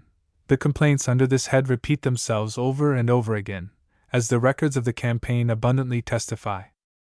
Besides, on these relay duties the cyclists can be tactically employed in the district which our cavalry by its patrols commands, for the rapid occupation of far advanced posts which neither cavalry nor infantry can reach with sufficient celerity and in adequate force, for the defense of defile lying to our rear, which must be kept open to secure the retreat of the cavalry, for the support of independent cavalry on outpost duty, particularly at night, and for other similar purposes. To satisfy all these conditions, these cyclist detachments require a sufficient tactical training, but in times of peace one sees in this respect feats performed whose impracticability in war are glaringly apparent. For instance, men keep their cycles with them right up in the firing line, and when they want to retreat or break off the fight they try to mount under fire. As they are generally tied to the roads, they then file off to the flanks. I have, indeed, often seen cyclist detachments lay down their cycles in the front of the position, and then advance to mount them again in the teeth of the enemy's fire. All these kind of things are absurd. The cycles must be treated like the led horses of the cavalry, that is to say, the men must dismount under cover, then move up to the firing line, and then move back to cover in order to mount again. The position must, moreover, be so chosen as to enable them to move off without exposing themselves. All these points, which in practice are rendered difficult, diminish very materially the usefulness of cyclists, and take away from them, above all, their power of offense, and in all missions entrusted to them these limitations must be carefully kept in mind. Back to contents. 2. Organization and Training. Chapter 1. Numbers. When we take into consideration the conditions of modern warfare, as I have endeavored in the foregoing pages to develop them, the numerical strength of modern armies, the numerous formations of artillery and infantry set on foot on the outbreak of hostilities, the area of future theaters of operations, when, further, we consider how many important tasks await the cavalry from the moment when the first shot is fired, and how the most important of these, as I have endeavored to establish, can only be dealt with satisfactorily by the employment of cavalry masses, the conviction must force itself home to every mind that our German cavalry is numerically inadequate to meet even the principal demands the future must make upon it. If, further, we reflect that, owing to causes which it would be out of place to deal with in these pages at length, it is precisely upon our cavalry that the role of fighting against crushing numerical superiority must devolve, this conviction must give rise to the gravest anxiety. More especially when it is remembered that the difficulty of securing a supply of reinforcements adequate for the performance of our duties is greater with the cavalry than with any other arm. A few days' training at a pinch will turn out an infantry soldier or gunner, whose presence need not necessarily be either dangerous or even detrimental to the efficiency of his company or battery. An unbroken horse or a bad rider may create confusion in the ranks of the steadiest squadron.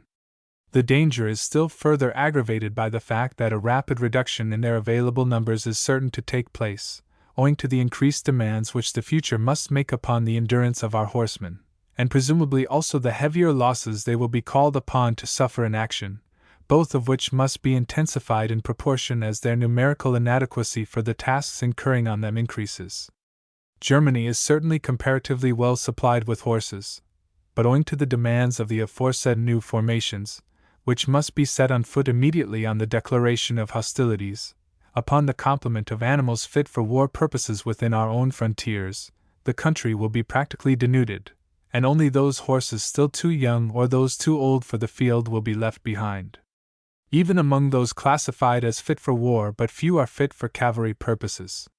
Riding horses good enough for the infantry and train, even for the artillery, may, no doubt, be found, but equal to the requirements made on the cavalry horse there are but few indeed, and even this number is diminishing yearly.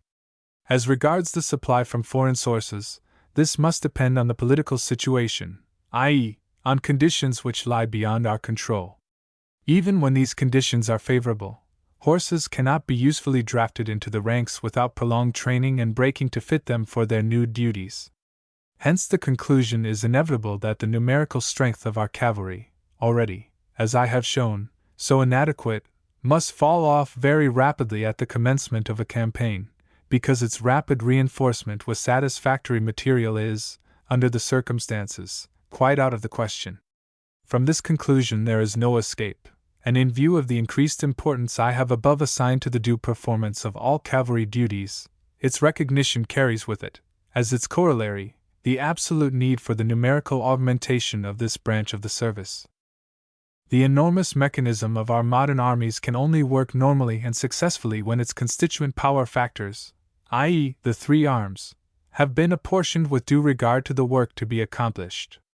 If driving power fails any one portion, the danger lies near that at some critical moment the whole apparatus will suffer in sympathy, and fail to respond to the strain it is called upon to endure.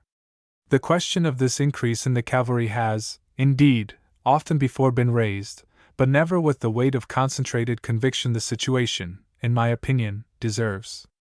For the most part, only expedients to avoid the bitter necessity of a serious augmentation have been suggested.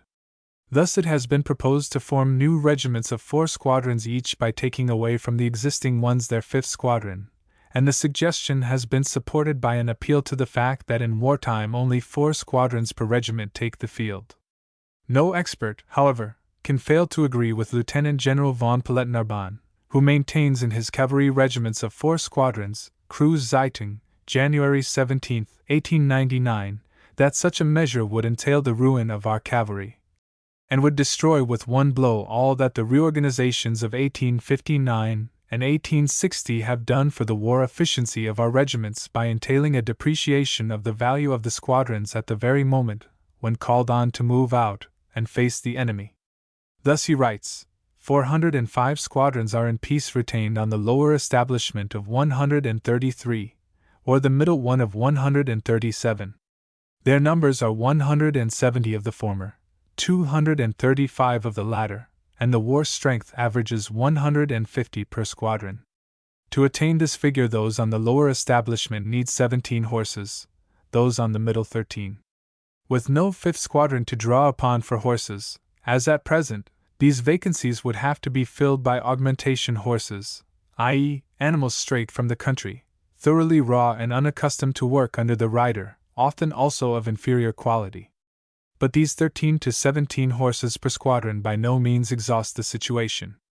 The field squadrons must leave their youngest remounts, say 15 in number, still too young and unbroken, behind them, for the experiences of the last war proved abundantly that where this precaution was neglected the greater part of them broke down under the hardships of the campaign. Taking even the most favorable time of year for mobilization, viz., in May, then out of the 15 young remounts of good material, and with careful choice, not more than 8 will be found fit for the ranks. The remainder will have to be left behind with the depot squadron, to be sent on afterwards. Any other procedure would only lead to the useless sacrifice of these valuable young animals. The places of the horses thus left behind will, therefore, also have to be filled by augmentation horses, thus bringing the number of these up to 24 and 20 respectively. Then we still have to provide for the wants of the depot squadron, which has to train the recruits, and for these a further number of trained horses, averaging 32, must be left behind, or another 8 from each squadron, and finally, another 2 per squadron will be required for staff orderlies and staff guard duties. According to this calculation, the field squadron would have to move out with from 34 to 30 augmentation horses, the 60 squadrons on the higher establishment with 27. The matter, however, presents a totally different appearance when in peace 5 squadrons are in existence, of which one remains behind as a depot. Taking away the 35 horses for recruits, and following our previous calculation of 7 young remounts, there would remain on the lower establishment 91 efficient horses to be divided amongst the other 4 squadrons, or 23 each, so that these would take the field with only 11, 7, or 4 augmentation horses, according to the respective peace establishments of the regiments. With these numbers the squadron suffers no reduction of its efficiency, for these few can always be employed, and the squadron carts, etc., at any rate, need not be in the ranks. These figures, worked out in the spring of 1899, are still substantially correct, and it appears to me General von Paletnarban deals too leniently with this proposal for forming the 5th squadrons into new regiments, because many of the calls made on the squadrons are even heavier than he assumes. Besides, there are always in every squadron some inefficient or sick horses, which will presently have to be cast. Further, I consider it impracticable to take 8 remounts into the field, for these young animals are by no means equal to the demands which modern conditions must make upon them from the very first days of mobilization. Hence the number of augmentation horses will be considerably increased above General von Palet's estimate, but he is unquestionably correct in his opinion that a large number of these untrained animals will exercise a more detrimental influence under existing conditions than formerly, when, after completed mobilization, the squadrons often had a considerable time in hand to weld into cohesion their constituent elements. Nowadays the regiments will be rapidly forwarded to the front by rail, and from the very commencement of hostilities the fullest demands will be made on their efficiency. Unbroken horses, and others not trained to the long gallops and trots of today, cannot possibly carry weights of from 230 to 240 pounds for many hours a day straight across country. After a very short spell, most of the augmentation horses would be useless, and their presence would only have brought confusion and unsteadiness into the ranks of their squadrons. These disadvantages might indeed be partially mitigated if the squadrons were raised in peace to their full war establishment, and somewhat above it, say to 160 horses. But, on the one hand, this would mean a not inconsiderable increase in the cavalry. On the other, our peace conditions would be difficult to adapt to such an organization. Without going closer into these details, it will be sufficient to point out that all our barracks and riding schools are designed for 5 squadrons, and further, that we do not need numerically stronger regiments, but a greater number, in order to satisfy all requirements. Hence, if it is admitted that swamping our squadrons with 30 or more augmentation horses must diminish most seriously the efficiency of our cavalry, then it follows that a still further increase in their number will make matters still worse. Such proposals have no doubt been made, and it certainly would be convenient if our cavalry could thus easily on mobilization be increased by 1/3 to 1/2 its strength. But after what has been said, above all such suggestions must be seen to be impracticable, for squadrons which consisted, for instance, of 1/2 augmentation horses would be simply useless for war purposes. A proceeding, therefore, which brought such results in its train would imply no increase of the arm, but rather the destruction of the existing standard of peacetime efficiency. Even as divisional cavalry, such squadrons would be useless, for these require good individual horsemanship even more than those of the independent division for the performance of their special duties, and the necessary standard can never be attained with untrained horses. All who put forward proposals of this nature are laboring under the dominion of a fundamental fallacy. They overlook the fact I have explained in the foregoing section, that cavalry by its very nature can never be other than a highly specialized arm, and hence that the system adopted by the infantry of raising the cadres to war strength by the absorption of reserve men is for the cavalry fundamentally impossible. For in the infantry the ranks are filled by the addition of trained men, in the cavalry they must be completed with untrained horses, and the untrained horses break down under service conditions much more rapidly than the men. Our experience in 1870 to 1871 was conclusive on this point. Already towards the end of August, i.e., in less than 6 weeks from the outbreak of the war, the greater part of the augmentation horses were quite useless for field purposes. If one looks up the reports in the war archives, everywhere this complaint about the untrained animals is recurrent. From all the above-mentioned circumstances it must be clear that a numerical increase in the cavalry is most urgently called for, and in my opinion it would be best if this indispensable increase, the need for which is becoming apparent even to public opinion, were grafted upon the existing 5-squadron system, which at least guarantees a certain amount of preparation of the augmentation horses, without entailing the reduction of the squadrons below the minimum standard necessary for efficiency. I would, however, be willing to support any other method which would give a sensible increase in the cavalry strength of our peace establishment, and only protest against any scheme which would seek to swell out the ranks or create new units on mobilization, for all these are mere self-delusion, increasing, no doubt, the numbers on paper, but in reality striking at the efficiency of the arm in the most vital manner. If, then, at the moment there may be conditions outside my ken which render a measure of the nature I have indicated impracticable, we must, nevertheless, not close our eyes to the fact that, after the recent reorganization of the artillery, the creation of an adequate number of cavalry regiments in the nearest future is an absolute necessity, and that in the meanwhile any such palliative as a recourse to the cadre system must be absolutely rejected, as an indispensable complement of the proposal to form new regiments, so that we shall not be compelled to fall back on an inferior class of horse to meet their requirements, and at the same time to ensure as far as possible a supply of suitable remounts to replace our losses in war. Further encouragement of horse breeding operations in our own territories is most urgently called for. This can only be attained by a further reasonable increase in the price paid for remounts. 16. Such a measure must form a preliminary to the coming increase of the arm, and the sooner it is undertaken the better will be the result. These points of view cannot be insisted upon too vehemently, since even in military circles they have not everywhere received the consideration they deserve, and it is most necessary that public opinion, which finds its ultimate expression within the walls of the Reichstag, should receive adequate instruction as to the vital interests involved. In any case, the difficulties attending any adequate increase of our cavalry must not be underrated, and we must remain prepared to face the strain of a European campaign with a strength inadequate for the difficult and most momentous problems we shall be called on to face, problems which, according to the measure of success or the reverse attending their solution, will exercise the most far-reaching consequences on the whole course of the war. Under all circumstances we shall have to endeavor to attain at least that measure of success which the Army headquarters unconditionally require to render possible their own effective operations. Superior energy and skill in the conduct of our operations, concentration of our forces, increased care for the maintenance both of the moral and material in our commands, increased boldness in our undertakings, together with wise moderation in the choice of our objectives, must all help to compensate for our numerical weakness.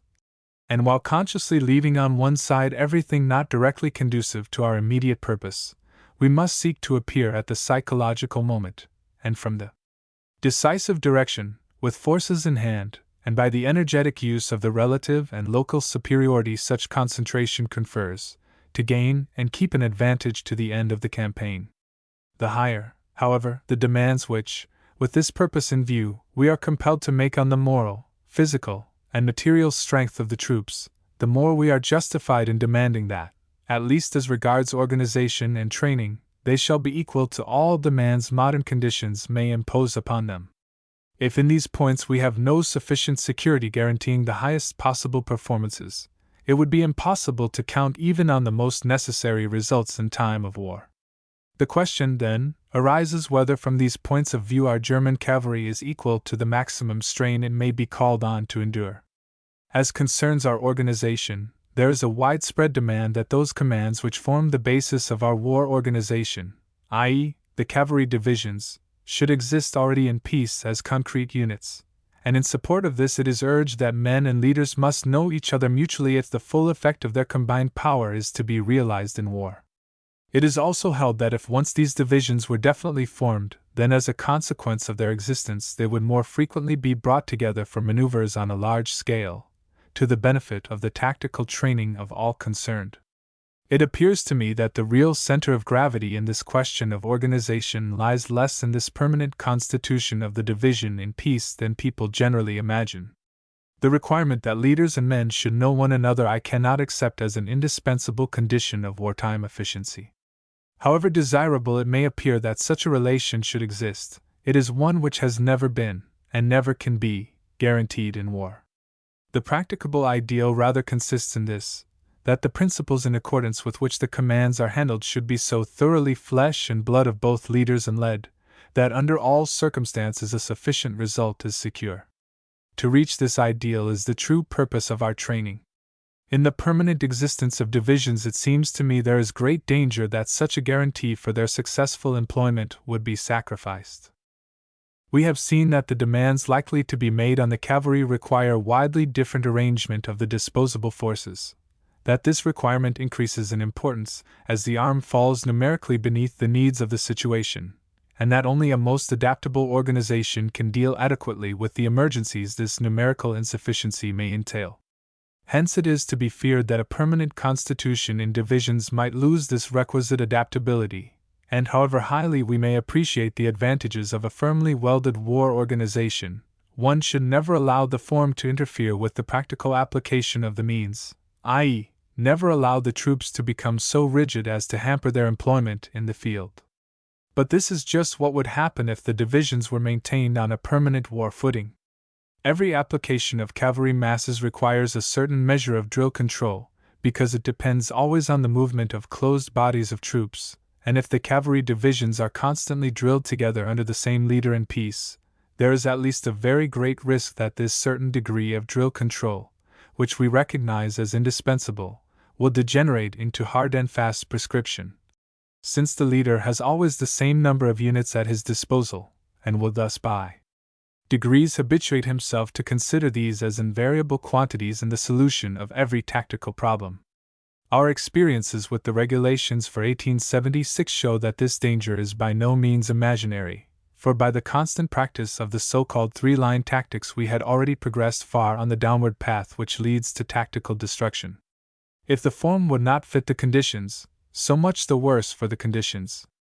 Fortunately, thanks to subsequent changes, we have shed the worst of these tendencies, and are on the high road towards freer and more adaptable tactical formations. But to me it seems that any attempt to fetter this progress by the adoption of a more or less rigid organization can only result in evil for the whole arm. Rather should we lay down as a fixed principle that all cavalry units must be able both to move and fight according to the same tactical principles, no matter in what order these units may be grouped together. The question now arises whether our present formation of 6 regiments to a division is really equal to all demands which may be made upon it. Whether, in fact, in view of the strategical requirements it may be called on to fulfill, and the degree of resistance to their execution it is likely to encounter, 6 regiments will prove numerically equal to their task. Considered in relation to the enormous armies of the present day, and the still greater possibilities a general call to arms of a whole nation may involve, 6 regiments represent a very small actual factor of strength. If they should have to take the field for an independent mission, it would not even be possible to keep them all together. The protection of the flanks, and of the necessary baggage and supply trains, the far-reaching reconnaissances, and the need for extended requisitions, all unite to compel the creation of detachments, which in the aggregate must make considerable inroads on the total strength. Then there is the inevitable tale of losses on the march, the necessity for subdivision of one's forces for the passage or the turning of defile. In fact, the demands are so many that the true fighting body of the division, i.e., the squadrons available for the ultimate decisive shock, is represented by a very small fraction of its original forces. If a complete division can place only 3,600 sabres in the field, or, dismounted, from 1,680 to 3,000 rifles, according to the number of horse-holders required, figures which even without the above-mentioned detachments are quite inconsiderable in relation to what even an inconsiderable infantry opponent can bring into action. What prospect of success is there for the weakened independent division in the execution of quite minor operations, when even in 1870 to 1871, not once, but frequently, the main body of our cavalry divisions shrank often to 6 or 7 weak squadrons? It is chiefly the consequences of our, on the whole, satisfactory experiences in the above campaign which have led us to accept the existing division of 6 regiments as a satisfactory solution of this problem of strength. But we forget that in those days we had no cavalry opponent to encounter, and that our sphere of action, owing to the want on our side of an adequate equipment of firearms, was small indeed in comparison with what we must expect in the future. We are encouraged in our illusion by the fact that in our peace maneuvers the strength of the opposing forces is generally nearly equal, and also because the actual demands war will make upon the arm are still in these exercises very imperfectly realized, and from the nature of the case cannot receive full recognition. Further, there is the fact that our possible opponents have adopted the same organization, and last, but not least, there remains the view that every tactical unit of the cavalry must not only be capable of being strategically employed as a whole, but must also be in point of size within the control of its leader as a tactical unit. Our unfortunate experiences with larger formations in 1866 are often cited in favor of our present system, the point being ignored that it was not the size of these bodies, but the faulty methods in which they were employed, both strategically and tactically, that led to our disappointment. I think, therefore, that unprejudiced consideration must come to the conclusion that our divisions as they now exist are too weak for the many and most decisive operations they will be called on to undertake. The absolute necessity to secure the victory over the enemy's cavalry at the decisive point under all circumstances, and at the same time to retain a sufficient force in hand to reap all the consequences of that victory, will, I am convinced, lead to a materially greater concentration of power in the single unit. If from this point of view the permanent constitution of cavalry divisions cannot be upheld, it follows that even less is to be said for the formation of still stronger units in peacetime, for this measure would entail in even greater degree the very same strategical and tactical limitations we have noted in the case of the divisions, and still further cramp the necessary adaptability of the organization to meet the conditions of our peacetime training. At the same time, it is clear that it is of the utmost importance that the formation of these stronger formations, corps, or divisions of greater numerical strength, the necessity for which can be recognized in advance, should be arranged for in the mobilization plans, and not built up afterwards by the mere combination of existing divisions. For such bodies cannot be improvised altogether. In order to develop their full efficiency, they require a carefully selected and ample staff of men who can be trusted to pull well together, and who have at their disposal all the auxiliary services necessary for greater independent operations. For these both trains and columns are needed, which must be larger than those of 2 or even 3 single divisions, for, on the one hand, the greater size of the corps entails closer concentration of its units, thus making heavier demands on the provision columns, and on the other, the corps must be capable of carrying out longer and more obstinate engagements than a single division. It is, therefore, most essential that the several staffs required for the corps to be created in wartime should be thoroughly trained so as to ensure their working together, and the trains and columns necessary to complete these units should be held ready for them in time of peace. 17. To hand over the functions of corps commander to the senior of the 2 or 3 divisional commanders would hardly be an adequate means of securing satisfactory results even for a single day of battle. Still less could it suffice in the case of an independent strategic operation. On the other hand, it is not at all essential that the corps thus formed at the outset of operations should be retained intact throughout their whole period. One can make detachments from them, or reinforce them according to circumstances, and thus attain that very flexibility of organization which I have endeavored to prove to be an absolutely indispensable factor to meet the conditions of our times. It appears to me also that the same advantage which it is hoped to realize by the creation of permanent divisions can be reached by other roads, and with still better results. I would divide the whole territory of the German Empire into a number of territorial districts, and call them cavalry inspections, or corps. The name is immaterial, each to comprise about 20 regiments, and subdivide these again into sub-inspections, i.e., divisions and brigades, and thus obtain, not only the foundations and the staffs for a practical war formation, but for a systematic preparation of the arm in time of peace.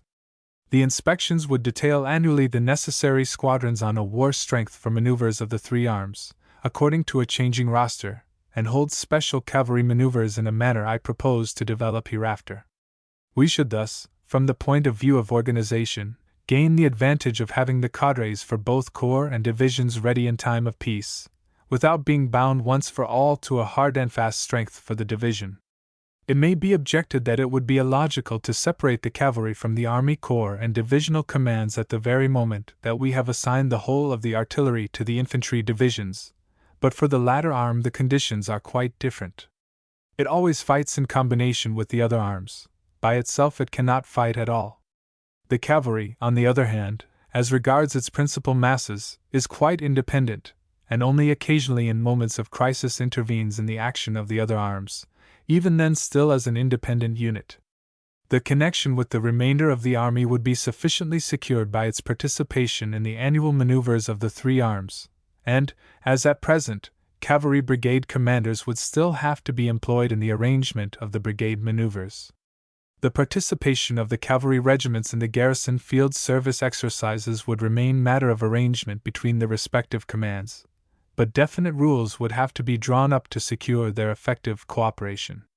The necessary trains for the inspections and divisions would be kept ready in time of peace, and whether horse artillery, possibly also Maxim guns, should be permanently allotted to them or otherwise, might remain open for further discussion, though there is undoubtedly much to be urged in favor of the suggestion.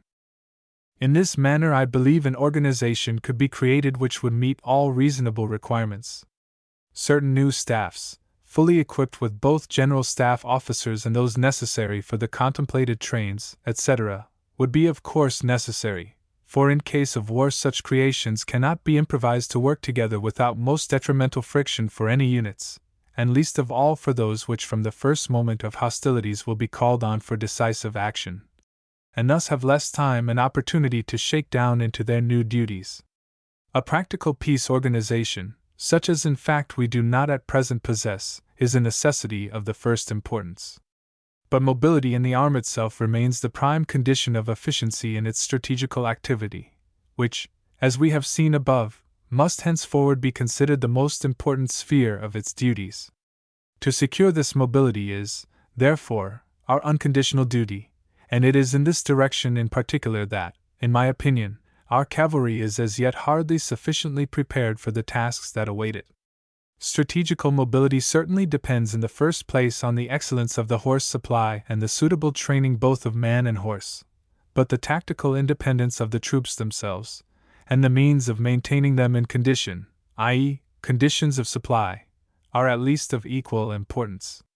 Owing to our experiences in the French campaign, where food and fodder were generally abundant, sufficient attention has not been given universally to this factor. Had we been compelled to undergo the same hardships as the Russians in 1877 to 1878, our views would doubtless have been very different. The amount of forage that even under most favorable circumstances can be carried on the horses is very small. To count on finding even that amount always in the country through which we may have to operate would be more than imprudent. Even in 1870 to 1871 we could not always find what we needed in spite of the very favorable agricultural conditions, and with the enormous armies of the present day we shall probably find the country even more exhausted of supplies than formerly, particularly in the latter phases of the struggle. Except when one has the good fortune to fall upon rich stretches of the country which by chance may have escaped the devastation of previous operations. We may also be called on to work in sparsely settled districts with a large export trade in corn, in which at times stocks may sink very low. In short, unless we wish to be hampered at every step of our movements by the necessity for wide-reaching foraging expeditions, we shall have to rely upon our magazines and the supplies which can be transmitted from them to the front through the agency of our supply columns. The carrying capacity and mobility of the latter, therefore, condition inexorably the degree of mobility in strategical operations which, under all circumstances, the cavalry can be counted on to develop. Whoever relies on more will lay himself open to most bitter disappointments exactly at the decisive moments. The supply trains must, therefore, be able to march at least as fast as the troops themselves, for only on this condition is there any guarantee that even under difficult circumstances the necessary supplies will be forthcoming. Yet though experience most abundantly demonstrates the difficulties of maintaining the supplies of the infantry in spite of the fact that, as a rule, their columns can cover the ground faster than the men can march, there appears to be a tacit assumption that with the cavalry the trains will always arrive in time, although they move far slower than the troops they follow and supply. There was, indeed, a certain amount of justification for this idea in the days when cavalry were more or less tied to the movements of the rest of the army. But nowadays, when cavalry operates independently, and must cover long distances in the shortest time, it has become simply preposterous. We have only to consider that we have now to reckon with average daily marches of from 25 to 30 miles, and that a beaten or evading force may have to retrace the same distance, perhaps even on the very same day, at a much faster rate than that at which it advanced, to perceive its absurdity. What chance would there be for wagons which could not go out of a walk, and cannot reverse on the road itself, which check at every hill, and sink to the axles in mud or sand? How can strategically independent cavalry provide for the security of its baggage when it must often be left some days' marches behind? And yet it is precisely when operating against an active opposing cavalry or an insurgent population that protection for the baggage becomes most indispensable. Again, how are such trains to be cleared away from the front when the main bodies of the two armies are closing on one another for battle? Or how, after it is decided, can they be brought forward again to follow their cavalry in pursuit, and convey to it the supplies which in such moments it will most need, and on whose prompt arrival its striking radius will depend? How, with insufficient mobility, will they maintain the connection between the combatants in front and the standing magazines, or even with the movable supply depots following behind the marching army? Here we come upon one of the most difficult problems of the day, and it cannot be insisted on too strongly that its solution during peace is an indispensable condition of the efficiency of the arm in war. The cavalry trains must be organized in such a manner that they will be able to march at least as fast as the cavalry itself, and be adequate in number to carry from 5 to 6 days' corn. Only when this demand has been complied with will it be possible to count on the attainment of the strategical independence at which we aim, and to attempt all that this implies with less would only lead to the complete breakdown of the arm, which, as we have already seen, under existing conditions, can never be efficiently replaced during the same campaign. It is not alone with the splendid chaussées of France that we must reckon, but with the sand roads of East and West Prussia, the swamps of Poland and Russia, and so forth, on all of which the same degree of mobility must be developed, for the speed of the cavalry itself is practically independent of the nature of the roads. Without going further into the detailed measures necessary to attain this ideal, the importance of which must be evident to every practical soldier, I would call attention to only one fundamental consideration: the desire to curtail the length of supply columns by concentrating the loads, with the object of lessening the congestion of the roads and diminishing the time needed to bring their contents to the troops, is sound as long as it attains its object, fatal everywhere else. 18. Now, the cavalry masses move under different conditions to the rest of the army. Either they are in the front or on the flanks. In the latter case, they have roads at their own disposal. In the former, being generally some days' march in advance, they clear the front when collision is imminent by moving to the flanks, and only quite exceptionally retire through the advancing columns, and in all cases they must be able to get off the roads quickly. The depth of these columns is comparatively unimportant. Hence, from the strategical relations of the cavalry masses to the rest of the army there arises no particular reason to endeavor to shorten their trains. If the heavy baggage of a cavalry division is 2.5 or 5 kilometers in length, it is tolerably immaterial, but it is imperative, as we have seen, that they should be able to move and get out of the way. Hence, it is not the number of wagons which concerns us, but their individual lightness and mobility, so that on all roads they can follow their units at a trot, and only in the case of divisional cavalry can the other point of view be admitted. The possibility must also not be overlooked that it may not always be practical for cavalry masses to fill up their supply columns direct from the army reserves, and to meet this, second echelons of wagons will be required, in every degree as mobile as the first, and so organized as to require a minimum escort for their safety. For such escorts cavalry reservists and men of the land will exist in adequate numbers, and armed with a useful carbine and mounted on horses, only as a means of locomotion, they will answer their purpose well enough. No matter, however, how ample the supply of these columns may be, or how mobile, circumstances will still arise during periods of great concentration in which it will be impossible to bring up supply wagons in sufficient numbers. In these cases we require an emergency horse ration, which within a small compass contains great nourishment. Too much cannot be expected from such a ration. For instance, it cannot be bulky enough to fill the animal's stomach. All that is necessary is that it should be willingly eaten by the horses, keep well, and be easily carried. It should contain about 3 times the nutritive qualities, weight for weight, of oats, and should suffice to keep horses in condition for 3 or 4 days in succession. These demands are fairly satisfied by a food manufactured by Mark at Darmstadt. It should be always carried in the field and replenished as consumed, and with it even the most advanced patrols might be made independent of requisitions, a matter which appears to me of the greatest importance. The fundamental condition of mobility being thus satisfied, the next step will be to ensure the technical and tactical independence of the units under all circumstances which can be reasonably foreseen.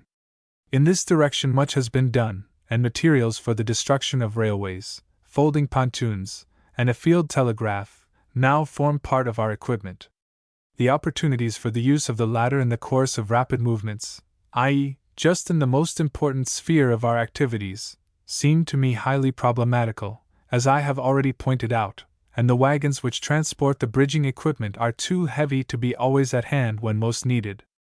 Essentially, it seems only fitted to facilitate the progress of smaller bodies of troops, and would hardly suffice to secure rapid and safe passage of cavalry masses with all their attendant trains over the rivers for which we ought to be prepared.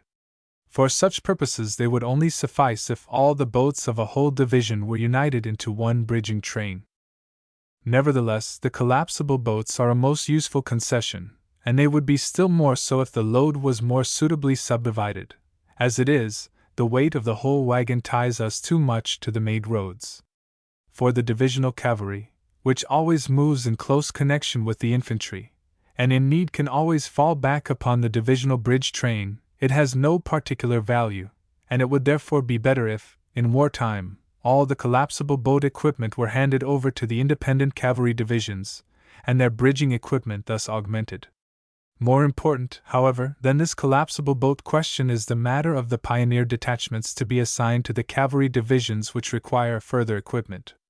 A wagon of bridging material just sufficient to cross smaller ditches and watercourses, which can neither be jumped nor scrambled over, but which require only one, or at most two, bays would be invaluable, for it is just these little hindrances, whose importance cannot be measured or deduced from the map, which may bring most important cavalry undertakings unexpectedly to a check, particularly when in an enemy's country all the culverts, etc., have been destroyed.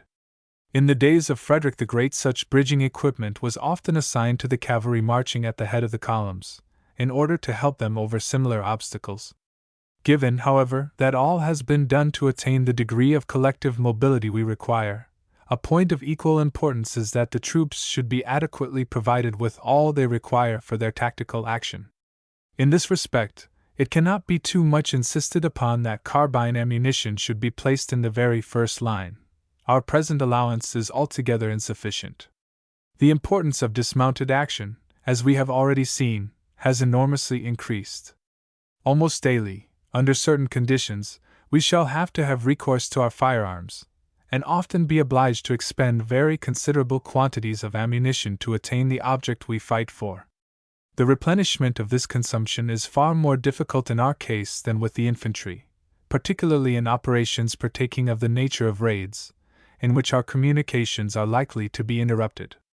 These conditions require first of all a considerable increase in the number of rounds carried on the man's person, and also in the number of small arm ammunition wagons attached to the units, and the regulations for the replenishment of these require also corresponding development. Further, it must be pointed out with all possible insistence that the present equipment of the trooper is thoroughly impracticable. That the carbine should be carried on the horse and the sword on the man is opposed to common sense, for the latter is only of use when mounted, the former only on foot. The sword should, therefore, be attached to the saddle, the carbine to the man, as is, in fact, the practice of all races of born horsemen. A practicable method of attachment is certainly capable of being devised. It is probably only the question of expense that stands in the way of its solution. The consequences, however, of the existing attachment to the saddle are that the weapon must be shorter than that of the infantry soldier, and hence has a lesser range, but it is precisely the cavalry that requires to be able to obtain good results at long ranges. Even against infantry it must always be in a position to obtain decisive results in the shortest time. To obtain these ends it needs a weapon at least equal, if possible superior, to that of the infantry, and instead it has only the carbine, a weapon of most restricted range, and most inadequately sighted. It is required of cavalry that it should break off an engagement when the enemy approaches within 700 meters, drill regulations, number 562, and all the training the man gets in peace is at 600 meters at target practice, and only quite occasionally, if at all, at greater distances at field practice.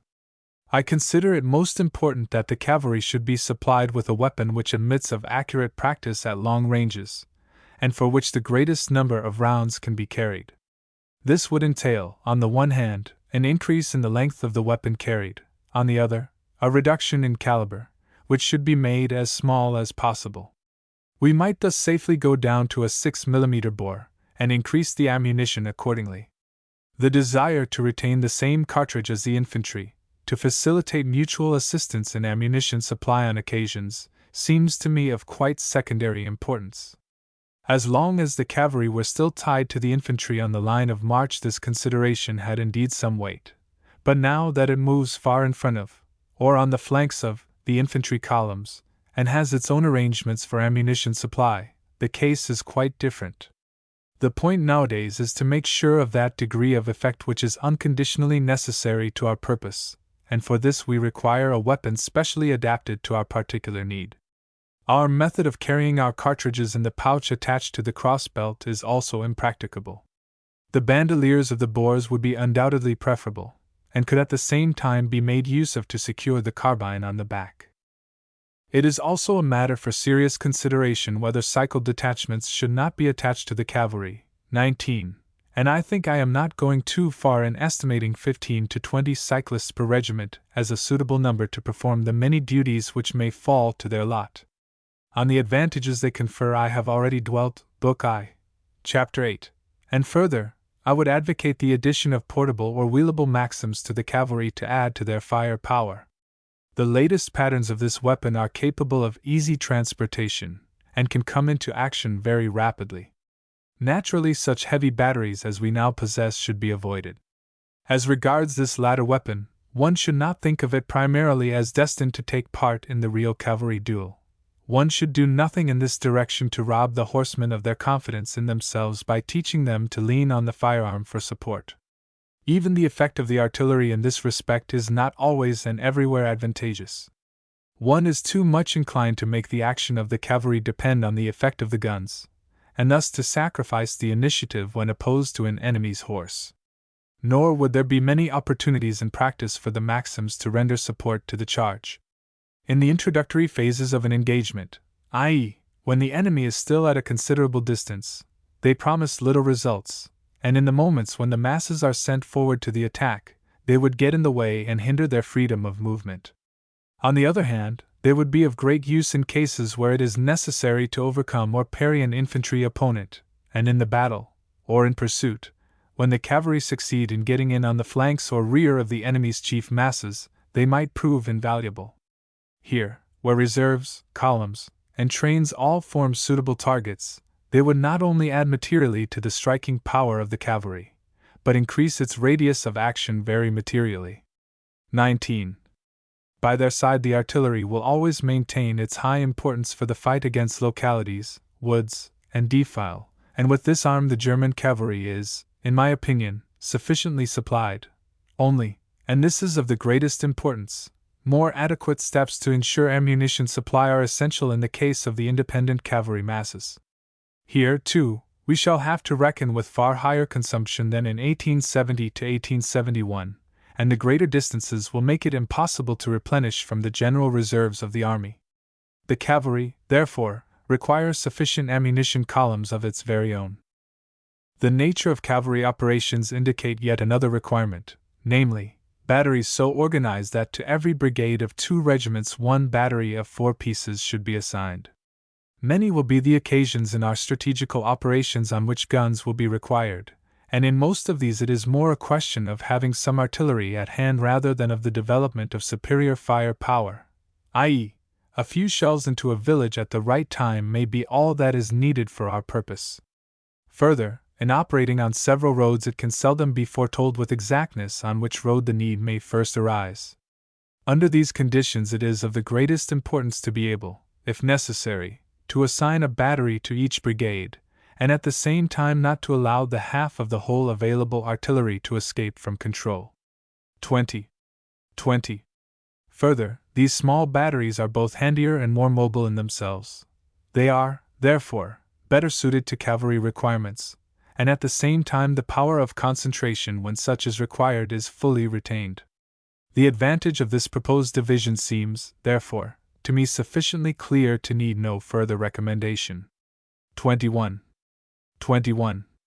This organization of the artillery requires, however, to be supplemented by the introduction of a true quick-firing gun, even if it is necessary to reduce the caliber somewhat to keep down the weight. For it is particularly with the cavalry, and especially in the cavalry duel, when the opportunities for artillery action are often compressed into a very few moments, and yet a great effect must be attained, that a gun without recoil and a great rapidity of loading is most urgently required. If the cavalry is thus equipped with all that the conditions of war demand and modern technical skill can supply, then it will find in these, at least in part, compensation for its numerical weakness on condition that at the same time it also succeeds in raising its training to a corresponding height.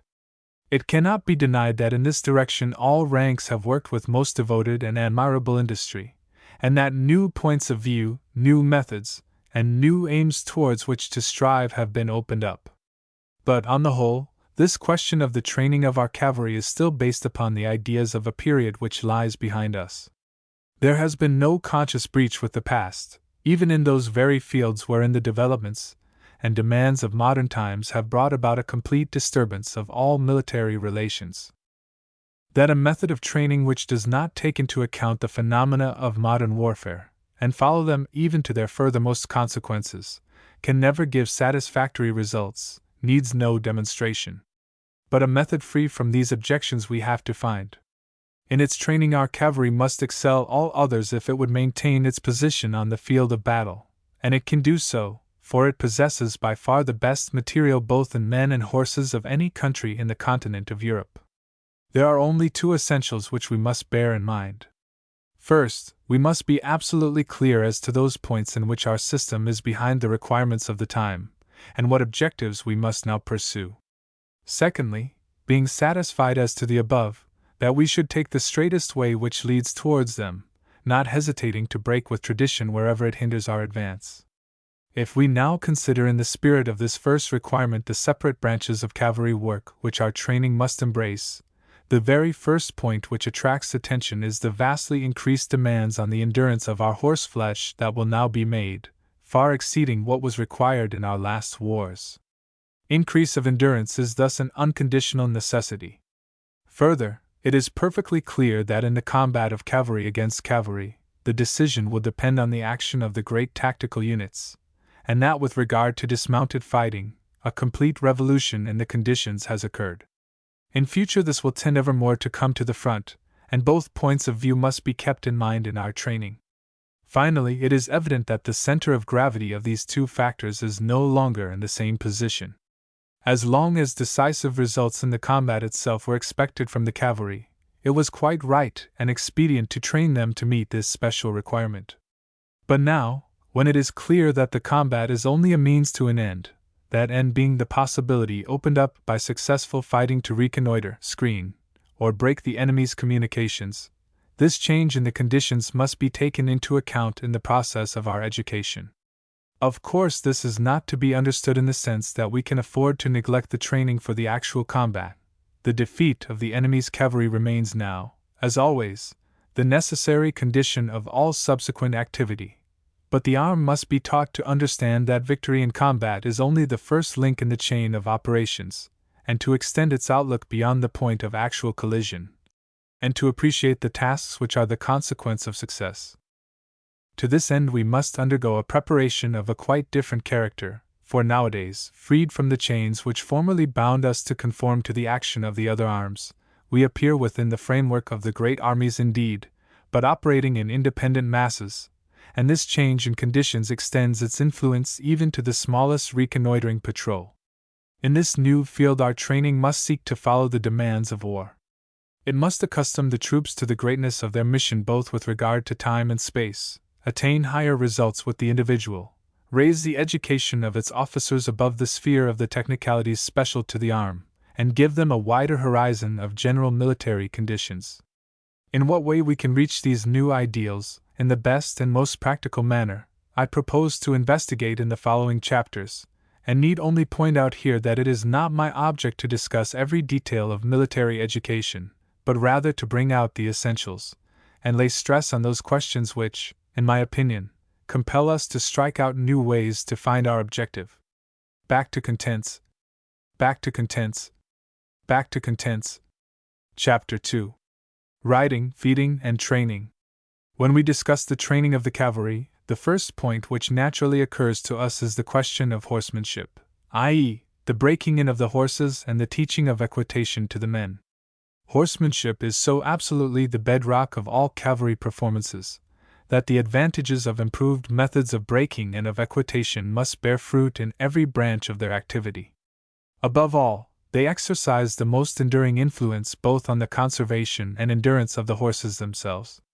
Anglomaniacs and faddists, who, in spite of many a healthy impulse they have imparted, have nevertheless exercised, and still seek to exercise, and influence the reverse of favorable upon our cavalry, maintain that for certain purposes one can obtain better results with horses broken by one of their shortcuts to the object, and then trained in the sense that racehorses and hunters are prepared for their work, than with those who have been gradually brought forward by the methods in use in our cavalry schools, and at the same time secure the advantage of unconditional obedience in the horse, a result which they allege cannot be always counted on with our existing methods.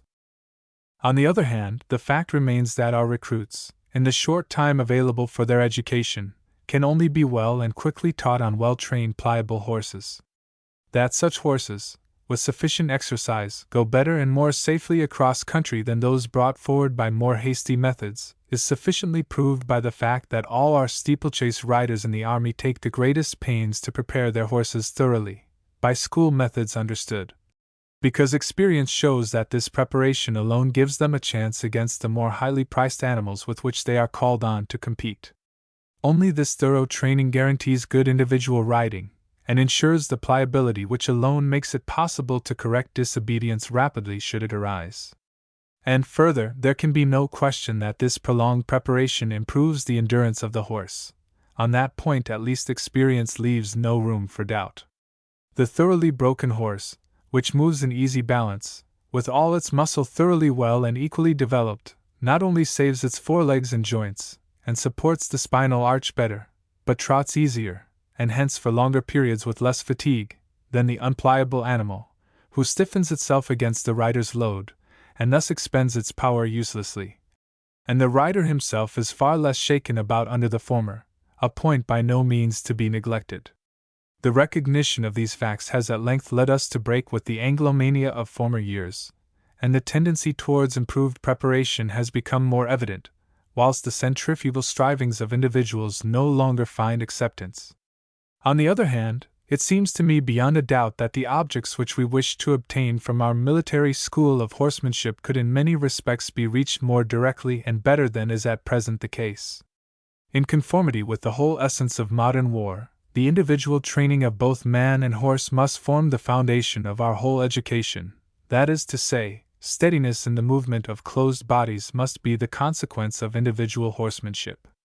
Only in this way can the bodily, intellectual, and moral qualities of both man and horse be brought into useful activity, and in this way only can we conquer the gregarious instincts of the horses and develop in their riders the individuality which modern conditions absolutely demand.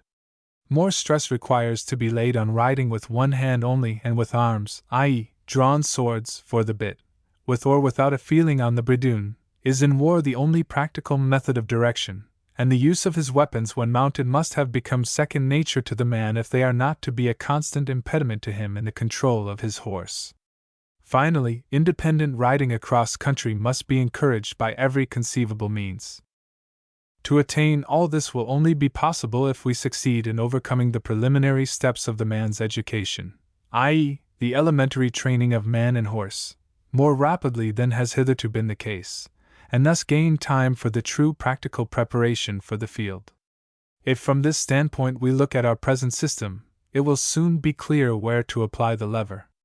First, it should be possible, with the better bred and stauncher material we now receive, to make more rapid progress in the first year than has hitherto been generally the case.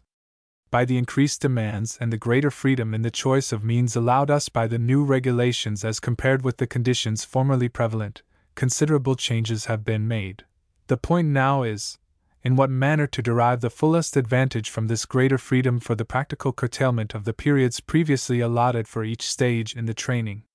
But prudence is necessary in this direction. That the English thoroughbred, for instance, develops better under work in its early years, admits of no doubt whatever. But there is room to question whether this experience can be transferred without modification to our present remounts, although many of them have a strong strain of English blood. Our Prussian horses, for instance, only reach their full development between the 7th and 8th years.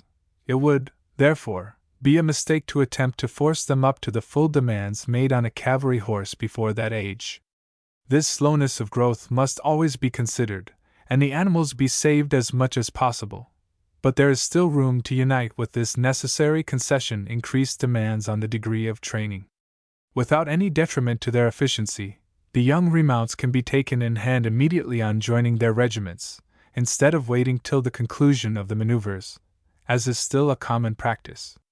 It seems feasible, also, to begin with the gallop earlier than was formerly the custom, and finally, it is by no means absolutely necessary to go back to the Bridoon again at the commencement of their second year's training. 22. One can well go on with riding on the bit at the point where the course was interrupted by the maneuvers. 22.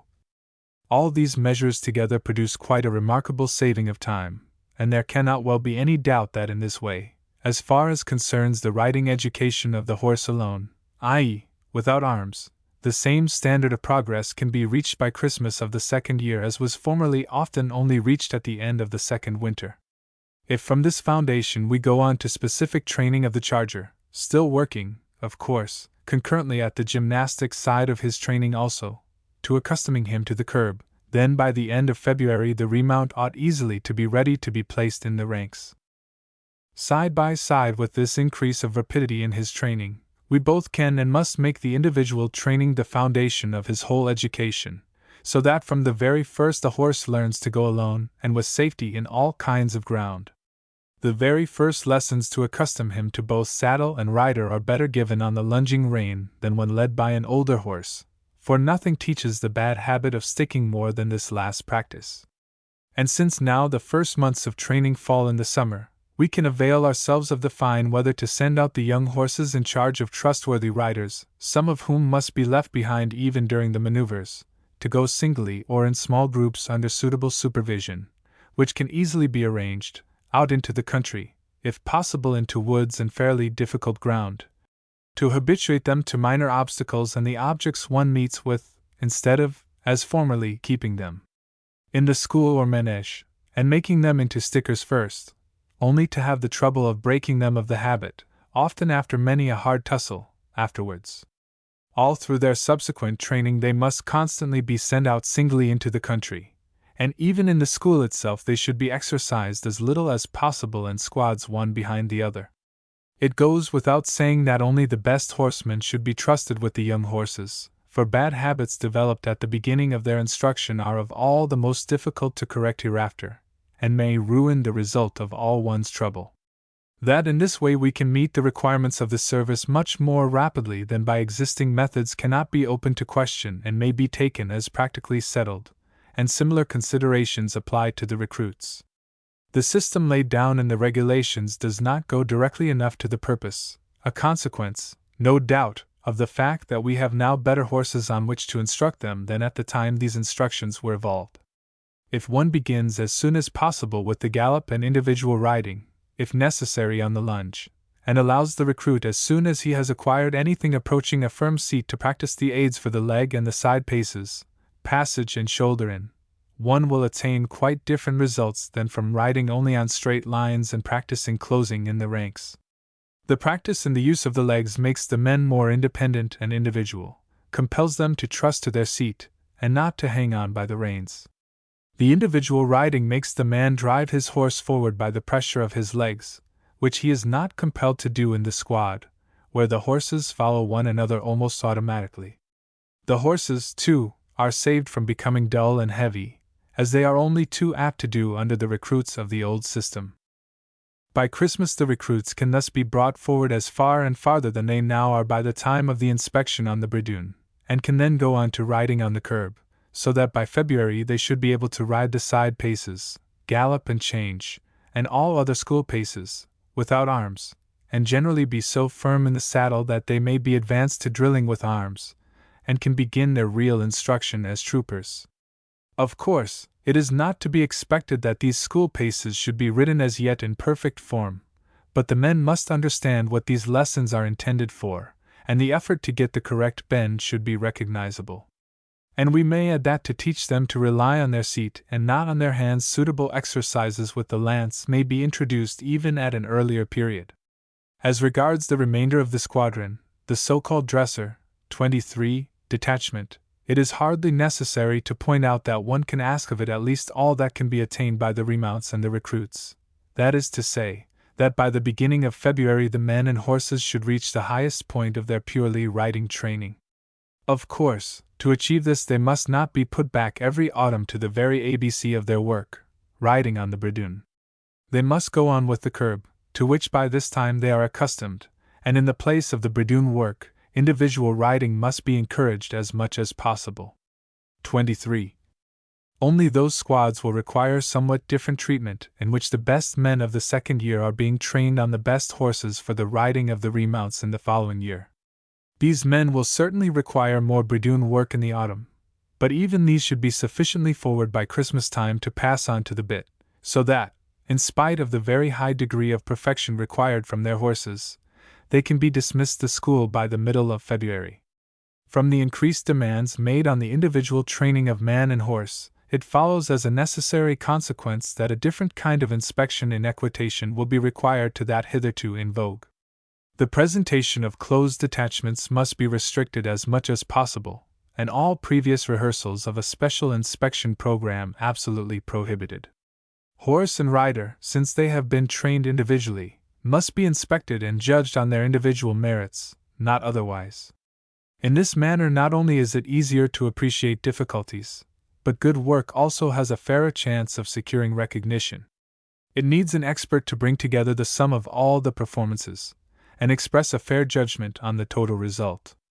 In any case, however, such a judgment will be nearer the truth because it is uninfluenced by eyewash and mere externals. Hence we arrive at the conclusion that in the manner we have above indicated the whole squadron can have completed its training in equitation by the middle of February. That many objections will have to be met and many difficulties overcome before this end is attained goes without saying, but where in human affairs can it be said that this is not the case? It may be urged that both for horses and men there is a distinct advantage in beginning again every year with Bridoon riding. The action of the rider is easier to control than on the bit, and if once the men take to holding on by the curb, the consequences are much worse than with the former. On the other hand, also, it is easier for the horses on the curb to assume a false bend or poise, or to refuse to go up to their bits, and thus deceive the instructor. Wrong application of the aids with the bit entail worse consequences on the horses than with the Bridoon.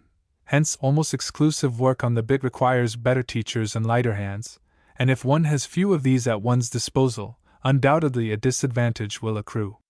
It may further be objected that for such a thorough extension of the course of individual riding as I have demanded there is neither time, school accommodation, nor teachers available, and it must be granted that the regulation allowance of 3 schools per regiment is, in fact, insufficient for the attainment of the required standard by the methods I have in view. Nor will it suffice to allow each training detachment only 3/4 of an hour in the school at a time. Detachments of average strength require daily 1 hour and a quarter, if the necessary skill in individual riding is to be acquired, and recruit squads even longer. Further, it will not do to exclude recruits who begin early with the side paces and the gallop altogether from the school. On the contrary, they require to attend it at least once or twice a week. But with only 3 schools per regiment, particularly in our northern provinces, these requirements cannot be fulfilled. 4 I consider as the least number, and it would be still better if each squadron had its own school, so that difficult animals and backward men could be taken individually, and work on the lunge and circle thoroughly carried out. Still, all these obstacles can be overcome. With increased practice, comprehension of the management of the bit in military riding would gradually increase both with teacher and pupils, and work with the reins in both hands be usefully employed to facilitate the transition from the Bridoon to the bit, and counteract the possible evils of riding on the bit alone. The better training of the remounts, which will be obtained by the means I have indicated, will in course of time give us better, more obedient, and more pliable horses, and better trained recruits again will give us a better choice of riders for the young remounts. Our instructional staff for equitation is thoroughly satisfactory. In this respect the riding school in Hanover has done excellent work. We have also amongst our senior non-commissioned officers some excellent instructors. The necessary time for all my demands can very well be saved if we make up our minds to leave out all superfluities in the daily routine of duty. And as regards the question of school accommodation, it is well within the bounds of possibility for most regiments to provide themselves with a fourth school, eventually even with a fifth, out of their own financial resources. No investment could be more remunerative. Certainly, under circumstances, red tape may stand in the way, but when his superiors will support the regimental commander, and sometimes without, one will generally find appreciative backing, even from the War Office, intendanter. If the drawbacks and difficulties in the way of the proposed changes are, as I have endeavored to show, to be surmounted, on the other hand, the advantages accruing therefrom are so enormous that the former need not be taken into consideration at all. In the first place, as we have seen, better individual horsemanship and more practice in riding on the bit are in themselves advantages which react directly on the war efficiency of the whole squadron. Secondly, the earlier completion of the remount training is a direct gain, for, in case of mobilization, we shall be better able to place remounts in the mobilized squadrons, leaving in exchange older horses behind, which is again an advantage for the training of the recruits destined hereafter to join us at the front. I cannot too earnestly warn against the taking of all the old horses into the field. No man can foretell how great the losses will be, but that they will be great admits of no doubt whatever. Nor is it at all certain that future wars will be of short duration. On the contrary, they may drag on for a very long time. Hence it is absolutely indispensable that suitable horses for recruit training should be left behind, even if the marching out strength per squadron should be reduced by a file or two. It cannot be many in any case. For the rest, the quicker and better training of the recruits will be all to the good in case of war breaking out, as one will be able to detail men for the field squadrons towards the close of the winter season, i.e., some weeks sooner than under the old system. And finally, the proposed procedure brings with it an enormous gain of time in the training of the whole arm. To begin with, we gain in winter the months from the middle of February to the beginning of the drill season, April. This time can be devoted to direct training for the demands war must make upon us.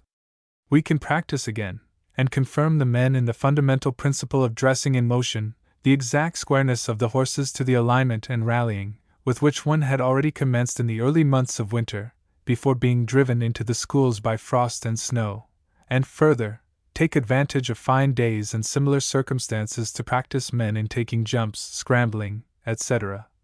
The development of the regulation drill gallop, 15 miles an hour, whilst still maintaining the control and standard of equitation for which the school training is specially adapted.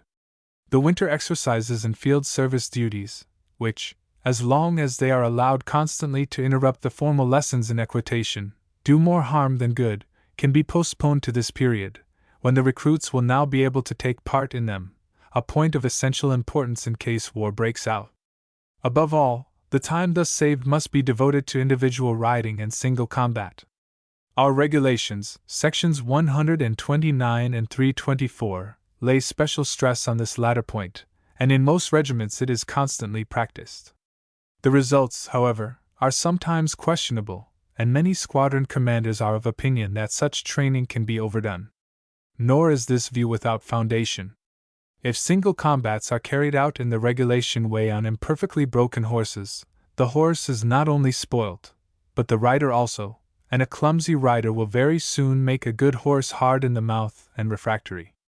Now, since we have neither ideal horses nor riders at our disposal, there is much danger in overdoing these exercises, because the method of their execution is often thoroughly unpractical.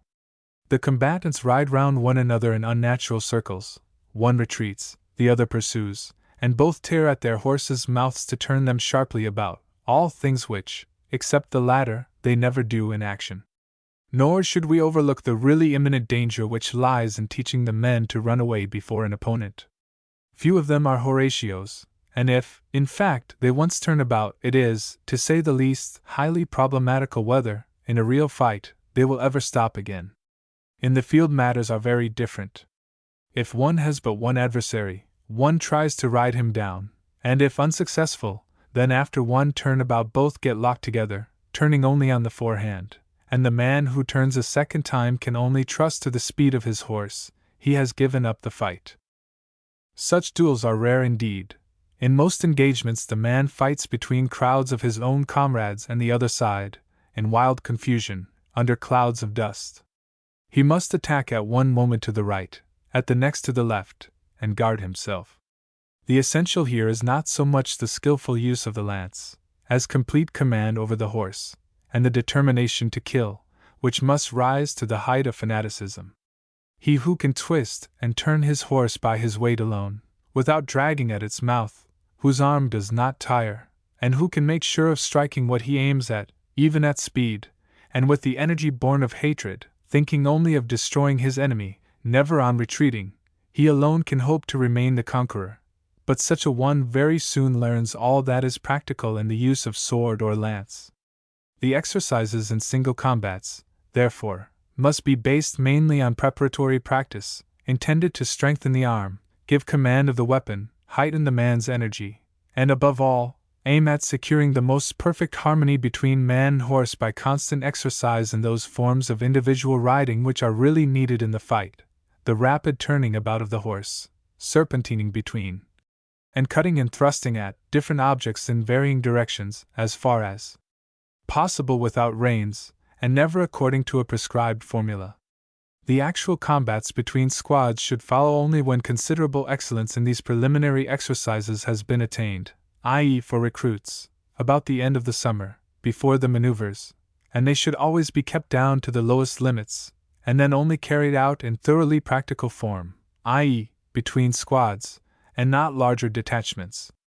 I believe that in this way a far higher standard will be reached, and with less damage to the horses than is possible under existing conditions, in which one generally begins with single combats, man against man, at the very commencement of the drill season. In any case, we shall at least obtain this advantage, that the work to be done in the latter will be materially reduced if the exercises I have suggested are begun already in the winter months. The more the men have learned to ride with a light hand on the bit, the greater command they possess over their lances, thanks to more constant practice, and the more thoroughly they have been grounded in the principles of direction, pace, alignment, and rallying. Further, the more quietly the horses move, and even at rapid paces have learned to carry their heads not too high, with a firm bearing on the reins, the easier it will be for the commander to drill his squadron, and to eliminate all the plunging and surging in movement which is fatal to all excellence in maneuvering. The drill season can thus be cut down, and the time thus saved devoted to field service practices and riding across country, because the whole system, thanks to this considerable saving of time it effects, enables one to extend the education of man and horse over the whole year instead of confining it to the winter months. Though every efficient squadron possesses a considerable number of horses that do not require 6 months' practice in shouldering in, and in collected paces, on the other hand, everyone has some horses that do urgently need remaking, but which one has to entrust to inferior riders, because the better ones are all needed for the remounts and young horses. This is a consequence of the whole system in which the training of the horses and of the men eventually react on one another. There will be remounts which need correction, and horses ridden by recruits to be cured of acquired bad habits, and on my system there will now be time and opportunity to hand these over, say from the beginning of February, to non-commissioned officers and the better riders, either by forming them in a special squad or entrusting them to individuals. And the process of remaking the horses can be continued throughout the whole summer, for now there will be ample time. On the importance of this latter point I would especially insist. If this work of equitation ceases for the whole summer, and the difficult horses are kept incessantly at drill and field service, it is inevitable that their defects will develop and become more firmly fixed. Hence one will never get a good average of well-broken horses in the ranks. That some of them must always be taken for drill goes without saying, but the point is, that from February onwards, and throughout the summer, they should be constantly taken in hand and corrected by good riders. If this idea is applied with thoroughgoing energy, particularly with the young horses, even if it entails at first a diminution in the number of files on parade, the number of difficult horses in the squadron will soon show a most encouraging diminution. To all these advantages there comes yet another, to my mind even more important. According to established custom, after the inspection in riding on the bit which forms the conclusion of the winter's training, The whole squadron is completely reformed before it begins the drills. The new exercises in unaccustomed surroundings are begun by the men on strange horses, to which they have had no opportunity to accustom themselves. This drawback can be obviated if the squadron is definitely made up already in February, i.e., after the close of the purely equitation course. The men can now ride the same horses in the school on the drill ground, and in the country, which they are to retain throughout the summer, and the squadron will commence the drill season with much steadier ranks than would otherwise be the case. Particularly if its commander understands how to make the most of all the advantages his good methods and well-broken horses secure for him by changing them about individually as circumstances require.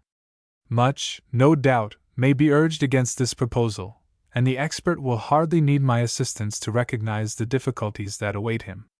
But they can be overcome, and their advantages thus secured, and these seem to me the essential points, enormously outweigh the minor troubles that follow in their train. I do not believe that either thorough or essential changes are needed in our regulations to adapt them to the principles I have developed. All that is important is that we should definitely break with the routine of the several courses and inspections. To constitute a framework, not with the view of developing a fresh network of red tape, I here submit an outline program of the timetable I suggest, so far as concerns the equitation and the training of the horses in their several periods. Commencement of remount training, at the latest, the end of July. It is worth consideration whether the young horses could not be sent to the regiments even earlier. Inspection of recruits on the Bridoon, and of the second ride second class shortly before Christmas. Inspection of the second year's remounts on the bit of the whole of the remount training squads, and of the recruits, concluding with the latter and second ride second class about the middle of February. Then constitution of the squadron to meet the requirements of the coming drill season. End of March or beginning of April, Bridoon inspection of the young remounts, in which generally side paces, collected canter, and the canter and change, may be demanded. Inspection of the squadron in military riding, i.e., with arms and on the curb, preparatory exercises for single combat, thrusting at targets, regulation gallop, riding in the ranks, together with a careful investigation of the teaching received in the school. Inspection of all difficult horses. Shortly before the maneuvers, inspection of the young remounts on the bit. Inspection of the second-year remounts and rides. At the same time note their condition after the drill. Inspection of the difficult horses. Inspection of single combats. If one tries, naturally with due regard to local and climatic variations, to adapt the course of training to this plan of inspection, and endeavors to arrange that every man, if only for a few minutes every day, should practice lance exercises to develop his hand and arm, that he should ride every day individually, and every difficult horse should be taken in hand and corrected at once, that the principles of dressing, alignment, and of wheeling, are daily impressed on the men in the school, as I have already indicated, and if further, wherever it is in any way possible, the men are exercised in boldly riding across country, for which purpose funds to cover possible damage to crops, etc., must be provided by the authorities, then I believe, and base my belief on the result of my practical experience, that not only will a higher standard of training for specifically military purposes be attained, but also a considerable improvement in equitation. It will be worth while here to add a few words on the methods of training the horses I recommend, for it is precisely on this point that ideas so often divide, and the most opposite views on this subject find their expression in current literature. To stir up all these controversies is not my object, but I want to state quite generally that it is under all circumstances a downright evil to try to follow out any theoretical system to its logical development, whether the one selected be that of Captain Plinzner, 24, or another's. We have neither such a uniform type of horse nor sufficiently skilled riders as to be able to employ the same method to all indiscriminately. 24. We must exercise our powers of selection, and find the best method to meet the idiosyncrasies of each man and each horse, always keeping in mind the aim to be obtained. What we want are horses that can use their back muscles, especially in the gallop, with pliable necks, light on the hand, able to turn easily, and safe across country, with special reference to rat holes, etc., not fences, that do not refuse to quit the ranks, and are not headstrong. To reach this aim with our material, our present writing instructions applied in their spirit, not their letter, are for the present, I think, a sufficiently firm foundation. A higher standard of writing alone will not, however, suffice. We have seen that modern war makes also increased demands on the endurance of the horses, and in fact, in two directions: first, on their marching power, and secondly, on their capacity to execute the long gallops at the regulation pace which are indispensable for the maneuvering of large masses and of attacks against modern firearms. That a thorough physical preparation of the horse increases indirectly its endurance has been already pointed out, and when exceptional exertions are called for, breeding plays a great part. But great as is the influence of these two factors, the ultimate foundation on which the endurance of our horses depends is the general condition of the animal, and this again is a consequence of the quality of his food and his training, used here in the same sense as in a racing stable. I lay special stress on this question of food, because great demands, both in the way of covering long distances and on the drill ground, can only be met without injury to the horses if they are supplied with a sufficient quantity of nourishment, and our peacetime ration is undoubtedly too small to satisfy this condition. No regiment could maintain itself always at the high pitch of condition we have undoubtedly attained if it did not have recourse to all manner of expedients to increase, at any rate for the time, the amount of the ration. Of these expedients there are quite an imposing number, and since, however desirable an increase of the ration may be, we are not likely to obtain it, it seems to me well worth while to develop them to the utmost. How this is to be done will depend mainly on the local conditions of each garrison. The point is to make the most of the opportunities each locality offers, and as an example it may be of interest to give my personal experience on this head. Thanks to the confidence reposed in me by my general and to his liberality, I was allowed to draw the equivalent of 60 rations of oats per day and per squadron in cash, and to handle this money to the best of my judgment. Since peas, beans, and white American maize, the yellow Hungarian quality is generally considered inferior, were 9 pence to 1 shilling cheaper per hundredweight than oats, I laid in a stock of them, and was able to give not only an increased weight of ration, but one of considerably greater nutritive value. Thus I gained the double advantage, not only of not being compelled to stint the corn ration in winter in order to save up for the harder work of the summers, but I was able to increase even the winter ration itself.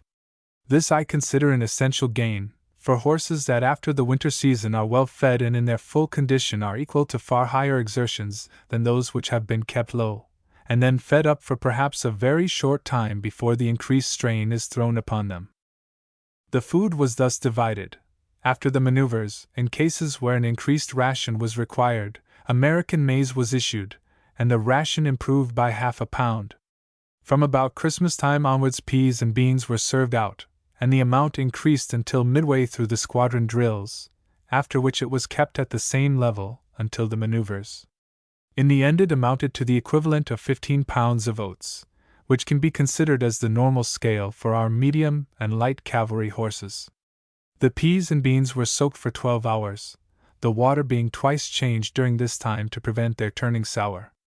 During the maneuvers, according to circumstances, I laid down at suitable points in the district stores of forage, or gave the squadron commanders money with which to supply themselves locally, and thus was able to keep up the increase in the ration during the greater part of this trying period. The experiment was continued for nearly 2 years, and its results were astonishingly satisfactory. Not only did the visible condition of the horses develop markedly, and maintain itself throughout the greatest exertions, both during the maneuvers and the divisional exercises, but in spite of increased performances the numbers of breakdowns and cases of lameness sensibly diminished, the paces were fresher. In short, the material improved most noticeably. Are not these breakdowns, lameness, and dullness in the horses, in the great majority of cases but the consequences of overexertion of the animals when in a low state of condition? The cases of colic, too, diminished rather than increased, which speaks well for the harmlessness of the foods employed, but may in part also have been due to the fact that both the bulk of the ration and the amount of exertion demanded were only gradually diminished after the maneuvers. The experiment also showed that most horses would not touch the white beans at all, or only unwillingly, and the best proved to be either the green Smyrna or brown Dutch beans, which for the same weight and nutritive value bulked bigger, for instance, than the peas, and were very willingly eaten. Peas and beans as a ration alone were found not to answer, as the horse misses the mechanical action, irritation of the bowel and stomach, and requires also certain chemical constituents present in oats to assist digestion. Even with the proportion of oats and beans actually used, 76 to 78 oats to 60 beans, it was found advisable to increase the raw fodder ration to replace the missing oat husks. But to provide this addition there were ample means, since the manure fund of the regiment, or of the squadron, was available, and in spite of the increased ration it became possible to make savings which in a single year sufficed to build a spacious riding school, and thus contributed in another way to the training and general efficiency of the squadrons. In the third year the price of oats fell, and that of the other feed rose, hence, and for other reasons also, the conversion of the oat ration into other more nourishing materials had to be abandoned, although it would still have been possible to maintain a considerable increase in the nutritive value of the food issued. To keep the ration up to approximately the same level as in the preceding year, recourse had to be had to other means. It was found by experiment that a couple of pounds of straw per horse could easily be saved per day, and again ample funds for a supplement to the ration were available, a measure particularly applicable when the price of straw rules high. This year, too, as the expenditure on the riding school was closed, the manure fund was also available, and the horses did nearly as well as before. I would not maintain that similar results are everywhere obtainable. The price of grains varies. The receipts from manure are everywhere different. In some garrisons peas and beans are difficult to obtain. The cost of transport also fluctuates. But all this is no reason why we should not seize an advantage even if we cannot always retain it. Even a few years of more and better food bring about an improvement in the horses, which lasts for a considerable time, and every effort, therefore, should be made to obtain these advantages offered by price variations whenever it is possible to do so. It is well to call attention to the fact that to accustom horses to the most varied food, rye, barley, wheat, etc., is part of their indispensable training for war, where such foods are all they can get, as the experience of our last war sufficiently demonstrated. To this end it is necessary, and I wish particularly to insist upon this point, that our regimental commanders should have the utmost latitude of action within certain fixed limits, and should not be dependent on the consideration of the commissariat, with its innumerable regulations and formal considerations. I consider the objection sometimes urged against me that in the purchase of supplementary foods by the regimental commander there would be an opening for fraud and speculation on the part of under-officials quite untenable, for a proper system of audit and check could be quite easily devised. The capacity of the commander to manage affairs in a businesslike manner can hardly be called in question, and his interest in the matter would grow in proportion to the degree of freedom allowed to him. Next in importance to the question of food comes the preparation of the horses for efforts of long duration. That this preparation must go hand in hand with the food question is obvious, but apart from this interdependence, it is not possible to keep horses always up to the necessary standard of endurance, for this training not only throws heavy strains on the muscles, joints, and sinews, but on the nervous system of the animal, and in particular attacks the nerves of the stomach if maintained too long. If one wishes to preserve one's material, the horses must be allowed from time to time a thorough rest, during which their feeding must enable them to put on the degree of fat which is requisite for health. The best time for this rest is about Christmas, during which one can reduce the work to the very minimum, and feed with rastfodder hay, maize, malt, dried brewers, molasses, even potatoes, and also, after reaching the highest points of the training for galloping, there must be a certain relaxation of the strain to give the nerves time to recuperate. Generally, the course of training must be conducted from the standpoint of what war demands, and never allowed to assume the characteristics of the racing stable, for the purposes of the two are entirely distinct, and this is particularly the case with regard to the gallop. It is precisely in this respect that the necessities of war are not always seen with sufficient clearness. We obtain from our troops by means of most careful preparation quite remarkable performances in galloping.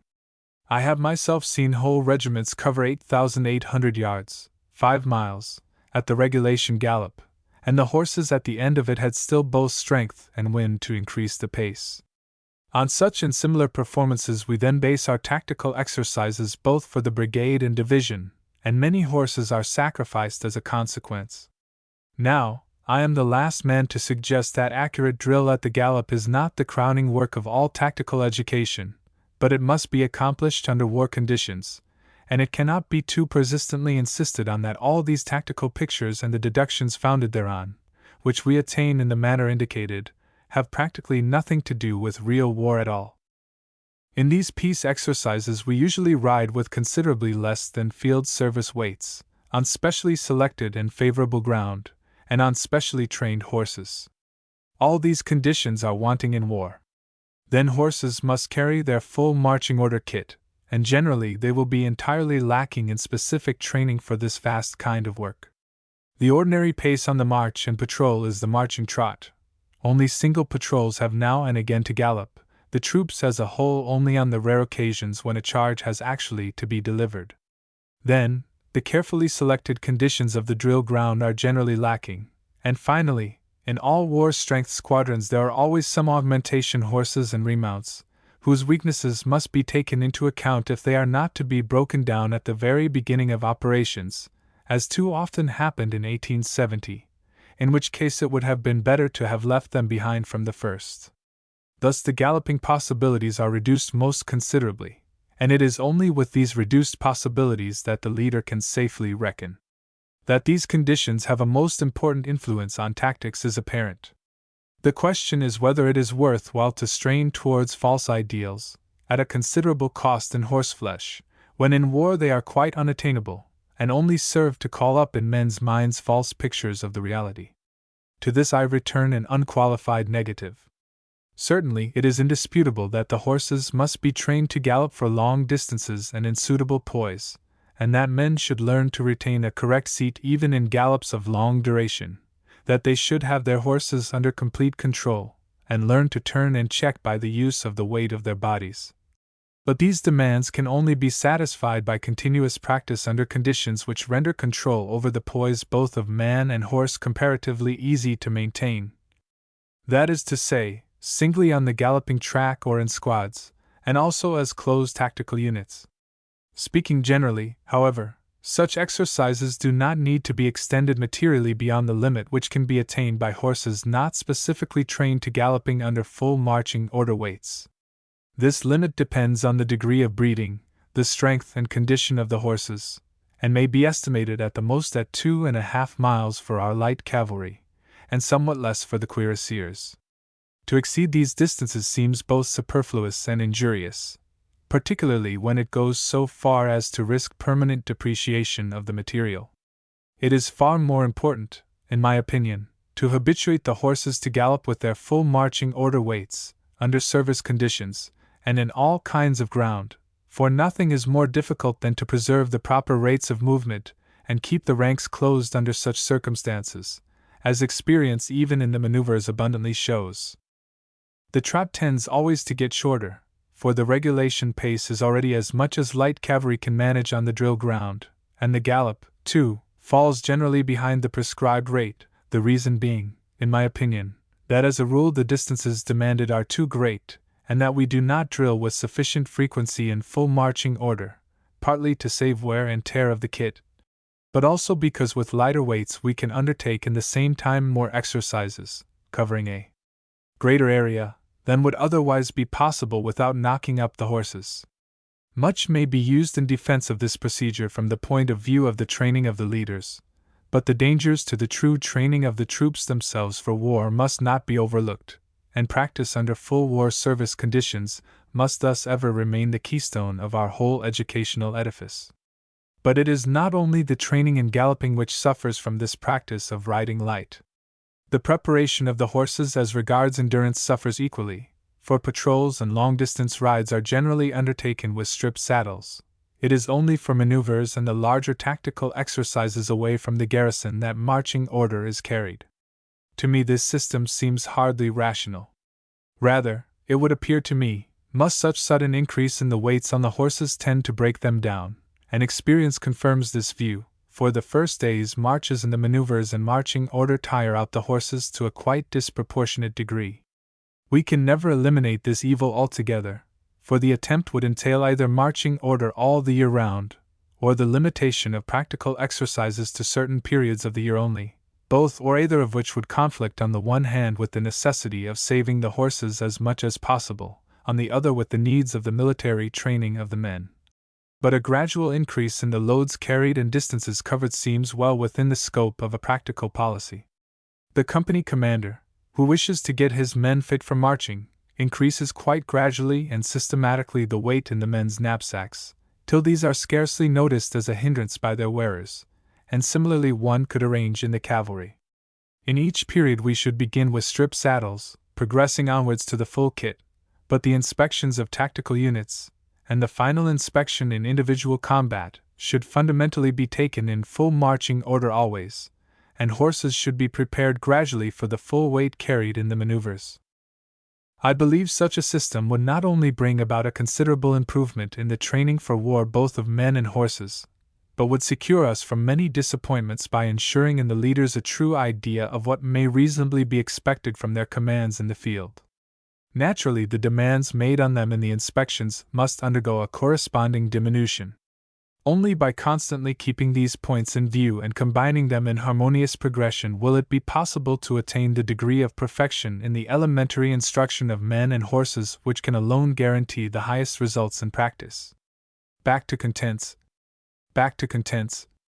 Back to contents. Chapter 3. The Training for Mounted Combat. In the same manner as, in the previous chapter, I have endeavored to show that in many points in equitation, in the school of individual combat, and in the training both of man and horse, we can, by alterations of method, attain more directly to a possibly higher standard in our performances than is at present achieved. I now propose to consider the tactical education of the troops as a whole, with a view to their best utilization in mounted engagements. According to the existing regulations, the chief importance is still laid on the efficiency of the small and medium-sized combinations.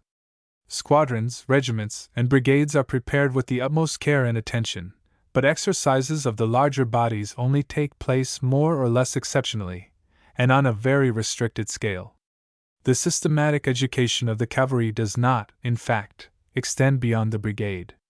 That this state of affairs no longer responds to the changed nature of warfare follows from all that I have already said, and does not require to be insisted on. If in war the employment of masses has become the decisive element, our system of training must be correspondingly extended, so as to ensure the existence of the skill and power needed for their successful application.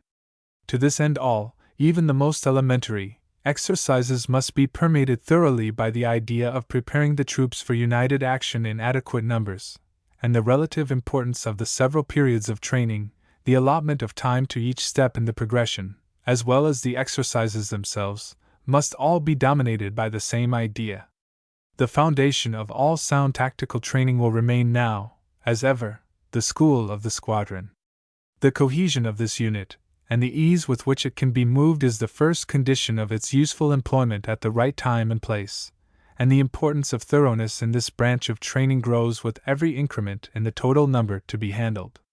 Even more attention, therefore, should be given to squadron drill in the future than in the past. Next comes the question of regimental drill. Here, as we shall presently see, the chief point is to develop the independence of the squadron commander and the tactical handiness of his unit, and as I understand the problem, this calls for a more extended framework, within which the regiment must be prepared, than was formerly the case. If, even under present conditions, it is scarcely possible in the few days allowed by the field service regulations to train the squadrons up to the requirements of active service, even on a level drill ground, it is obvious that in the future this difficulty will become intensified. It is a question, therefore, to be considered, whether it would not be better to remove these time limitations altogether, and leave it to the cavalry commanders themselves to determine everywhere, with regard to local conditions, how to make the best use of the total time available. Where considerable expense would be incurred in bringing in squadrons detached at a distance, the consent of the War Ministry would, of course, have to be obtained. Brigade drill, however, stands on quite a different footing, It forms, as it were, the preparatory school for the movement of masses, in which the principle of the employment of the constituent parts of the mass, whether in lines or by wings, has to be inculcated. But as one has now to deal with tactically thoroughly trained bodies, less time is required than for either squadron or regimental drill. On the other hand, it is most essential that the mass itself, consisting as it does of several brigades, should be thoroughly drilled as a division or corps, for it is with these units, and not with brigades, that one has to deal in war, and their duties are so many-sided, and require for their due performance such thoroughly trained commanders, that perfection is not to be attained in a few days, which are not even available every year. On this point, in my opinion, there is no room for doubt, and hence it becomes absolutely essential that, if necessary, brigade drill must be curtailed in order to give to all brigades an annual opportunity of exercising, as part of the higher units. It might well be possible to allow a wider latitude to the brigade commanders in regard to the choice of time for their special exercises, in which they might be guided by the special circumstances of the locality in which they are quartered, and by the advice of their superiors. For the exercise of the greater masses, for which, under all circumstances, troops have to be brought together from considerable distances, a particular period must, of necessity, be fixed by regulations, but it must be borne in mind that these masses should not always be formed of equal strength in divisions of 3 brigades. For the danger to the higher education which lies in always working with units of similar composition has already been sufficiently dwelt on. The conditions of war absolutely demand that the higher cavalry leaders should be equally at home in handling masses with certainty and precision, no matter what their composition, and the troops themselves must learn to apply the principles on which efficiency in action really depends under all and every circumstance. As regards the manner in which the several periods into which the training is divided should follow one another, the question arises whether the squadron, regimental, and brigade drill periods should follow one another as a continuous whole, or whether they should go hand in hand with field service exercises. This seems to me to need a specific reply, because, as a fact, it is differently answered in different army corps. Where the troops have to leave their garrisons in order to be quartered in the vicinity of the grounds specially selected for those purposes, the question of expense must play an important part in the decision. But the principle involved can hardly be affected by these exceptional circumstances. For in by far the greater number of cases the troops can find room to drill either within the district of their own garrisons or on the maneuver grounds in the vicinity, and in these latter the question of extra costs should hardly stand in the way of an extension of the time allowance. Hence, if such an extension, due to the intercalation of field service practices, really does offer advantages, one could decide in principle in favor of this solution, in spite of all other circumstances. But it still seems to me open to discussion whether it is advisable to make the same principle applicable in equal measure to all the time intervals.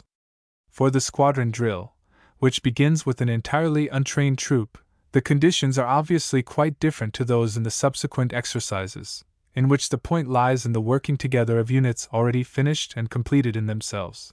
And taking these differences into account, we must first examine more especially the case of the squadron. At the beginning of its drill season, the exertions demanded are comparatively slight. The distance covered either at the trot or gallop is only gradually increased, and the paces are at first kept somewhat below the regulation limits. At least, from practical experience I should recommend that they should be, for the instructor can control and correct the precision of all movements, and the individual conduct both of man and horse, better at the slower paces than when moving fast. Riders and horses accustom themselves gradually, and hence more easily, to movement in closed bodies, and it is of decisive importance for the whole subsequent course of their training that at the very beginning of the drills this harmony between man and horse under the new and unaccustomed conditions should be secured to the utmost possible degree. If this point of view be kept in mind, then I think the drills should be continued daily, for, on the one hand, there is no risk of overtiring the horses, and on the other, the object is to weld the men into a cohesive whole, and impress on them the essential principles of the elementary tactical evolutions, in order to make them as soon as possible into a combatant unit. Towards the latter end of the squadron drills, however, the conditions change. Now, it becomes necessary to drive into the whole body a proper appreciation of the several paces, to fit them for long gallops, and to train them for actual combat. At this period I consider it better to interpolate one or more field service days, partly because it is of practical moment to press on this side of their training as quick as possible, and further, because the drills now begin to make very considerable demands upon the horses. These field service days afford an opportunity to rest the horses, and thus to prevent small and inconsiderable injuries developing into severe lameness and ultimate breakdowns.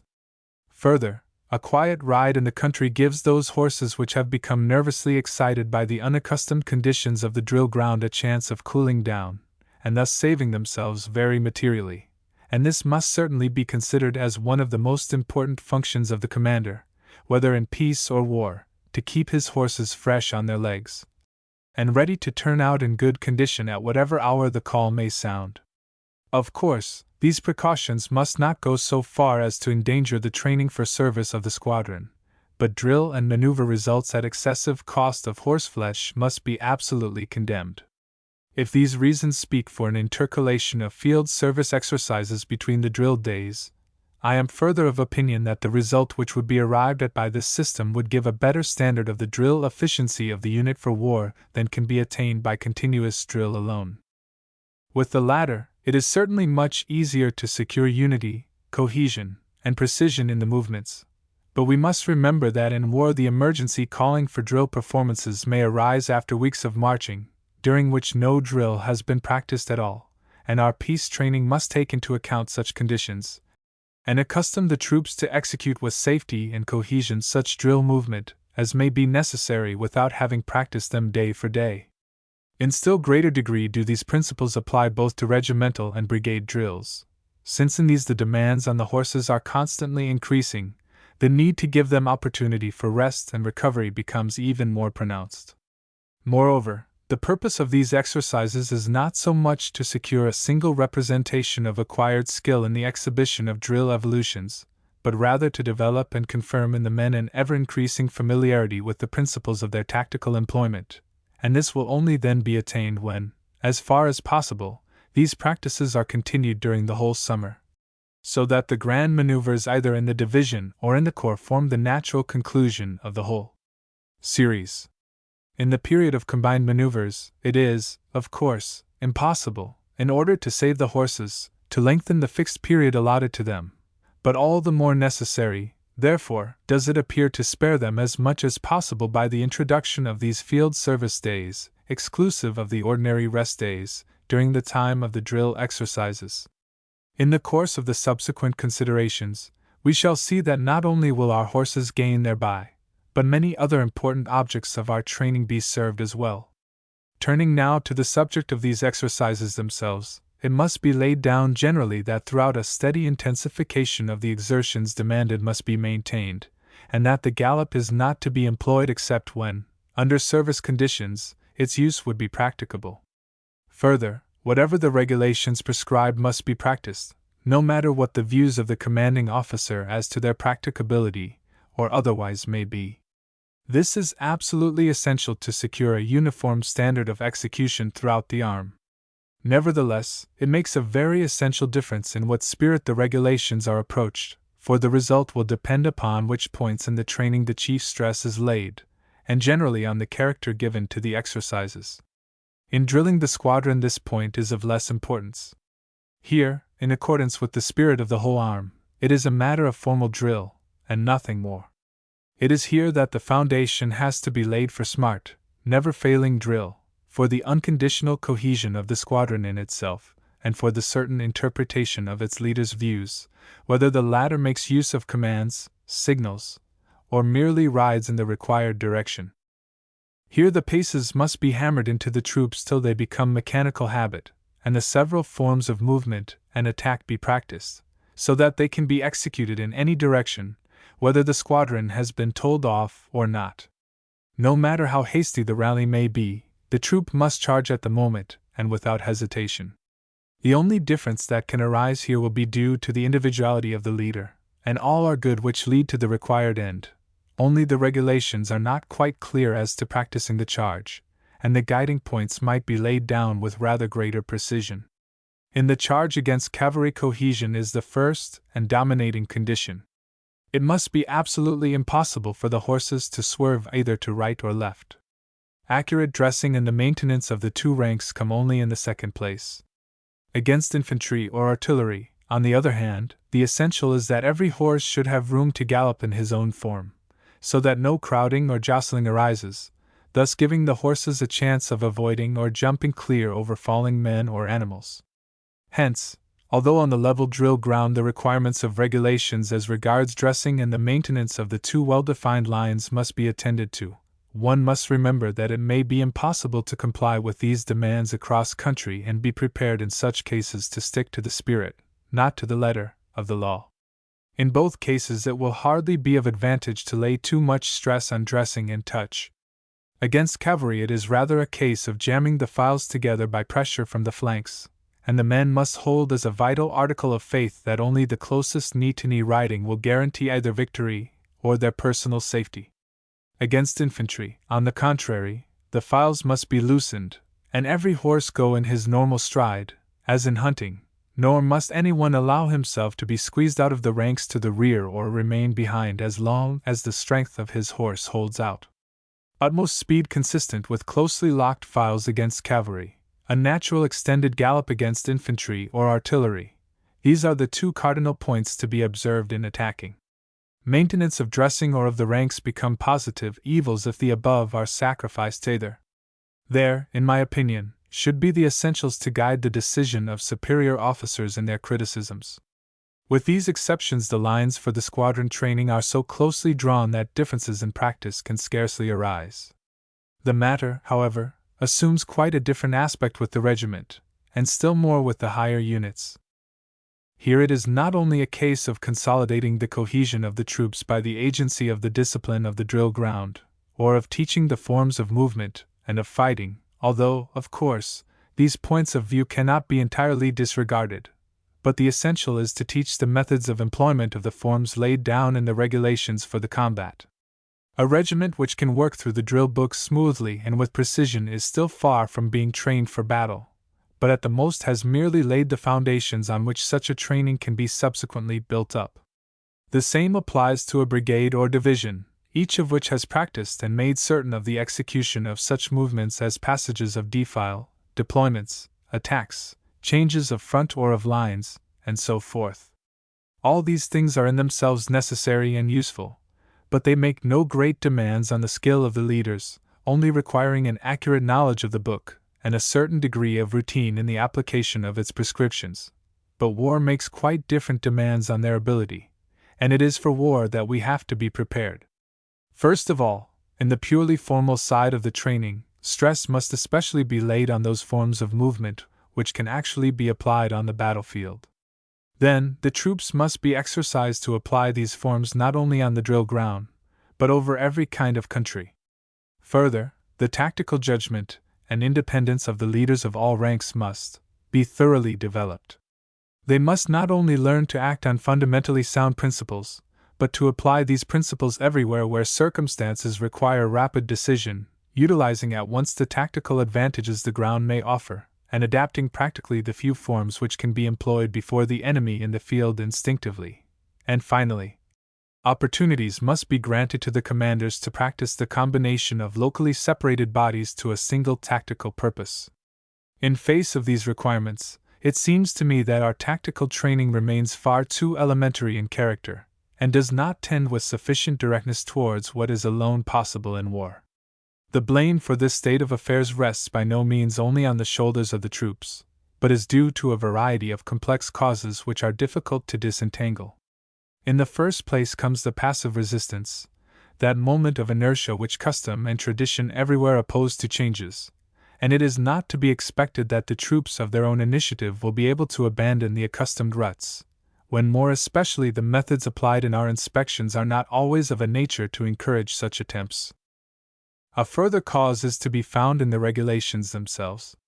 These give no firm foothold for the decision of the question as to what forms and movements really are practicable in wartime, and probably in the endeavors not to hamper too much the initiative of the leaders, does not express the principle on which the conduct of the combat is based with sufficient precision to preclude very different opinions as to what these principles really are.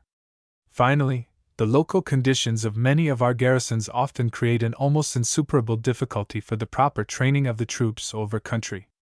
In face of these conditions, we must strike out new paths for our guidance if we do not intend to remain behind the times altogether. We must first, however, be perfectly clear in our own minds as to which of the regulation forms are really practicable, and hence require increased attention.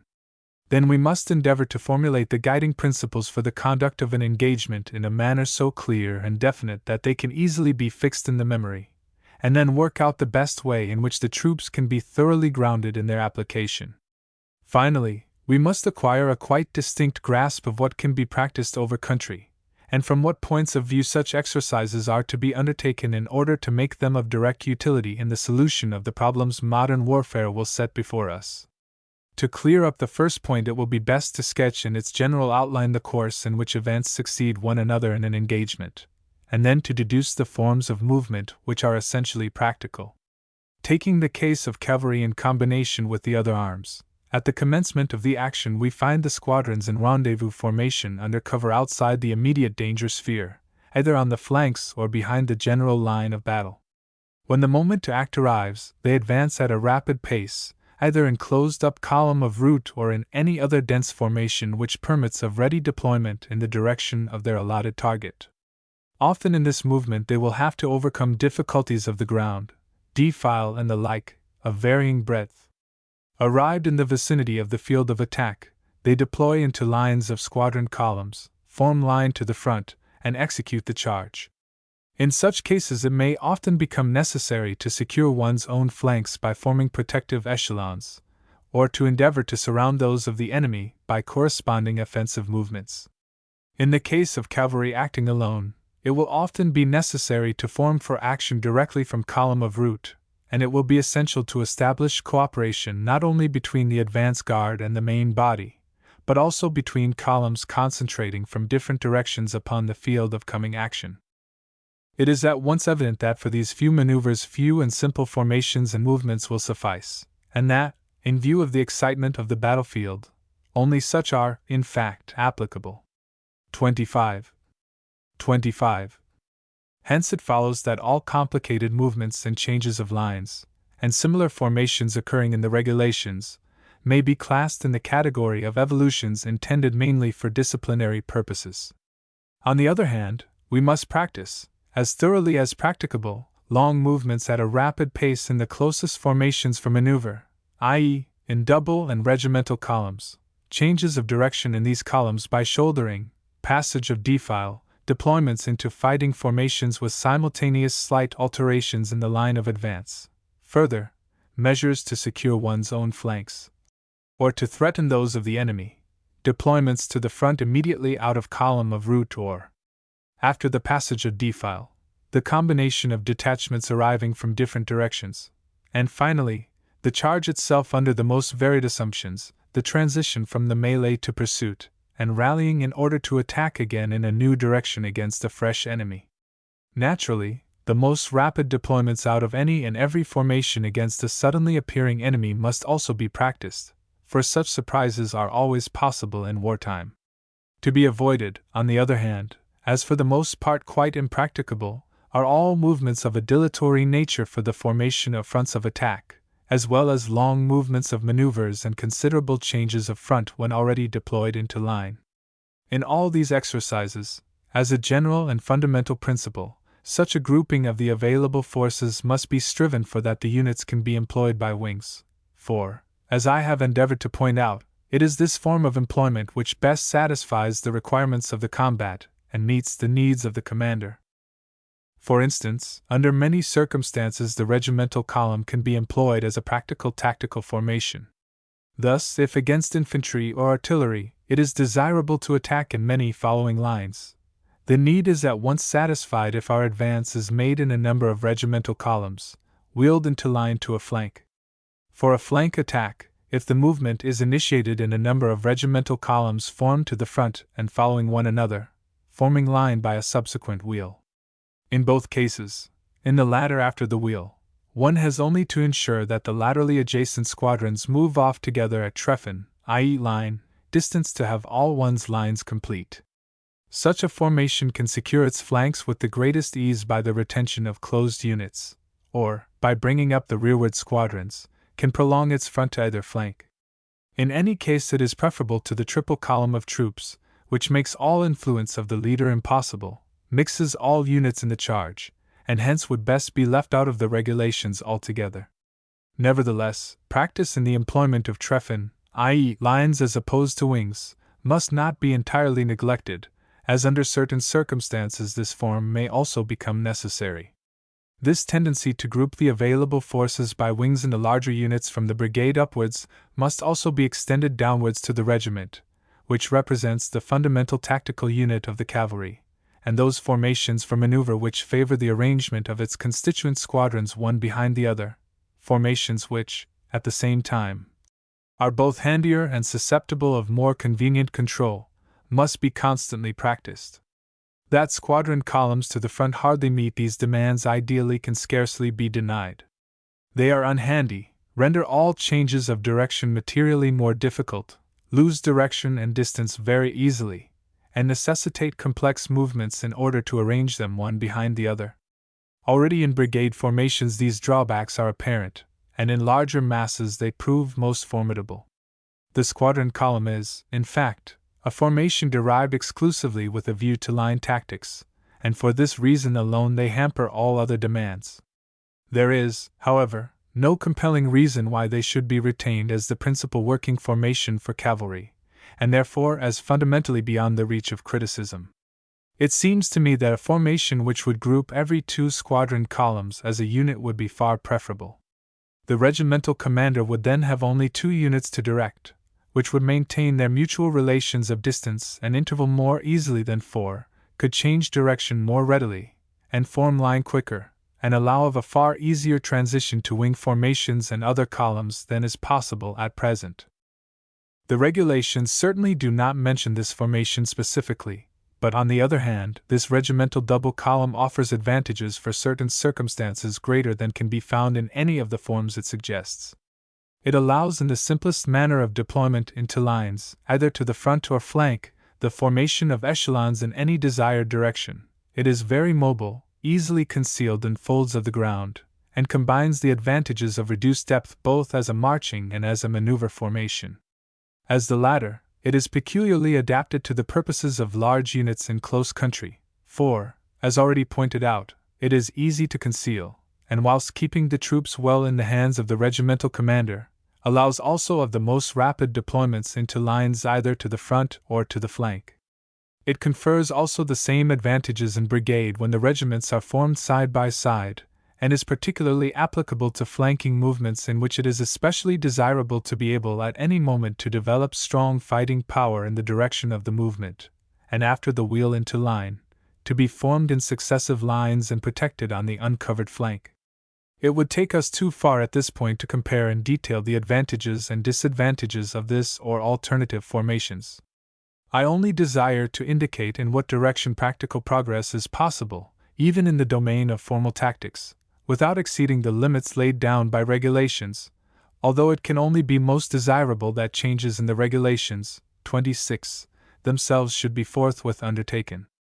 I would, in conclusion, only bring forward one point which seems to me of particular importance. 26.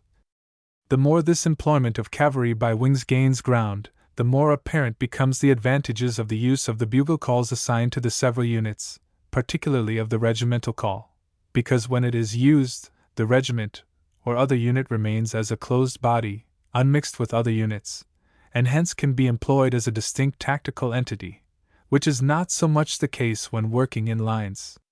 These sounds are the only ones which never lead to confusion, if they are employed not as cautions only, but as a call on which the unit moves at once, whether in line or in column, preferably the latter, in the direction from which the call is heard.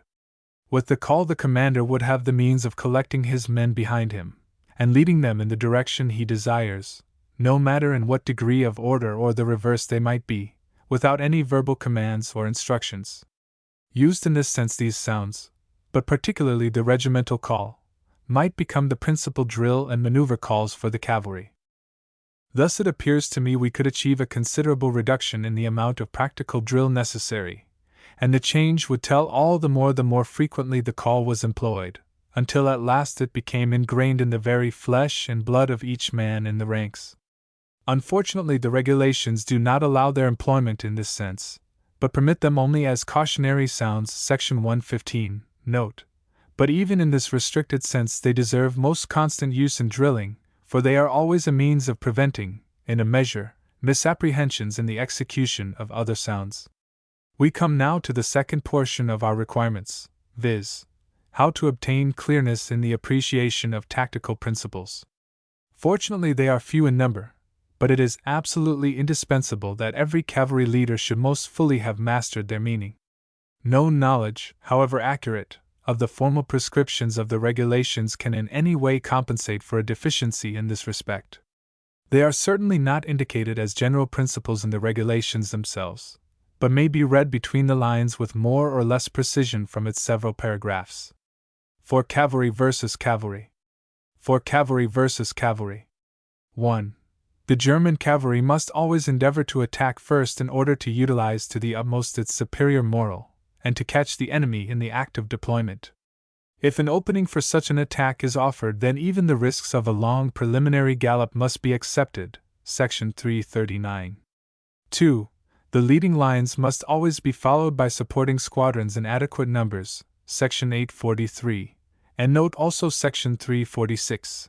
That is to say, the enemy's cavalry will always be attacked in two lines, unless special circumstances compel departure from this prescription. 3. One must always endeavor to keep the last closed reserve in hand, because in the melee the impetus of the last closed body generally decides. One must never, therefore, as long as one suspects that the enemy has still further reserves in hand, engage a greater number of squadrons than he shows, in order to save up reserves. 4. Success must be looked for in the vehemence of the onslaught, not in superiority of numbers. Section 313. The greatest importance must be attached to cohesion. Hence, unless necessary to surprise the enemy in the act of deployment, the gallop should not be sounded too soon, or the charge too late. Section 339. 5. Outflanking detachments, or troops in the following lines, turn against the enemy's reserves, or remain in reserve. They must never, except in most pressing circumstances, throw themselves into a melee already formed. Section 313. Following lines must therefore not keep too close to the leading ones, a mistake often committed in peace, as otherwise they are committed to an attack in the same direction. They should therefore keep so far to the rear that they can overlook the line of collisions, and move in full freedom wherever their intervention is most called for. This important principle was always observed by Frederick the Great's cavalry. 6. One must always try to cover at least one flank by obstacles of the ground or by one's own troops, but having satisfied this condition, then attack on the outer lines, and endeavor to gain them by previous strategical directions. 7. Superfluous forces, which do not follow the front as supporting squadrons, echelon themselves in general, forwards or backwards of the outer, unsupported, wing, to protect one's own flank and threaten that of the enemy, also to be ready to engage the enemy's reserves. Sections 323, 343, 345, or they are kept together as reserves behind the fighting line, if it is not possible to foresee in what direction they may be required. They must not be too weak. 8. Attempts to surround us made by the enemy are best met by a flank movement on the original line without change of front. Cf. Section 338. Defensive flanking cover, with the front turned outwards, gives the worst conceivable direction for attack, since in case of failure one is thrown back across the line of retreat of one's main body. 9. Being in rendezvous formation, the leading units are, if possible, sent off for offensive flank movements, as they have the shortest way to traverse. Such attacks only then promise success if they are unnoticed by the enemy, i.e., can be executed under the concealment of the ground, or if the enemy has neither time nor space to encounter them. The object of flank attacks is to induce the enemy to use up his rearward reserves to oppose them, or to induce him to undertake maneuvers before attacking. 10. Those units which are to be committed to the attack simultaneously must never be arranged so that a part follows an echelon backwards. They must always be disposed on the same alignment. 11. In case of a melee, which threatens to terminate unsatisfactorily, the reserves must be put in on a broad front and straight forward, not directed against the flanks. For the longer the line of collision, the less effect do such flank attacks exercise. They are only too often mere blows in the air, and lead to waste of energy. 12. Out of every victorious melee one must endeavor, as soon as possible, to rally close detachments, section 326. For immediate pursuit only fractions of the available troops will be employed, section 325. This pursuit, however, must be carried out with the utmost energy, and the complete expenditure of the horse's power, if possible, to the total extermination of the enemy. The forces employed must be adequate for the attainment of this end. Cavalry against infantry and artillery. Cavalry against infantry and artillery. 1. The attack must be as concentric as possible, and from different directions, to compel the defender to scatter his fire. The units are always to be employed by wings. 2. If possible, the defender must be surprised, and if artillery, he should be attacked from the flank. 3. Where a wide zone of fire has to be ridden through, though even against artillery, successive lines must be employed, and the less shaken the enemy appears to be the greater the number of such lines, section 350.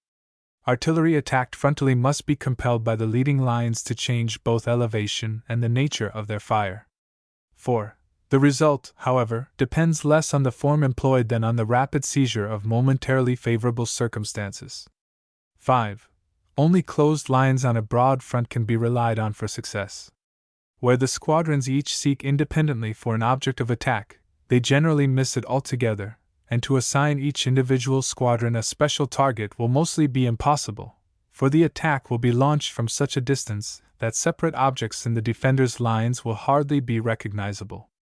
Once within the zone of serious losses, it will be obviously impossible to undertake those changes of direction which one sees unhappily so constantly in peace. One rides, in general, straight at a long fire line, and penetrates through as far as one can. 6. Such frontal attacks require, generally, reserves on both flanks for security against possible disengaging efforts of the enemy's cavalry. 7. As the crisis of the engagement approaches, one must close well up on the fighting line, no matter whether one incurs loss or not, in order to be at hand to take advantage of opportunities. 8. Deployment, changes of direction and of front, are only possible outside the principal fire zone of the enemy. 9. The distance between following lines varies according to the nature of the enemy's fire. To make these principles familiar to the troops must be one's constant care from the commencement of the regimental drill season onwards. At the same time, the subordinate leaders must learn to apply them independently, even if no direct order reaches them, or if compelled to act on only the shortest indication of the superior commander, sections 330, 333, 348. And this independence of the subordinate must be the more practiced the greater the size of the units, section 317. To attain this object, as soon as the troops have sufficient mastery of the purely mechanical part of their drill, it will be necessary to append a series of exercises designed both to bring out the essentials of these principles, and, at the same time, to develop the judgment and independence of the junior officers. Such exercises must hence always be based on a well-defined tactical situation, from which it clearly appears whether the cavalry is independent, or whether it is acting on the flank or behind the middle of a fighting line, and the corresponding conditions on the enemy's side must also be readily deducible, and on such foundation, under constantly changing assumptions, as to strength and distance of the enemy. All such movements as changes from one tactical formation to another, flank attacks, deployment from column of route or after the passage of defile, must be practiced. In all these exercises the point at issue must be clearly and comprehensively expressed. When one has attained a certain degree of security in the application of these principles, these exercises must be repeated under conditions of ever-increasing difficulty. The order for deployment must be given whilst the troops are in rapid motion. Observation, thought, and command when in full gallop have to be learnt. They do not come naturally. The most various movements, without command or bugle call, must be executed from a message brought by a galloper. The troops will be practiced against a suddenly appearing enemy on simple warnings such as against cavalry, against infantry, or merely on the sound alert, and pains must always be taken to see that the fundamentally right formation is adopted. In these exercises it must be left to the initiative of the subordinates to judge the situation for themselves, and always move to their proper place in the prescribed formation by the shortest path. Of course, in such movements the first principle is that the troops nearest the enemy furnish the first line, the remainder fall into their places as flank coverers, supporting squadrons or reserve. If, in this manner, we succeed in imparting to the junior leaders thorough clearness as to the principles of the game, and to make them both quick and skillful in their appreciation of the situation, then the work of education on the drill ground is complete, and the troops are ready for exercises over country. No pains must be spared to separate the purely formal and ceremonial side of drill from the practical field training. The former keeps always, as I have indicated in the first section, its full value for the creation of discipline and alertness, but leads only too easily to a routine which has nothing in common with the battlefield, and to that poverty-stricken schematismus to which human nature so readily inclines. To the formal school of training, which I have hitherto only had in mind, a whole series of exercises must now be coupled, having for their purpose the application of the acquired forms and principles under all circumstances of the ground. But before we proceed to their detailed consideration, we must answer the question how far the drill ground only suffices for the purpose of training. Generally, one can subscribe to General von Schlichting's principle, that forms and principles must be learnt in the drill book, but their application in action only in the open country. Tactical exercises on the drill ground, which have not for sole purposes to bring to expression certain formal principles, are always an evil, and mislead the troops. On the other hand, the principles of the tactical employment of cavalry are particularly suited to representation on the drill ground because they are frequently of a purely formal nature. Keeping firmly to these established principles, then, to define the limits of usefulness of the drill ground, we have only to answer the question within what tactical units this formal drilling is still instructive or possible. My opinion is that the brigade marks the highest limit, as within it all tactical principles find their application, and it is the largest body which can still in any way be handled by drill methods only. In the division, and still more in the higher units, the strategical element preponderates so greatly that anything approaching real drill is out of the question, and all movements which they can execute are based on a complete command of these principles already.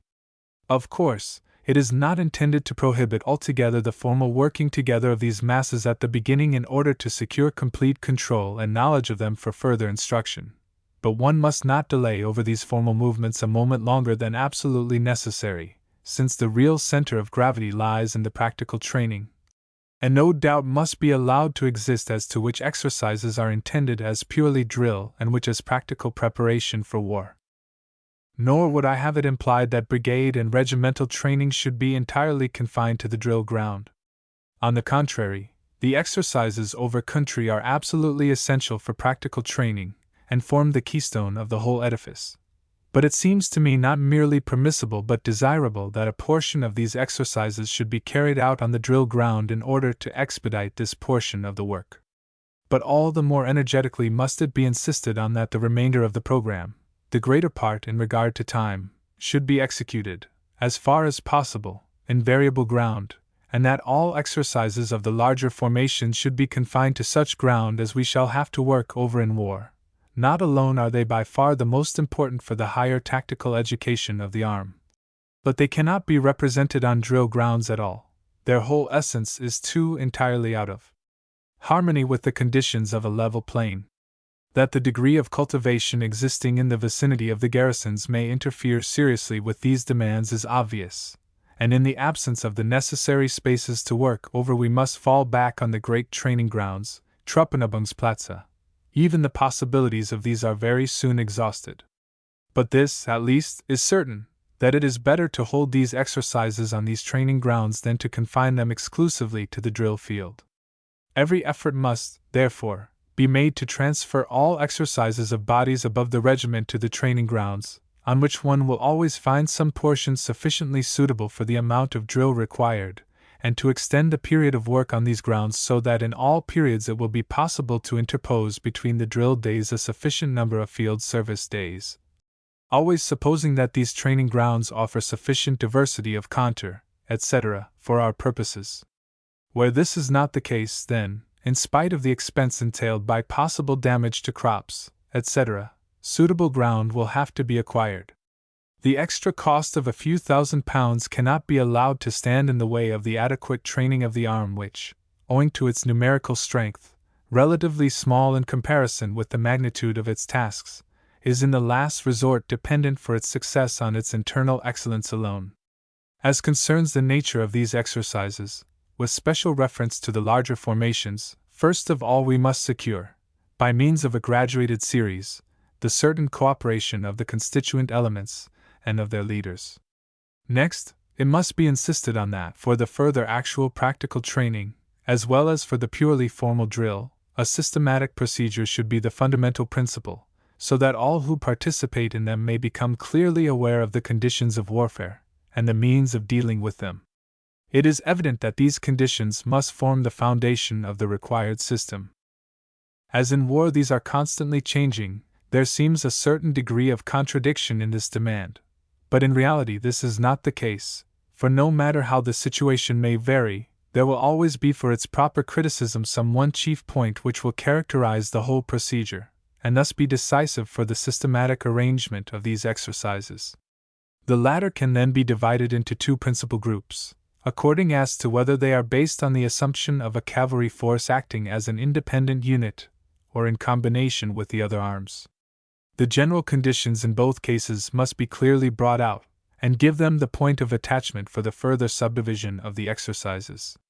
Thus, with regard to the first case, reconnaissance from a great distance, deployment of one or more columns out of defile or in open country, the land in the vicinity of the training ground can here be advantageously employed. It is not desirable to place the heads of the separate columns at once on the scene of action, using these points as starting points for the forthcoming exercise.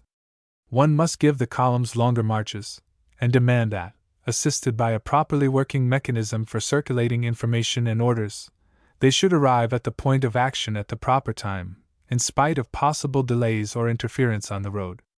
The enemy, whether skeleton or otherwise, must, of course, be handled so that collision occurs within the limits of the training ground. Transition from the relations of advance, or rear, guard and main body to the order these assume on the battlefield. Attacks on a railway or hostile post. Government boundaries form no support for the flanks. These can only be considered as secure when protected by natural obstacles. Hence, as a rule, measures must be taken to cover both flanks. Transition from the tactical to the strategical form after completion of an encounter. Pursuit of the enemy with one fraction of the force, and continuation of the operation with the remainder. For the latter, only orders need be issued, but it is a matter of considerable importance how this division of force rendered necessary by the tactical encounters is arranged. Retreat after a repulse, in one or several columns. Retirement through defile. In the second case, selection of position on the battlefield in a proper relation to the fighting line, zone of danger, etc., and reconnaissance to front and flanks. Advance from a position in reserve to attack on the enemy's cavalry round one wing of an army. Transition from a victorious charge against cavalry to a further attack against the enemy's flank. Protection of the outer flank in either case. Retreat after defeat by the enemy's cavalry to the protection of one's own army wing. Advance for frontal attack against the enemy's line of battle. Passage through the intervals of one's own artillery and cavalry. Protection of both flanks. Attack upon infantry, artillery, or both, disengaging a front attacked by cavalry, combat against the latter. Flank attacks against retreating columns, ambushes at defile.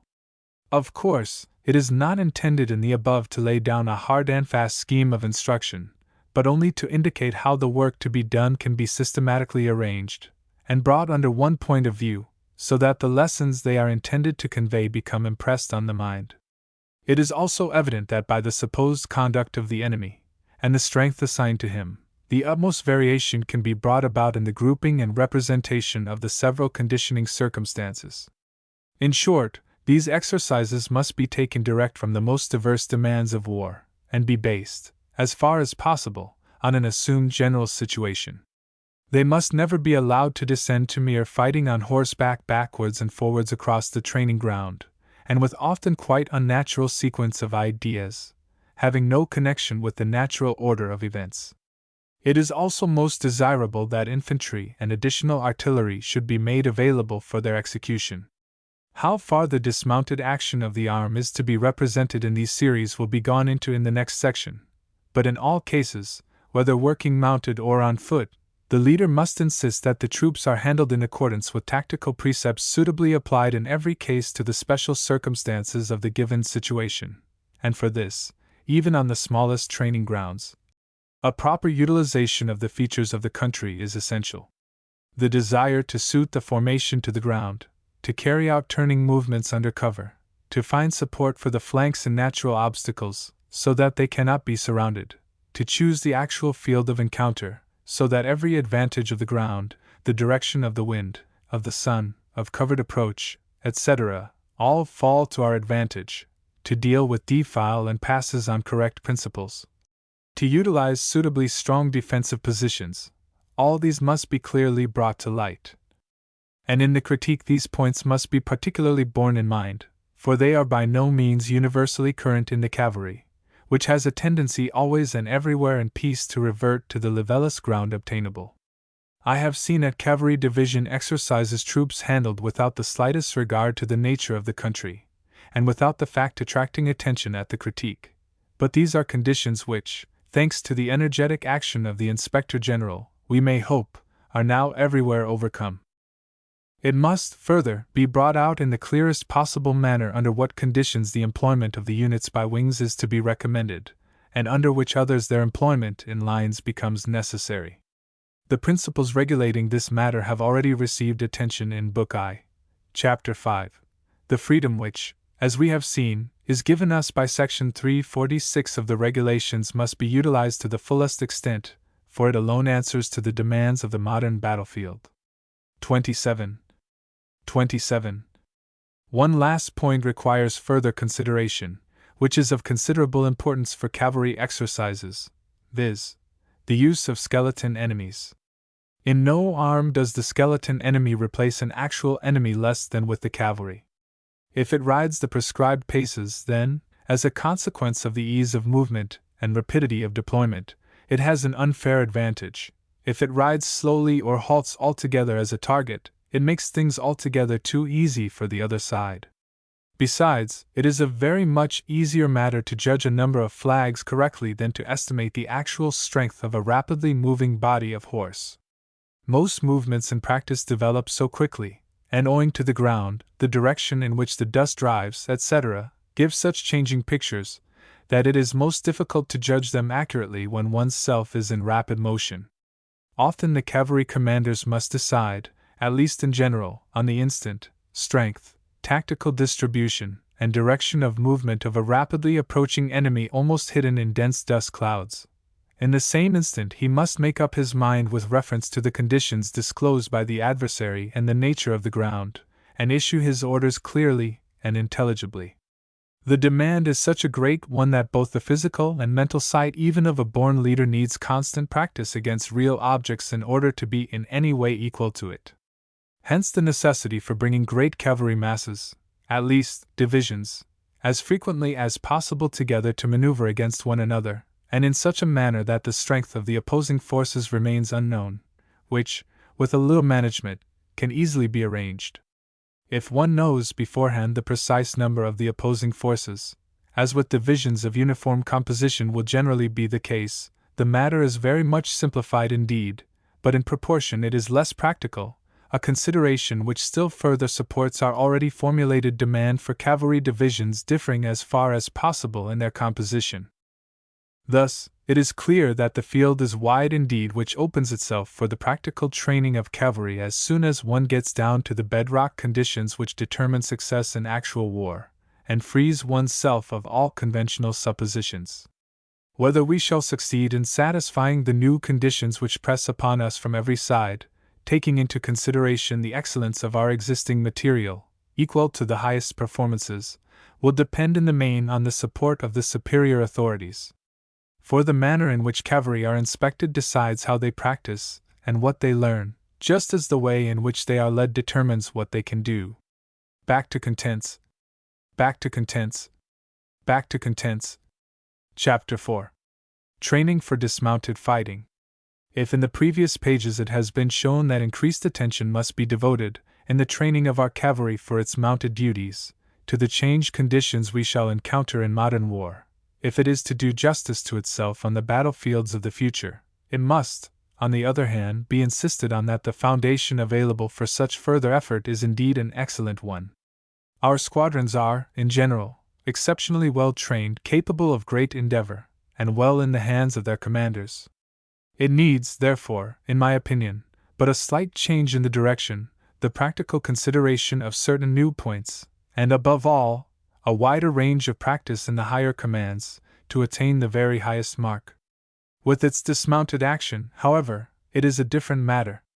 In spite of the increased importance this form of fighting has acquired in modern war, our cavalry has not as yet paid anything like the amount of attention to the subject that it deserves. Almost everywhere it is treated as of quite minor importance, and many cavalrymen still close their eyes to the view that, without a training at once as thorough and earnest for dismounted action as that bestowed on the arm to fit it for its mounted duties, modern cavalry will hardly survive the trials it will encounter in the future. This idea rests on long-standing tradition, which is difficult to overcome. It is not so very long ago that on the rifle ranges some officers caused volleys to be fired in order to get through their cartridges so as to get back to quarters the sooner. But mainly, it is upborne and continued by the fact that in the inspections the superior commanders generally treat dismounted fighting as a matter hardly worth their serious consideration, or judge it by false, i.e., too narrow, standards.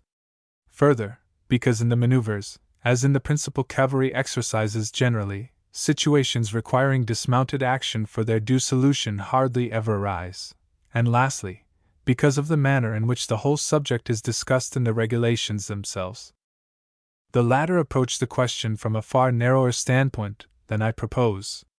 They lay down quite openly that only under especially favorable circumstances can cavalry hope to obtain easy and minor results from their carbine fire, and that they are not in a position to enter on and carry through obstinate encounters. They lay principal stress on the defensive, and practically exclude the combat of larger masses altogether from their horizon. 28. In fact, they consider only the minimum conditions which the cavalry must fulfill if it is not to fall into the background altogether. 28. The final consequences of modern development, hardly even those resulting from the experiences of 1870 to 1871, they have emphatically not yet even approached. Those who have studied the action of our cavalry in that campaign thoroughly, as I myself had full opportunity of doing, will agree that we seldom had to have recourse to the carbine except on the offensive, as I have pointed out above, and only in the rarest cases did we need them for defensive purposes. And though in future against overwhelming forces this necessity may arise more frequently, still, as in 1870, this tendency towards a resolute offensive must always stand in the foreground. Nevertheless, the regulations, in spite of all practical experience and theoretical considerations, lay down that in most cases fire action will be confined to the defensive. Cavalry Regulations, Section 357.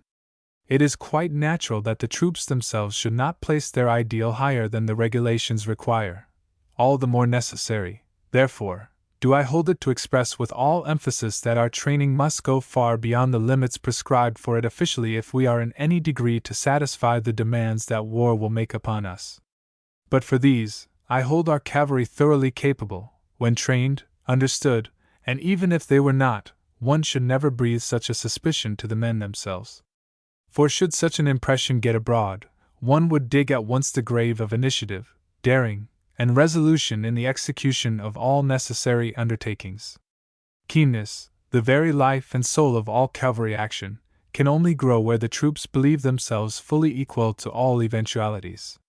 The idea, therefore, that cavalry, even when dismounted, is not equal to any infantry, must never be allowed to show its head. Rather, the men must be brought up in the conviction that, owing to their longer term of service, absence of reservists, etc., they are, unit for unit, more than a match for the best. Only when they feel this thoroughly will they develop their utmost fighting value. But it is indispensable that they should be thoroughly at home in all forms of the dismounted combat, for only then will they feel confidence in the weapons they carry. This ideal is as yet far from being attained in our service, and we must break entirely with the existing training and enter on new paths if it is in any way to be attained.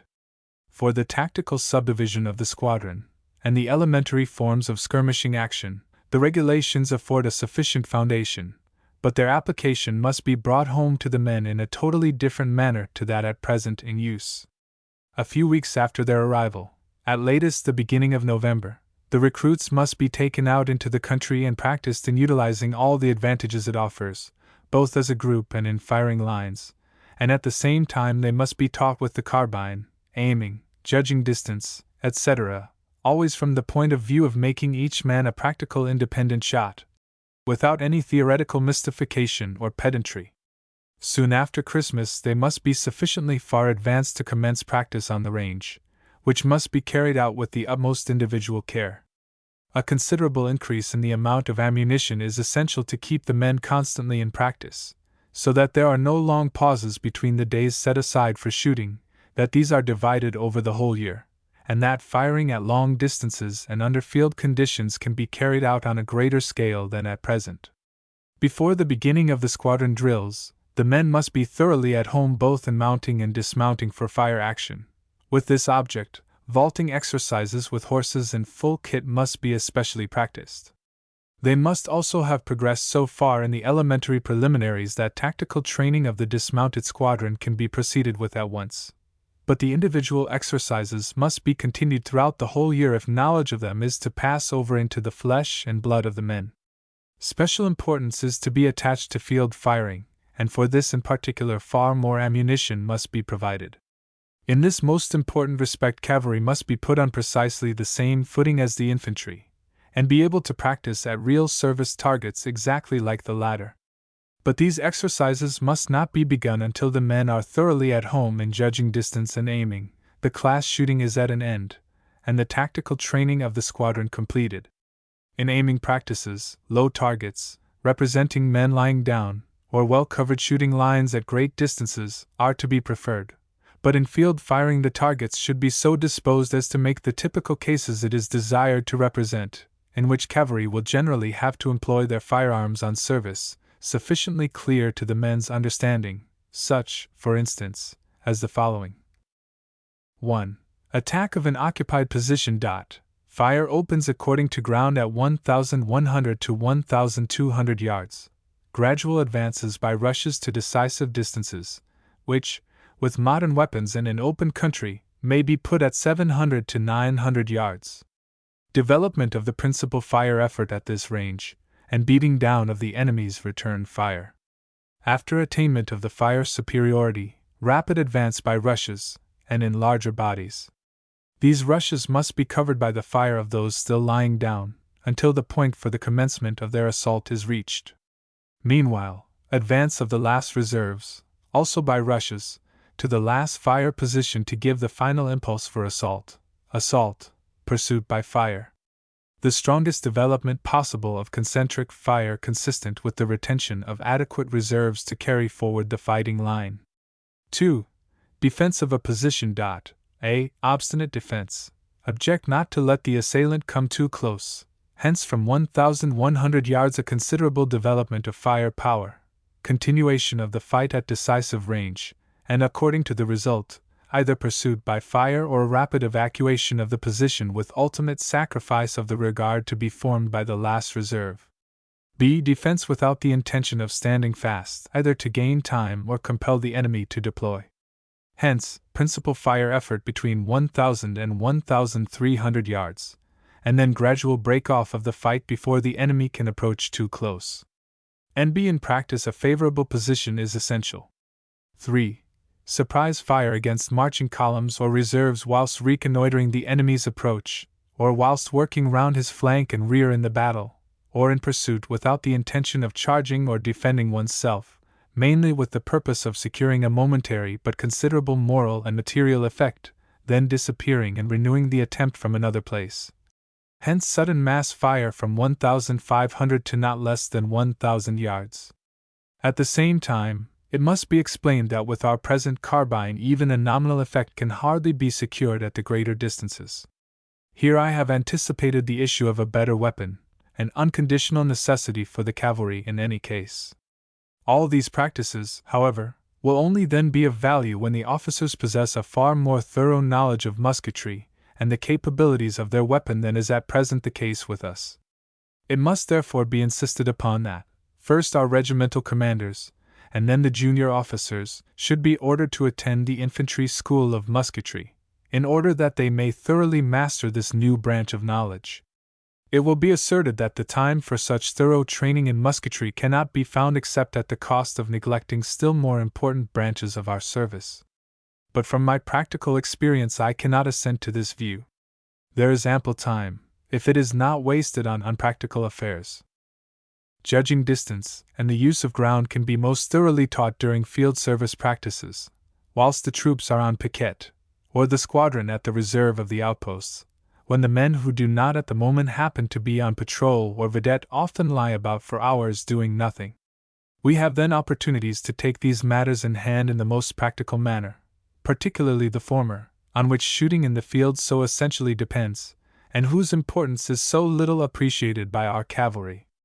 The duties in the afternoon can also be much reduced to save time for the same purpose. For instance, let me call attention to the waste of time involved by lengthy parades for lance exercise. No man can keep on at lance practice for an hour at a time. The consequence is that most of it is spent in standing easy, and therefore wasted. But the object, viz., of gradually strengthening the muscles of the arm and making the man handy with the weapon, can be equally well attained by a couple of parades for the purpose weekly. Perhaps still better, if before every afternoon parade and every mounted duty throughout the year the men are exercised with the lance for a few minutes only. In this manner the muscles of the arm will develop more rapidly and much time will be saved. Similarly, more can be gained by the method of imparting the instruction pursued, if attention is restrained to the thing that the man must know only, and everything superfluous, such as the learning by heart of the names of every portion of the weapon and so forth, at any rate with the recruits, is left out, and at the same time all such opportunities as occur in stable duty, on the march, in the cleaning hour, etc., are made the most of. Finally, speaking generally, not only is more time than is necessary spent on squadron drill, but also more than is advantageous. If one is constantly drilling for 4 weeks at a stretch, that is ample, and then there is time for a considerable extension of our shooting training, and if the inspection of the squadron is postponed for any particular reason, then shooting and field service days can be interpolated, which in itself is a very good thing. If in these ways time for the elementary training for dismounted work and for shooting can be gained, it is still easier to arrange things for the foot training of the squadron as a unit. During the drill period the pauses to rest the horses which must be granted to them can be utilized, and in the field service exercise the schemes must often be framed so as to afford practice in dismounted operations in suitable ground. For the technical training of the men it is of particular importance that they should be accustomed, with immobile horses, to couple, knee halter them rapidly, and with mobile horses in bringing them up or retiring them. These two essential practices receive far too little attention in the German cavalry. The chief difficulty of the latter lies in the way in which the spare lances which the man cannot hold fast in his hand fly backwards and forwards when in rapid motion, and the ease with which a lance can be jerked out of the shoe, and then trail on the ground can give rise to the gravest disorder, not to mention danger. It is most desirable that something should be done to remove this evil. The best, perhaps, would be to devise some arrangement by which each lance could be attached to its own horse. If that is possible, then the shoe must be made so deep that the lance cannot be thrown out.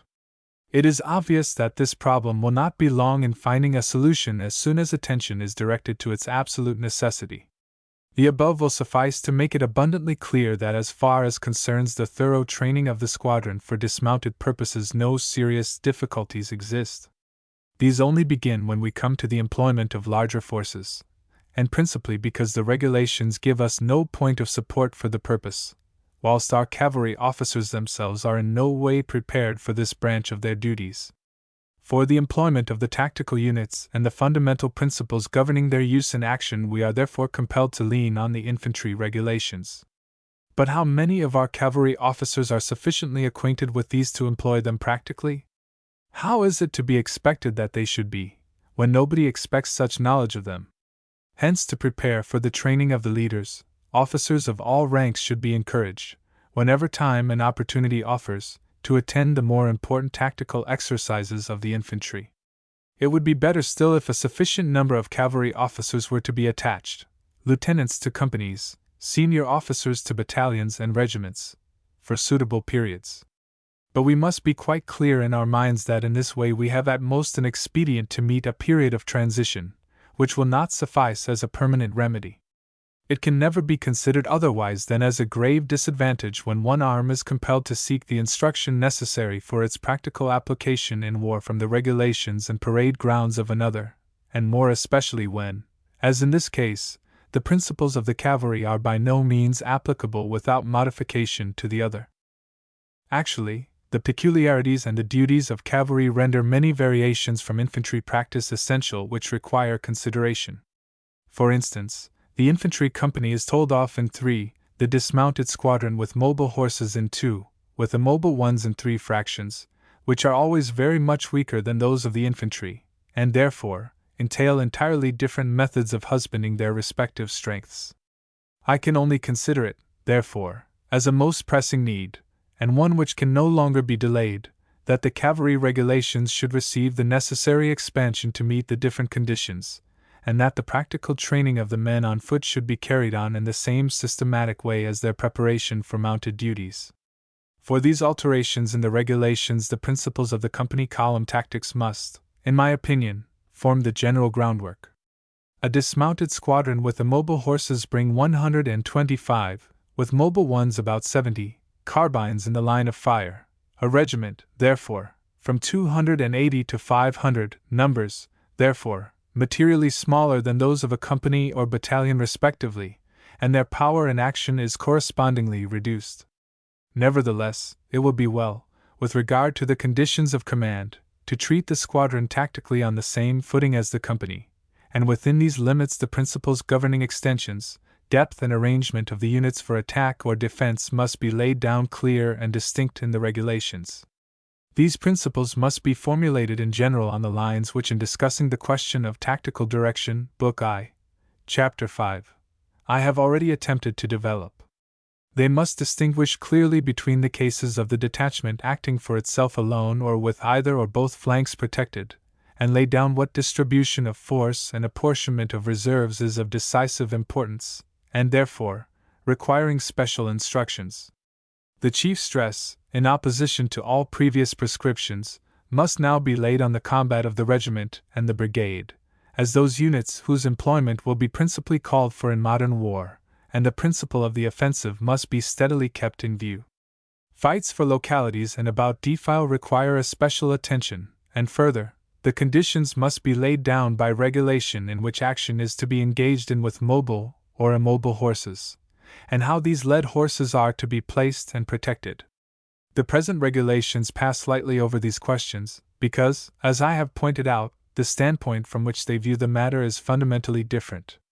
If, however, the increased importance of dismounted action is granted, then these points call for decision, and how they are to be dealt with as a matter of principle cannot be left to the goodwill of the leader. A very important defect in the regulations lies in the uncertainty it allows to exist as to the subdivision of the dismounted squadron, and how the skirmishers on dismounting are to form. According to Section 54, the squadron dismounted is divided into 4 troops of 12 files, or if the number of files does not suffice, into 3 troops. According to Section 87, 8 to 12 men form a group, 2 or 3 groups a troop. In Section 155, the skirmishers of a troop, when dismounted, with mobile horses, form 1 group. How many troops are to be formed is not indicated. The skirmishers fall in front of or by the side of the squadron, arranged as on horseback. When working with immobile detachments, then, according to Section 156, the skirmishers form in front or by the side of the squadrons in two ranks, and in how many groups or troops they are to be told off is not specified. The confusion here cannot be explained away, and its consequences are frequently manifested. It must be laid down once for all that with mobile horses the dismounted men of a squadron form one troop in 4 groups, or with immobile ones 2 troops, also of 4 groups, and that they always form up in front of the squadrons, each troop in line, and one behind the other. Then everyone should know exactly what he has to do. It is altogether a misfortune that the dismounted squadron and the squadron on foot parade are 2 entirely different things. The latter is only required for ceremonial, and everything relating to it should be consigned to Part 4 of the regulations, ceremonial, etc., whilst the training of the squadron on foot should from the beginning be based on the needs of the squadron dismounted for action. Then there would be unity and system in the matter. Turning now to the practical education in larger units, it is necessary that the fundamental principles guiding the distribution of the men in attack or defense in the typical kinds of encounters should be taught and practiced on the drill ground. The corresponding positions of the led horses must also be represented. As typical situations, I would enumerate the following: attack on localities, with or without the tendency to outflank; attack by surprise or after preparation; defense of a section or of a locality, with known direction of the enemy's advance, or when the flanks may be threatened; obstinate defense and maintenance of an isolated locality; keeping open the entrance of a defile, and its utilization for a further offensive or retreat; deployment for surprise fire action, in order to disappear again immediately; combined action of dismounted men with a mounted reserve, to ward off an attack or pursue a retreating enemy. In all these cases we require not only fundamentally different methods, but the methods themselves will be different according to whether the led horses are mobile or immobile, because in each case the strength of the tactical units is an entirely different one. These more or less elementary exercises, after the squadron inspections, both mounted and on foot, have been concluded, must be principally carried out in the regiment, which also when dismounted remains the true tactical unit of the cavalry. But they must be continued by the brigade, in which the employment of the regiments formed side by side, i.e., by wings, must be represented under most varying circumstances. It appears to me that in the present state of our training it is exactly these elementary exercises which are the most important, because more than any others they are adapted to make clear and comprehensible the general conditions of successful fire employment. This comprehension, owing to the specifically cavalry tendencies of our training, is in general almost entirely lacking in our cavalry commanders, so that in this direction the tactical education of our officers requires to be built up almost from the ground. For the rest, these exercises, like the corresponding ones when mounted, form only the basis for the true practical training, which it is not possible to impart on a drill ground, and requires, as a first condition, natural country, with all its changing features. For this reason it must be insisted on that a part of the regimental and brigade drill season should be spent in the country, and on wide open spaces, with great variety of topographical expression. Where such are not to be had, then we must go to the troop training grounds, and hence the desire, above expressed, to extend as far as possible the period spent by the troops in the district or on these training grounds, and which I have based on the necessity for holding annual exercises for the higher units, in which all regiments should take part, finds additional support. Of course, this does not preclude the necessity of utilizing the surroundings of the garrisons to their utmost. As regards the arrangement and nature of these exercises, when working on the drill ground they will have to be inserted between the pauses and mounted movements necessary to rest the horses, but they must never on this account be allowed to be treated as of any less importance. When out in the country in larger and continuous movements, this opportunity, from the nature of things, will not be available. But it is precisely on the larger movements, if possible of whole divisions, that the principal stress should be laid. In these the fight can be initiated under the most varied conditions, as a consequence of the direction of approach, and after its execution further operations arising out of the resulting situation can be set on foot, which, as we have seen, Book I, Chapter 6, will generally entail the interaction of dismounted men with mounted reserves. Such exercises must naturally be laid out quite independently, and must take rank in the programs for brigade and divisional drills on an equal footing with the others. All leaders must by degrees learn to control the whole of this section, and find themselves as much at home in every tactical situation on foot as if they were in the saddle. Hence great importance must be laid on the capacity for exercising independent resolve in all ranks of the subordinate officers. But, above all, they must be made to acquire that relentless tendency to go forward which is the very soul of their service, and generally the best adapted to its tactical requirements. Officers and men must realize that, once dismounted, victory alone can restore to them their horses. These latter must be so disposed that the impossibility of making use of them to break off the engagement springs in the eyes of every man. Only in this way can one get clear ideas, so long as the men do not look on their action on foot as in itself something serious, but are thinking principally of how to get back to their horses, as long as the leader himself makes his action dependent on this possibility, for just so long will the men fail to put their whole soul into their work, and we shall obtain only partial results, with uncertain handling. This point of view must be constantly kept in mind throughout the training, and every effort be made to habituate the men to work up to it. But we shall only then succeed in breaking with the old traditions, and in fitting ourselves to meet the changed conditions of war, when the superior officers in their inspections attach as much importance to the combat dismounted as they now do to the fight in the saddle, and submit the leaders to an equally searching and practical examination in each. Amongst these changed conditions we must include the intelligent cooperation of the artillery with the skirmishers, and also of the machine guns, which latter may be expected to play a considerable part in defense, and also on occasions requiring the sudden development of a great intensity of fire. It is in this connection that lies Book I, Chapter 6, the chief importance of the horse artillery batteries, and yet in peace they have practically no opportunity to make themselves familiar with its peculiarities. Instead, we find in the great cavalry maneuvers the constantly recurring tendency to theatrical display. Batteries accompany the formal drill evolutions of the divisions, a performance which, in my opinion, has not the slightest practical value, but only subjects the horses to unnecessary exertion, and prevents the leaders from devoting their attention to the really important elements of their business, the enemy, and the nature of the ground. Against all such methods the sharpest protest should be entered. As long as formal evolutions are being practiced, the artillery has no place on the drill ground. The cavalry only require its services when the tactical training commences, and the batteries belong to the places they would occupy in war, i.e., in the advance guard, or before the front.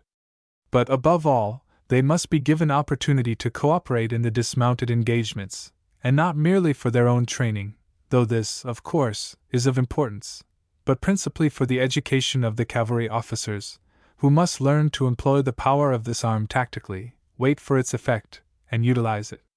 That this object can only partially be obtained on the larger exercising grounds, and not at all on the drill grounds, is sufficiently obvious, and it is only necessary to call to mind the attacks on villages, railway stations, and the like, which are not usually found on such places to make the difficulty apparent. The keystone, therefore, for our purposes can only be found in the country itself, or in maneuvers, in which the application of every tactical form develops naturally, and finds its justification in the general scheme of operations, and in which the varying conditions are always creating new situations, more or less practical in their nature. Back to contents. Back to contents. Back to contents. Chapter 5. Field Service Training and Maneuvers. If in the above sections we have dealt almost exclusively with the training of the cavalry for actual combat, the cause lies in the nature of things. Victory, whether in the shock of masses or even in the minor encounters of patrols, forms so much the foundation of every possible success, whether strategical or otherwise, that training with this end in view naturally comes first under our consideration. But as the chief importance of cavalry no longer lies in its application on the battlefield, but rather in the solution of the strategical problems encountered in the progress of operations, so its training for battle is no longer the one aim and object, but only one element of its whole preparation for the field. Field service, its true duties and reconnaissance and strategic movements, must all be taken into account as factors of equal importance. I wish to bring this necessity most especially into the foreground, since hitherto, and particularly in view of the changed conditions of modern warfare, it has not attracted anything approaching the attention it deserves. What do we practice in the field service exercises and in the maneuvers beyond the normal cavalry versus cavalry encounters? Principally, only formal outpost duties in combination with infantry, the smallest incidents of war on the smallest scale tactical scouting, and the participation of small cavalry bodies in the encounter between the combined arms, all matters which nowadays come within the sphere of the divisional cavalry, and indeed, only then when the divisions to which they belong, or even smaller bodies, are operating independently, for the daily routine of the divisional cavalry in the enormous armies of the present day will be on a most modest scale. At most in the Army Corps maneuvers we may get as far as the employment of brigades, and perhaps to the shadowing of an enemy's line of advance. For the most important field of our enterprise, which is to be sought in the activity of the independent cavalry, all this is of small account. The real duties of cavalry in war are only practiced in peace on the most confined scale, and often not at all. Long marches of endurance, independent outposts, attack and defense of localities, the forcing of defile, passage of rivers, etc., which are held by an enemy's dismounted men, reconnaissances in the widest sense, undertakings against the enemy's communications, pursuit, protracted engagements covering retreats, marches with columns and convoys, finally, the arrangement and execution of wide strategic movements under practical conditions, with accurate computation of time and space, the suitable employment of fighting power for the attainment of the strategical object, and the best strategic introduction of the consciously sought-out combat, all within the limits imposed by the magnitude of the masses handled, are matters which in future will form the principal sum of all cavalry activity, but find no place in our scheme of education. Even the imperial maneuvers do not meet the situation, because, in the first place, only comparatively few regiments are annually affected by them, and in the second, the forces are generally from the outset in such close proximity with one another that it is only, perhaps, on the first day that a suitable situation for their strategic employment may be said to arise at all. Whilst in this manner our whole training is adopted for conditions which in future campaigns can only arise exceptionally, whilst it practically ignores the true sphere of action of the cavalry, we are working in a vicious circle of forms and misrepresentations which belong to an extinct era of warfare, and which have long since ceased to have any but the smallest connection with the facts of stern reality. That things were no better in the period before the last wars the negative results obtained by our cavalry in 1866 and 1870 sufficiently prove. In no sphere of their action during these campaigns did they obtain the results the arm is really capable of, not because the material in the ranks was inferior, but simply and solely because in equipment and training they had lagged behind the requirements of the time. These experiences should have been to us a serious warning not to fall into similar errors a second time, and yet at the present there is most serious danger that a future war may again find us regarding by far the most important branch of our duties from a standpoint which has long since passed away. The reasons for this state of affairs seem to me of a twofold character. In the first place, the tasks accruing to the arm in war do not receive either amongst its own officers, still less amongst those of the rest of the army, their proper appreciation, because in this direction guidance and instruction are alike lacking. In the second, because most serious difficulties lie in the way of a practical adaptation of our training to modern conditions. In contradistinction to former times, the tasks which await the cavalry lie principally in the sphere of strategical operations, and here is the root of our special difficulty. Great armies, with their communications, reconnaissances and raids under really warlike conditions, that is to say, with their full allowance of trains and baggage, extended retreats with beaten troops, and the consequent pursuit, can only with difficulty be represented in peace, owing to their expense and the consideration necessary to be shown to local circumstances. But it is precisely in exercises of this description, which might give a really working representation of the conditions we shall be called upon to deal with, that circumstances leave us entirely deficient. Considering all these conditions, it must be recognized that an ideal method of instruction is practically beyond the bounds of the attainable. But for that very reason, in my opinion, we must pursue with all energy the practically possible, and for the unattainable find the best substitute we can. The first point which strikes one, and which lies at the bottom of all cavalry undertakings, but in which no real education ever takes place, is the conduct of patrols, and particularly of those employed for reconnoitering purposes. Instruction in the matter is certainly universal, and in the writing of reports the non-commissioned officers have considerable practice, but no uniform or systematic method or fixed principle is observed, and the practical performances of the men are subject to no superior check. It is left to the leaders to apply practically their, for the most part, very nebulous, theoretical knowledge. The young officer in particular is altogether left to his own devices. No one takes the trouble to teach him what is essential, and yet he is expected to instruct his inferiors. The consequences are what might be anticipated. The performances of the patrols in covering distances are generally most commendable, but their reports most deficient. Seldom is a clear distinction drawn between the essential and the non-essential. The most trivial news is forwarded with the same expenditure of horses' power as matter of greatest moment, for most patrol leaders find it very difficult, for want of an imagination trained by the study of military history, to think themselves into, and see the situation as it actually would be in war, and thus to act and ride as the circumstances viewed in this light really require. Most information, poor as it is thus obtained in an unpractical manner, and seldom is the degree of instruction realized which the situation affords, namely, to observe keenly and clearly from a distant point, and to carry out the ride in the spirit of the general situation, with a proper calculation of time and space. In this branch of duty change is imperative. The training for scouting must be made the foundation of the whole course, and carried through in a uniform manner. Everywhere it must be based on the conditions of a great war.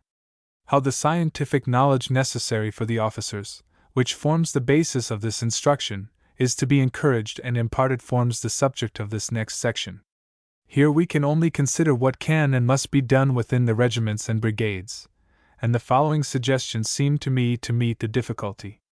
In the winter, as soon as the inspection on the curb is over, the regimental commander with his staff officer and squadron commanders must take the training in hand.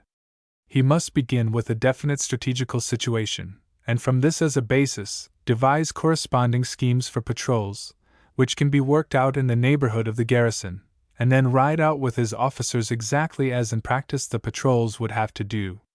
Arrived in the vicinity in which contact with the enemy would take place, he assumes what the patrols would see, and lets the class form their own decisions, write their reports, and determine the manner of their further procedure. In these opportunities he can instill the true principles to be followed, and demonstrate their practicability by all sorts of exercises, until he is convinced that his hearers have completely assimilated his standpoint and method of thought. Particular importance must be attached to the point that the patrol leaders never lose sight of the whole problem, and refer their observations always to this standard, for it is only then that things appear in their true importance. Further, it must always be borne in mind up to what time the report must be in the hands of the leader if it is to be of use for the special operation. The best information may be valueless if, as in 1870 so often happened, it arrives too late.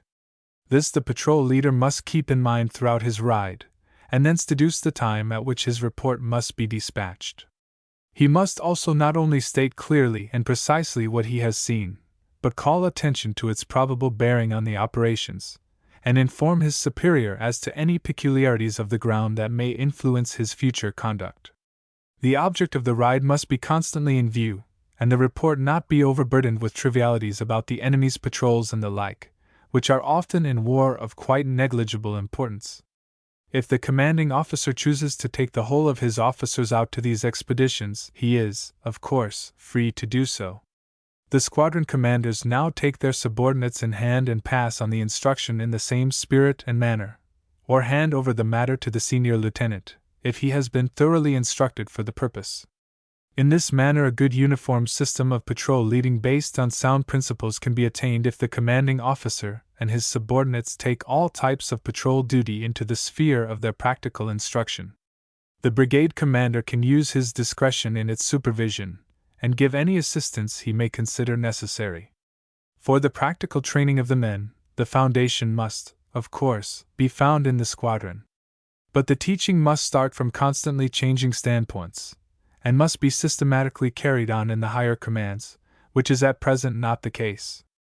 For though at times such exercises are carried out by the regiments, there is no systematic progress, and no consequent development or representation of the most important elements, whilst higher up no attempt is even made to continue the instruction further. The influence of the brigadier is confined in general to the detail education and drill, and though the division is now and again drilled, it never operates in the strategical sense. As concerns the education of the squadron, this must from the very beginning be rooted in modern conditions, which in the first place demand the development in the man of the greatest possible individuality. War requires this, as well as the gift of grasp and resolution even in difficult situations, from every cavalry soldier, from the highest to the lowest. The exercise, however, of such qualities can only be demanded from men who bring with them at least a certain degree of comprehension for the nature of war, and it is therefore of the utmost importance that this comprehension should be developed by suitable instruction. This is often sinned against, because sufficient attention is not paid to such instruction, and also because we still work on out-of-date lines, and without any well-defined principles. In my opinion, the recruit must not be overwhelmed with a whole mass of thoroughly unpractical knowledge. In this period of education, one must limit the scope to only the most important and necessary matters, but teach these so that the men understand them clearly and thoroughly. In the latter years, one can build out systematically on this foundation. Thus, I consider it quite unnecessary to harass the recruit with long-winded explanations of the military virtues, loyalty, obedience, and courage, or with long lists of different salutes to be given, the recipients of which never come within his ken. It is quite superfluous to teach them the different parts of the lock of the carbine and their mutual interaction, all about stable duty and guard mounting. Even the theoretical instruction about the organization of the army, treatment of sore backs, horse sickness, etc., can be reduced to much smaller dimensions than at present. Stable work and guard duties, and so forth, a man learns much quicker and better from daily practice. On the other hand, the time gained by curtailing these matters must be used most zealously to teach him what he absolutely must know for war. That is to say, the simplest principles of field service, the composition of mixed detachments, practical shooting, and the exterior treatment of the carbine. The instruction in field service, which interests us here the most, can, for the recruits, be kept down to very narrow limits. The principles to be observed in placing pickets, vedettes, etc., he can very well do without. On the other hand, he must know thoroughly those things which he will have to do himself, his duty on patrols, or as bearer of a message, or orderly, also the general connection of the military conditions amongst which he will have to move or to notice amongst the enemy, such as organization of the troops, arrangement of the outposts, relation of the commands, plan and appearance of entrenchments, shelter trenches, gun epaulements, cover, etc. 29. He must know, too, that if taken prisoner, he must give no correct answers as to anything concerning his own army. It is quite possible to awaken the intellectual faculties of the man and to develop them even within these narrow limits, for the more tersely the facts are stated, and the more thorough the instructions, the more is his thinking power stimulated, whereas a mass of material to be absorbed merely confuses him.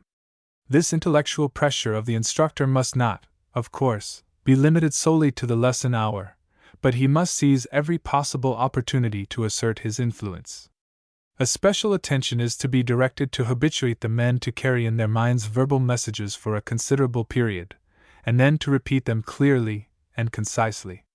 It is of great assistance to the intellectual development of the men if they are compelled always to express themselves in grammatically complete sentences, instead of in broken phrases. But I should consider it as a serious error to attempt to teach the recruit the neighborhood of the garrison, both on the map and on the ground. For in this way one deprives the man of one of his few opportunities which occur to him during his whole service of learning to find his way in unknown country, and thus to develop the instinct of finding his way, which requires considerable practice. That this faculty is one of the most important in wartime for every cavalry soldier can hardly be open to doubt. From the same point of view, I must enter a protest against the absurd misuse of maps in peacetime. Of course, the men, and particularly the patrol leaders, must understand how to read a map and find their way by it, and all non-commissioned officers and men out of their first year's service must be trained in so doing, but it is altogether impractical, and therefore a bad preparation for war, if in the interests of better maneuver results maps are issued in uncounted numbers even on the larger scales, so that not only every patrol leader, but every orderly, can obtain one for a couple of pence. In war, and particularly in an enemy's country, such extravagance in their issue is obviously out of the question. The education of the non-commissioned officers must also be systematically set in hand. They should be divided, according to their intelligence and performances, in different groups. 2 will generally suffice, and the abler men should not only receive instruction for the higher branches of their duties, but must also be rationally taught how to teach others. The non-commissioned officers' school must also receive thorough attention.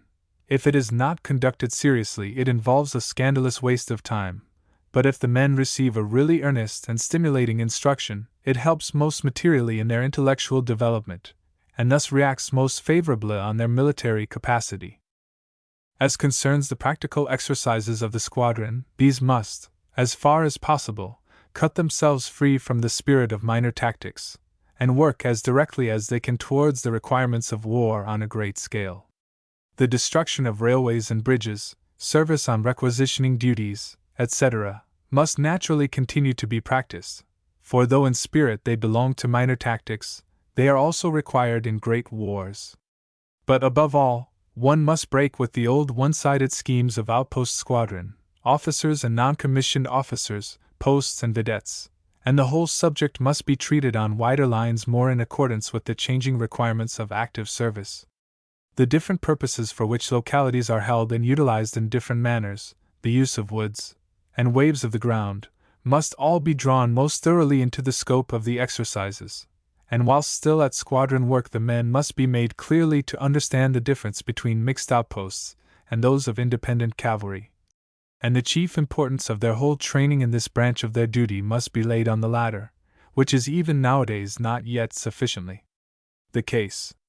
Further, there must be thorough training in duties of security and reconnoitering at night, and in particular of the defense of cantonments against nocturnal attacks.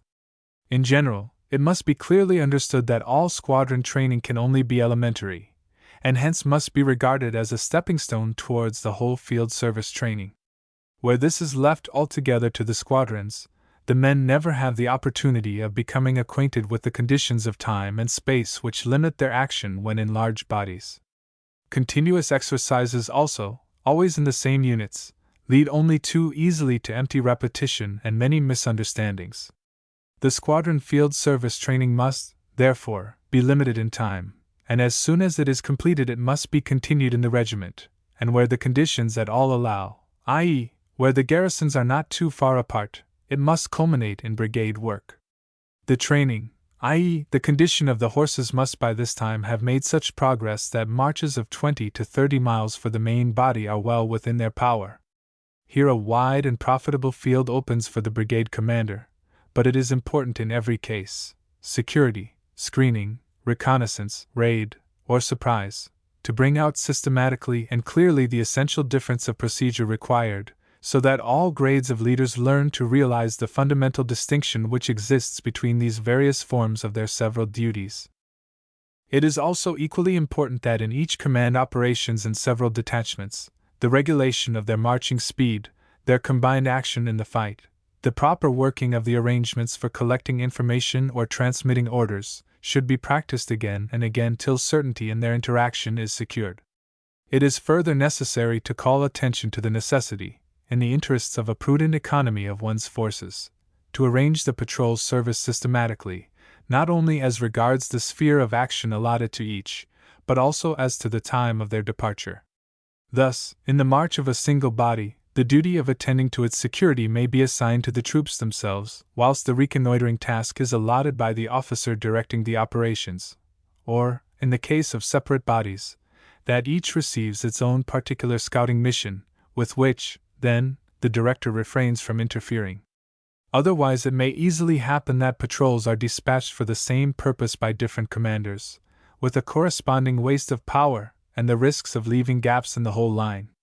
The commanders of mixed detachments should also make this need of systematic procedure clear to themselves, and either leave the whole duty of reconnaissance in the hands of the cavalry, or if they elect to retain certain portions of the work in their own hands, they should inform the cavalry commander of the fact, and not interfere afterwards with his arrangements, or fail to keep him acquainted with the measures they have themselves taken. The first course is correct in principle, and will always give the best results when a competent cavalry officer is kept sufficiently acquainted with the views of his superior, and made personally responsible for results. Finally, as concerns practice in conjunction with the other arms, these, too, must lead into different paths from those at present pursued. Detachments of infantry and artillery need cavalry for reconnaissance, security, and orderly duties, but for the cavalry itself these exercises, of small bodies, have little importance, except in so far as they familiarize the men with the organization and development of the other armies, and thus learn to form an opinion when viewing these from a distance. The combined action of cavalry with companies, battalions, and regiments has no importance at all, and is often the merest waste of time. It is much more important to secure practice for the troops in judging the appearance of considerable bodies of infantry, either on the march or in position, and thence deducing their probable numerical strength. The former class of exercises will, therefore, be on as restricted a scale as possible, whilst more time is given to the former, and by arrangement with neighboring garrisons opportunities can often be made. In this way much can be done in the garrison and the brigade to further the training of cavalry for the work of a great war, although such exercises can in no way replace the actual maneuvering of large bodies. It must rather be insisted on that the whole field service training of the arm can only be brought to its legitimate conclusion in the strategical exercises of large and changing combinations of units. Even the maneuvers, important as they undoubtedly are, can never replace them. They must, therefore, be placed on a footing of equal importance with the great drill practices of the higher units, since the strategical value of the arm to the supreme commander of the army depends on its intelligent handling in this particular field, and it is here that the difficulties to be overcome are especially great. Again, system must be inculcated if clearness of apprehension of the several problems is to be produced. It will be of the utmost importance that baggage and, if possible, trains corresponding to the conditions on mobilization should be employed, and that men and horses should be fed from their contents. Otherwise, we would only too easily drop into habits of underestimating the difficulties with which in real war we shall have to contend. But to guard against this self-deception should be the end and object of all our efforts. It will, therefore, be necessary to calculate distance and the width of areas to be swept over, with reference to modern conditions, and not to work on the scale that sufficed us in France in 1870. The telegraph must also be taken into account, and it must be strictly insisted on that it is only to be used for such reports, and in such cases in which it would be available on service. It should, therefore, be laid down beforehand which side is to be considered as in an enemy's country. For the representation of following portions of the army, flag columns and piece garrisons may be employed, as this is of the utmost importance for the systematic practice of the patrol service. The formation of territorial cavalry inspections and sub-inspections, already advocated above, would give the necessary foundation for our purposes. After finding the divisional cavalry necessary on a war strength, the remaining regiments in their several districts could be formed in divisions and corps of always varying composition in order to carry out independent cavalry maneuvers. To practice the participation of the other arms, corresponding arrangements with the adjacent corps commanders could be made, so that their annual maneuvers could work in with the cavalry scheme, but the strategic side should have the preference. Operations would not always culminate in a great cavalry engagement, but a skillful conduct of the maneuvers in practical country would generally ensure such encounters without too great a charge for agricultural compensation. I do not believe that such a scheme, though it would certainly mean a complete break with established routine, would materially increase the cost of the maneuvers. The damage, now disseminated by the many regiments without any corresponding gain to their efficiency, would now be concentrated on the same district, but the gain to the arm itself, as well as for the whole army, would be both decisive and epoch-making. Great though the importance and necessity of such an arrangement seems to me, yet, as circumstances at present exist, one could hardly count on seeing it applied at once to the whole service, and meanwhile we must search for expedients. From this point of view, also, we must strive to extend the period allotted for the training of the larger cavalry bodies to such a degree that field service days can be interposed between the drill days, in which at least the combined action of masses within the limits of field service exercises can be practiced.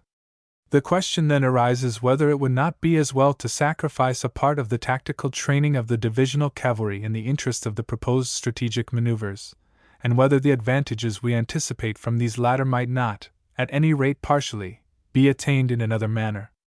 It seems to me that to a certain extent this may well be possible, if we can only make up our minds to break with our existing arrangements regulating the present exercises, and order a certain number of garrisons, detailed in groups, to operate one against the other. If this grouping is carried out without reference to corps boundaries, and the exercises are so managed that the troops need only spend one night out of quarters, during which they can bivouac, very great advantages at very small cost would be derived, because, since in these operations it is not at all necessary to carry them through to their culmination in an engagement, but only to concentrate them for the purpose, when necessary, in a practical manner, and to set all the machinery for reconnoitering, for transmission of orders and reports, in operation, the damages to cultivation might be kept within very reasonable limits. An example will help to make the idea clearer. If from the regiments in Metz, Thionville, and St. Avoid on the one side, and of those in Saarburg, Saargemund, Saarbrücken on the other, two opposing forces are constituted, it would be easy to draw up a general idea by which each element of the group considered as an independent cavalry screen covering the advance of an army had reached on a given night the points at which they are actually quartered. The distances of the places named one from another are such that they fairly represent a possible situation in war, and a single day's march might well bring them into collision. Inexpensive bivouac places could easily be found in the wooded districts of Lorraine or elsewhere, and the infantry in the respective garrisons might represent the heads of the following army's columns without undue interference with their program of training. If the cavalry march out with 4 squadrons only per regiment, the 5th can find horses for a part of the train, the point being not so much the number of such wagons provided as the service loading of those that are taken. In the afternoon and night preceding the march, outposts could be established, and the service of exploration commenced. Thus, in 2 or 3 days, a strategic exercise for the cavalry on a large scale could be arranged at a very low cost and with very little difficulty. Such operations would naturally be conducted by the Inspectors General of Cavalry, and, as the example shows, they could be generally, if not everywhere, easily organized. 30. Since it is essential in all cavalry exercises to take into account the numbers and distances with which we shall have to deal in future warfare, it would be a great gain to the arm if in the maneuvers, in which its action in combination with the other arms should be taught, this point of view was brought more into the foreground. Of course, it is not intended that the interests of the other arms should be sacrificed to those of the cavalry. The question rather is whether these interests are not identical even for the infantry. The importance of minor tactics has fallen very much into the background, and both infantry and artillery require far more practice in masses.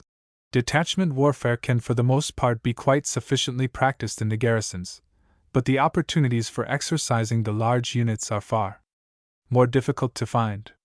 I consider, therefore, that it would be of advantage to all arms if present brigade maneuvers, with all their superannuated customs, were abolished in favor of more divisional and corps maneuvers. The cavalry, at any rate, would welcome the innovation, for from its point of view these maneuvers could be made far more practical, and it would be easier to arrange schemes for the latter more in accordance with reality. It is also most desirable that from time to time the cavalry should have opportunities of practicing both pursuit and rearguard action on a grand scale. At present these only arise in the maneuvers with mixed arms, since in the independent cavalry maneuvers they are difficult of representation. The director of the maneuvers can also do much to make the operations instructive for the cavalry, and also to stimulate the interests of all engaged, if he takes care that the demands made upon the cavalry are kept within reasonable limits. It constantly happens that patrols are dispatched at far too late an hour to make it possible for their reports to arrive in time. Commanders, again, frequently wish to be informed as to the exact position of every battalion on the other side, although they generally know his total force with accuracy, or they want to know the exact strength of the garrison holding a certain village or locality, as if cavalry could under any circumstances supply such information, and if at night no sketch of the enemy's outpost line has been handed in. The cavalry are held to have failed in their duty. All these demands are, in my opinion, entirely unpractical. In war one never has such precise information, and no rational man dreams of wasting the strength of his cavalry in endeavoring to secure such details. These things are mere remnants of the Paleolithic age, and only justifiable as an extreme case when perhaps planning a surprise. Further, it is thoroughly unpractical to require under all circumstances complete information as to the progress of an engagement. With modern weapons this is impossible, unless favored by unusual topographical conditions. Not merely are such demands unpractical, but they exercise a most prejudicial effect, for too accurate and too detailed information gets the generals into bad habits of command, and the cavalry itself is well nigh ruined. Certainly, when circumstances demand it, the men must not be afraid to keep well up to the enemy, and bring back intelligence even out of the zone of his fire. But generally, reliable observations are only made out of range. The cavalry must learn principally to judge the enemy's arrangements from a distance. They must direct their attention to the essential only, and not waste their time in unnecessary side issues. If justice is to be done to these requirements, it is quite impossible to collect all the information the generals so frequently require. Thus they get in the habit of observing in an unpractical manner, and the whole of this most important branch of their education suffers accordingly. So much is this the case that nowadays the patrol leaders often exchange mutual confidences to one another, as it is practically impossible, owing to conditions of time and space, to obtain the required information otherwise, and they consider it better to get it in this manner than to accustom their men to unpractical feats of riding. Reconnaissance and its results can only be of value to the training when kept within the limits that the nature of things dictates. Whilst the constant presence of danger is the characteristic element in which the faculties of observation have to work in war, it is the constant pressure of uncertainty as to the exact movements of the enemy which equally characteristically forms the conditioning element in which the intellectual activity of the leaders has also to work. And neither one nor the other may be entirely ignored in our peacetime training. Back to contents. Back to contents. Back to contents. Chapter 6. The Higher Education of Our Officers.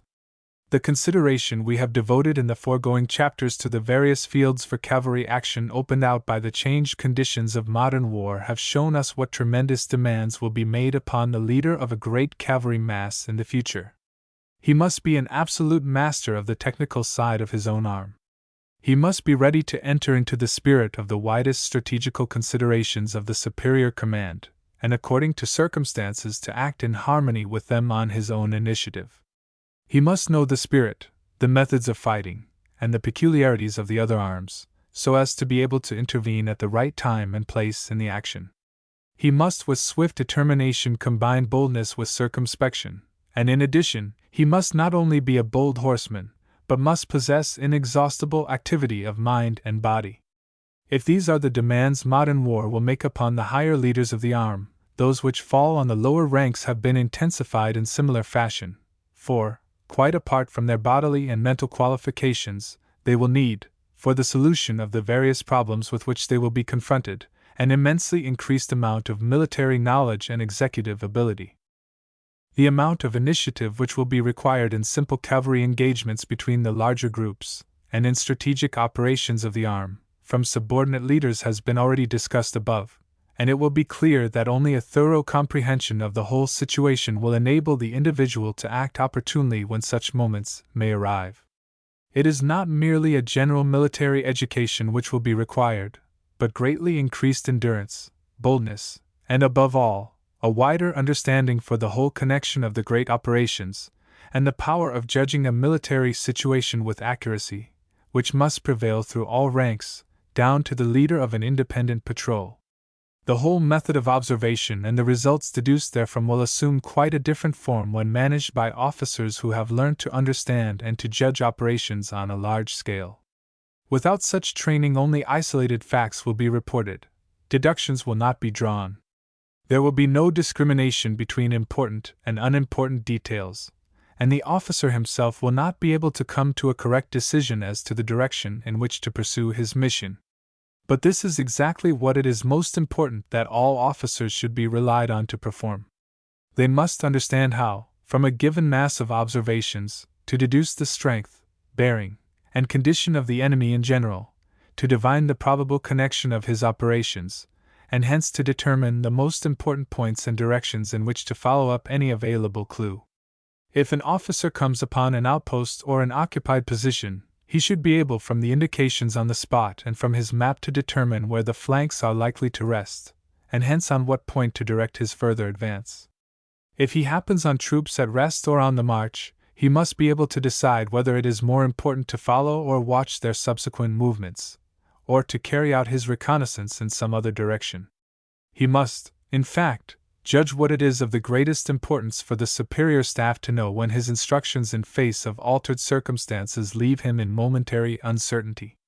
Such illustrations could be extended indefinitely, but the sum of all points to the same conclusion, viz., that a comprehensive military education, and at least a general grasp of the principles of the higher strategy, are essential for every reconnoitering officer. The history of previous campaigns points the same moral by innumerable examples, and how much more frequent must such incidents be in the future. Let us take the case of the Battle of Grave-Lotte only. The point was to determine whether the French were still clinging to the fortress or were marching away from it.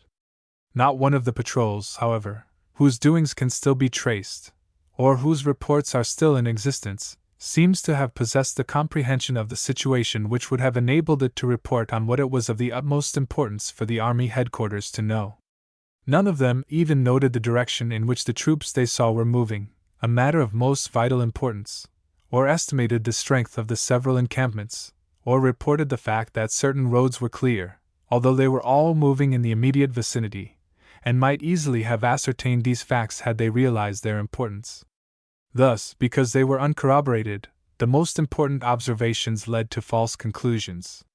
The point of transcendent consequence, the actual position of the French right flank, could not be determined until hours after the battle had been begun under an entire misapprehension of the actual circumstances. Similar experiences have repeated themselves times without number. When we now reflect upon the greatly increased importance of reliable information in modern war, we cannot escape the conclusion that a proper training of our cavalry officers to meet their requirements is of vital importance. Their present-day education does not sufficiently guarantee their competence. The knowledge of the military sciences acquired at the war schools is on a very modest scale, nor is it, indeed, the business of these schools to give higher education in such subjects. Hence it is all the more deplorable that the higher intellectual training of our cavalry officers practically ceases after the war school, because the practical day-to-day duties of their profession furnishes them with nothing which can replace the need for a higher theoretical training. Generally, their attention is absorbed by the smallest of details, which, though each is of immense importance to the efficiency of the whole arm, are not calculated to widen their intellectual horizon, and in the few great maneuvers in which an officer might find an opportunity of enlarging his knowledge, he finds himself lacking in the foundation necessary to make full use of it. The usual course of instruction, in fact, is not adapted to the needs of the cavalry officer, who already in early youth may find himself in situations requiring adequate strategical knowledge for their solution. Hence there is urgent need for the supreme military authorities to concern themselves at once both with his theoretical and practical education. The latter could best be provided for in connection with the development of the field service training of the troops already dealt with above. The former, i.e., the scientific side, could be most adequately met by the creation of a cavalry school on the lines of the special artillery and engineer schools which already provide for the further education of the officers of these arms after they have spent a couple of years or more in responsible command of men in their own units. If on the broader foundations of the military sciences, principally those relating to the conduct of operations, to strategy and tactics, thus supplied, the regimental commanders were to build up by practical instruction, as above indicated, and the whole spirit of the training were modified in conformity with the views therein already expressed, then I consider that, with the admirable material amongst our officers which already exists, and which for the most part needs only opportunity to prove its value, most important results might be achieved. Such a school would be most fittingly affiliated to the existing school of equitation in Hanover. The bright, attractive side of cavalry life, as we there find it, would be a useful counterpoise to the risk of too much theory, and the district lends itself admirably to practical exercises in reconnaissances and endurance rides.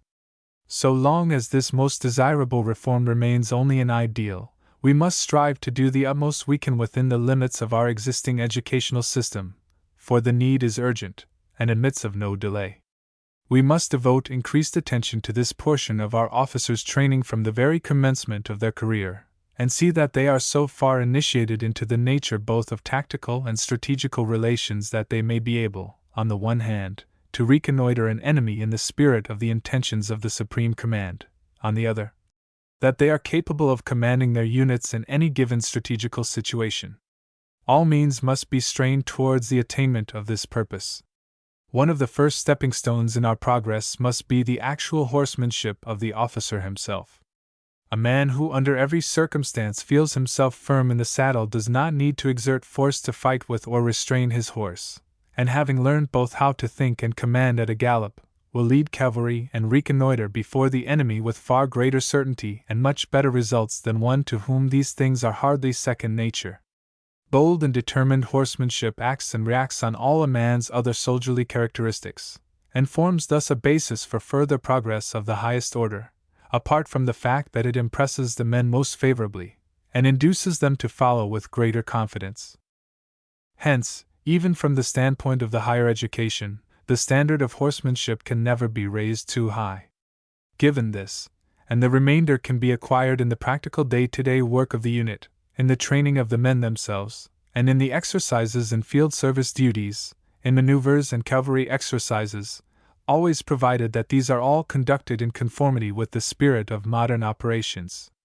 But since we have seen this practical duty, as at present carried on, nowhere meets the above conditions, we must find a supplement to it by recourse to systematic training in field service rides, war games, and staff tours, for which, of course, the necessary funds must be provided. These exercises must be begun in the regiment, and continued through each successive grade up to the inspection, the sphere of each being enlarged with the increase in the importance of the command. But they will only then possess value and importance when based on connected military situations arising from the operations of modern armies, and afford opportunities to the participants for the solution of problems far above their existing rank, for thus only can their mental horizon be extended. Within the radius of action of his own command, each officer is already in daily contact with all that it is necessary for him to understand, and in minor tactical situations he has abundant opportunities for training his faculties. It seems to me, therefore, mere waste of time to give him further employment with these matters, and the attempt could only end in depriving them of all interest. On the other hand, the regimental officer is seldom if ever placed in positions which would enable him to form any adequate conception of the execution and connection of the greater operations, to realize the importance of the action of the unit within the framework of the whole, or to notice how faults and details, apparently trivial in themselves, can mount up in the mass until they may jeopardize the success of any given undertaking. The higher the intellectual pinnacle on which he is placed, the wider becomes his horizon, and consequently his appreciation of the relative importance of each individual link in the chain. Back to contents. Back to contents. Back to contents. Conclusion. If now, at the conclusion of my investigations, we summarize the chief results arrived at, we find the following sequence of thought. the value of cavalry in relation to the other arms has risen materially, as a consequence of the whole range of changes introduced into the conduct of modern war, viz., those due to changes in the composition of armies, to railways, telegraphs, supply, weapons, etc. Its strategical tasks have increased in importance, and on the battlefield new opportunities for successes have been disclosed. Mounted and dismounted action have now become functions of equal importance. Great results, whether strategical or tactical, can only be obtained by the employment of masses. The changing conditions of war demand increased mobility, both organic, strategic, and tactical. The difficulties of leadership, in consequence of these conditions, have increased very materially.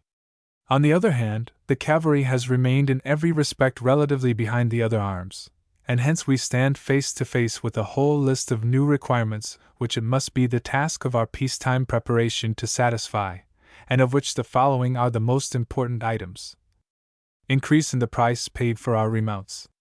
Considerable increase in our numerical strength, if possible, on the lines of our existing and well-tried organization.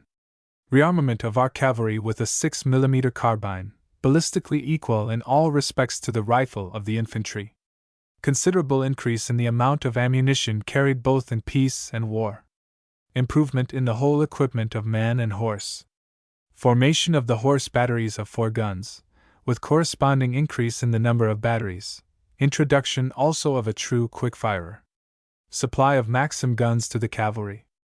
Organization of the whole of the supply columns and pioneer detachments required to give the necessary strategical mobility. Improvement in the method of training horses and men, both individually and for the purpose of securing better conditions in the horses to stand the increased strain of modern operations. Complete reform of our course of training, both tactical and for field service, to fit us for employment in masses, and to meet the new strategic requirements. The increased importance of fire action must be taken into account. Further development of our cavalry regulations, which require not only simplification in many details, but the addition of sections developing the principles of the employment by wings of the several units, an extension of the prescriptions for the use of fire action, and more precise formulation of tactical principles. Rearrangement of the instructions relating to reconnaissance, security, and the forwarding of reports, in the field service regulations, with due regard to the employment of cyclists where practicable. A more systematic, practical, and general education for our officers. Creation of a cavalry school, in which war should be taught on scientific principles. Distribution of the whole arm into independent territorial districts, to be termed inspections, corps, and sub-inspections, divisions, which are to be entirely independent of the existing army corps. Annual cavalry maneuvers. Improvement of discipline to meet the demands of modern warfare. This is a considerable list of extreme requirements put together in a few words, and I am well aware that they are not to be obtained by a single stroke of the pen. Indeed, it needs a considerable degree of optimism to believe that they are to be obtained at all. But I am equally conscious that sound evolution is only possible when the extremest purpose of our endeavors is clearly placed before our minds. And if we have the courage to recognize openly how far we fall short of the standard the pitiless reality of war demands. Do not let us delude ourselves with the idea that excellence is to be attained without exertion, or that the path of easy-going reforms, safeguarding always existing interests, will lead us to a certain victory. Half measures do more harm than good, and it will not be those races which will survive in the great world struggle for existence which seek only for a harmonious development of all their living forces, but rather those which devote themselves with a single mind to the evolution of the utmost fighting power. It is the triumph of force, fighting power, which conditions the development of all other social interests. If we possess the force, the rest will follow. Whilst, however, we seek to develop by every means in our power the utmost strength of the nation, we must be quite clear in our own minds as to the limits of the attainable. In war, no more than in any other act of human intercourse, is the best ever reached by mortal executants. But the palm of success beckons across the field of destiny to the race which strives towards the highest, and has made the greatest sacrifices and dared the most to deserve it. In this sense, it is the duty of each individual unit amongst us, unconcerned about results or consequences, to work with whole heart, and mind in the cause we serve, and the more resistance to be encountered, the greater the obstacle to be overcome, the less may we shun the struggle, for here also the old truth holds good. Per aspera ad astra. Back to contents. Back to contents. Back to contents. Index. The Art of Reconnaissance. David Henderson. The details of procedure suggested for a patrol are simpler, more practicable, and more efficacious than I have yet seen in any textbook. These chapters may be warmly recommended to every officer who wishes to prepare himself and his men for the most difficult and most important of those minor operations of war which form so great a part of its everyday reality. Morning Post. The Frontiersman's Pocket Book. Compiled and edited by Roger Pocock, on behalf of the Council of the Legion of Frontiersmen. With illustrations. Leather Fives. Net. The Frontiersman's Pocket Book. Roger Pocock. A very handy and well-packed little volume. It brings together a large amount of well-digested practical information about camping, means of travel, signals, shooting, first aid, and in short, everything that a pioneering, handy man ought to know. May be heartily recommended to all classes of scouts and frontiersmen. Scotsman. Imperial Strategy. By the military correspondent of the Times. With maps. Medium 8 VO, 21s. Net. Imperial Strategy. Imperial Strategy is one of the most valuable volumes published within recent years. The admirable volume should stand upon the shelf of every soldier, and of every thinker upon imperial things. Army and Navy Gazette. Artillery and Explosives. Essays and lectures written and delivered at various times. By Sir Andrew Noble, KCB, DCL, FRS with numerous diagrams and illustrations. Medium 8 VO, 21s. Net. Artillery and Explosives. Andrew Noble. The experience of Sir Andrew Noble covers such a wide field, and so many important changes have taken place in connection with rifled guns, their ammunition and projectiles, during the long period dealt with, that the views of so eminent an expert are of an incalculable value. He is therefore to be congratulated on his decision to bring into one volume the mass of important information and invaluable details respecting the progress in naval and artillery science. Broad Arrow. Fortification, its past achievements, recent developments, future progress. By Colonel Sir George S. Clark, RE KCMG, FRS, Governor of Bombay. New edition enlarged. With numerous illustrations. Medium 8 VO, 18s. Net. Fortification. George S. Clark. The reflections of this great soldier-statesman will be found as fascinating as they are instructive, and that reasonable intelligence is the only essential qualification for reading them with profit as well as with interest and pleasure. Westminster Gazette. The Truth About Port Arthur. By Monsieur E. K. Nogine, accredited Russian war correspondent during the siege. Translated and abridged by Captain A. B. Lindsay. Edited by Major E. D. Swinton, DSO with maps and illustrations. Dimi 8 VO, 15s. Net. The Truth About Port Arthur. E. K. Nogine. A. B. Lindsay. E. D. Swinton. M. Nogine is unusually well qualified to offer testimony on the long beleaguerment. He writes with vivacity and force, and the translation is competent and spirited, both on account of its vivid narrative and by reason of the extraordinary revelations it contains. It is the most remarkable book about the war yet issued. Times. The Battle of Tsushima. Between the Japanese and Russian fleets, fought on May 27, 1905. By Captain Vladimir Semenov, one of the survivors. Translated by Captain A. B. Lindsay. Crown 8 VO, 3s. 60, net. The Battle of Tsushima. Vladimir Semenov. A. B. Lindsay. The most thrilling and touching records of naval warfare that we have ever read, and its very simplicity and lack of literary ornament make it the more impressive. We share the emotions on board, feel the nervous thrill behind the gallant spirit and the cheerful countenance. Westminster Gazette. From Libau to Tsushima. a narrative of the voyage of Admiral Rojdestvensky's squadron to the east, including a detailed account of the Dogger Bank incident. By the late Eugene Politovsky, chief engineer of the squadron. Translated by Major F. R. Godfrey, Armeli Large Crown 8 VO, 2s. 60, net. From Liba to Tsushima. Eugene Politovsky. F. R. Godfrey. Among terrible stories of the sea, this is unique. In sentences whose graphic power Defoe did not exceed, he jots down from day to day what he sees and suffers. The story of the sinking of the British fishing boats in the North Sea is told with superb simplicity. Punch. Punch. Official account of the Second Afghan War, 1878 to 1880. Produced in the Intelligence Branch, Army Headquarters, India. Abridged official account. With numerous maps and illustrations. Medium 8 VO, 21s. Net. Official account of the Second Afghan War, 1878 to 1880. An excellent compendium of the whole war, clearly written and amply illustrated by photographs, maps, and diagrams. It is a narrative that will fascinate the many who love to read about warlike movements. It is a story of wise and patient preparation, carefully arranged generalship, supreme daring, amazing tenacity. Undoubtedly, the right thing has been done in giving to the world a stirring story, which has remained too long, many will think, a secret record.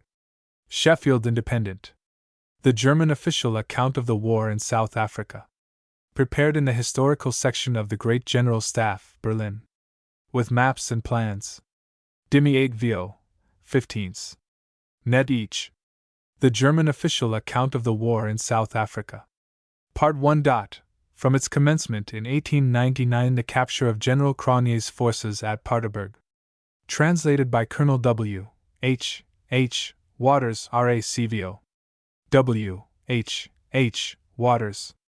Part 2. The advance to Pretoria, the Upper Tugela campaign, etc., etc. Translated by Colonel Hubert Duquesne, RAMEO. Hubert Duquesne. The most valuable work in which, since its close, the war has been discussed.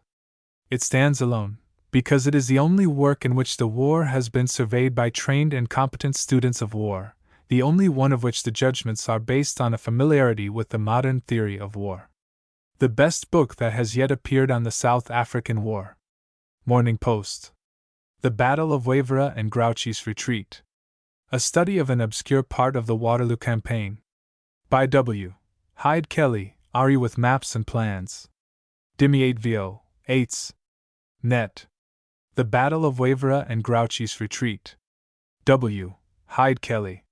Brings forward, with a vividness and brilliancy which compel attention throughout, one of the most obscure pages in the story of the famous struggle. Birmingham Post. The Book of War.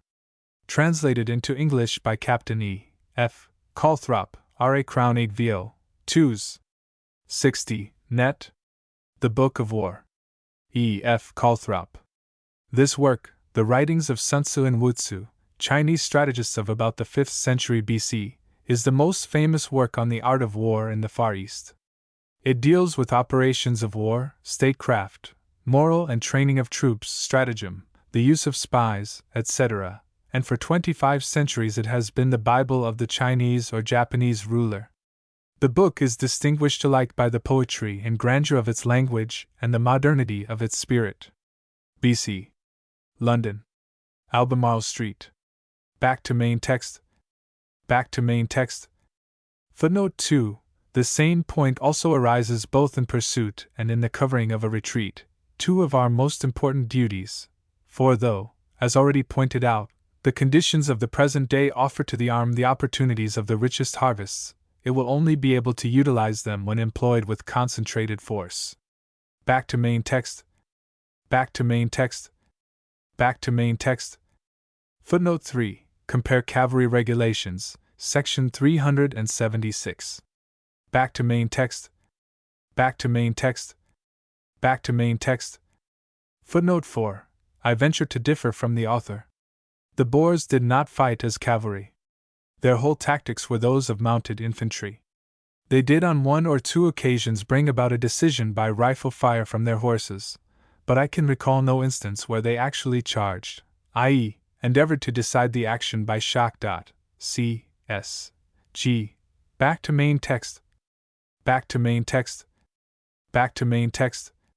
Footnote 5. Clausewitz and Krieg ist aller einfach, aber das einfach ist schwer. Back to main text. Back to main text. Back to main text. Footnote 6. The regimental commander, therefore, requires his adjutant and an orderly officer, so as to be able to transmit simultaneously his order to both wings of his regiment. Back to main text. Back to main text. Back to main text. Footnote 7. Rauch's brigade of the 6th Cavalry Division at Vionville, under von Schmidt, August 16, 1870. Back to main text. Back to main text. Back to main text. Footnote 8. Section 346 reads, "The above general principles applying to the conduct and relations between the several lines must not be allowed to lead to the adoption of any stereotyped form of attack. The division commander has full authority to employ his brigades as he thinks best for the attainment of the purpose in view." Back to main text. Back to main text. Back to main text. Footnote 9. The Drey-Treffen tactic owes its origin to the study of the wars of Frederick the Great, and claims to have again brought to light the fundamental principles to which our cavalry successes in those days were due. Against this view I would point out that Frederick's cavalry were always formed in two lines under one common command. Besides these two lines, Treffen, there was generally, but by no means always, a reserve, constituted usually of hussars only, who, if I do not err, are only once spoken of as a Treffen line. This reserve, however, was under a special commander, and was quite independent of the two Treffen proper above referred to. Now, no one would venture to suggest that Frederick's infantry fought habitually in three lines, Drey-Treffen, although a reserve was frequently held back in third line, exactly as with the cavalry. The truth really is that the modern idea of the Drey-Treffen tactic has actually nothing in common with the methods of employment of Frederick's days at all. Back to main text. Back to main text. Back to main text. Footnote 10. Tactical and Strategical Principles of the Present Day, Part 1, Chap 7, B. Back to main text. Back to main text. Back to main text. Footnote 11. See Tactical and Strategical Principles of the Future, page 83. The view that cavalry which has delivered one charge in the day is useless for the rest of the operations, I cannot accept. It finds no support in the facts of military history, on the contrary, the most complete refutation. Back to main text. Back to main text. Back to main text. Footnote 12. The 6th Cavalry Division at Vionville, August 16, 1870.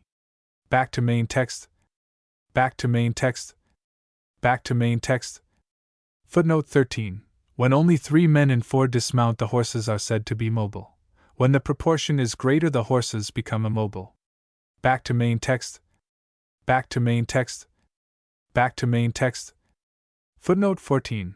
I here call attention to the instructions of Frederick the Great on this subject, as well as to the circumspection with which General J. E. B. Stuart prepared for his own undertakings. Back to main text. Back to main text. Back to main text. Footnote 15. Felddienstordnung. Back to main text. Back to main text. Back to main text. Footnote 16. In passing, I may note that some portions of Lorraine are amongst the richest in horseflesh in all Germany. Here, by the introduction of suitable stallions, an excellent artillery horse might be bred, but nothing is being done in this direction. Back to main text. Back to main text. Back to main text. Footnote 17. In a report addressed to H.M. the King in 1868 by General von Moltke on the experiences deduced from the events of 1866, it is proposed that there should be at Army Headquarters the staff of a Cavalry Corps command, together with its necessary administrative services, always ready for the field. As Field Marshal he returns to the idea in another place, adding, particularly when we have found the right, Murat, to lead it, Moltke's Militärische Werke 2, second part, first group, B. Back to main text. Back to main text. Back to main text. Footnote 18. Generally defeats its own object. The heavy load destroys the roads, causes breakdowns and delays, etc. Back to main text. Back to main text. Back to main text. Footnote 19. The wheels should be so low that the man could use his rifle without dismounting, and if possible, it should be transportable, folding. Back to main text. Back to main text. Back to main text. Footnote 20. With stronger divisions, a corresponding increase in artillery must, of course, be made. Back to main text. Back to main text. Back to main text.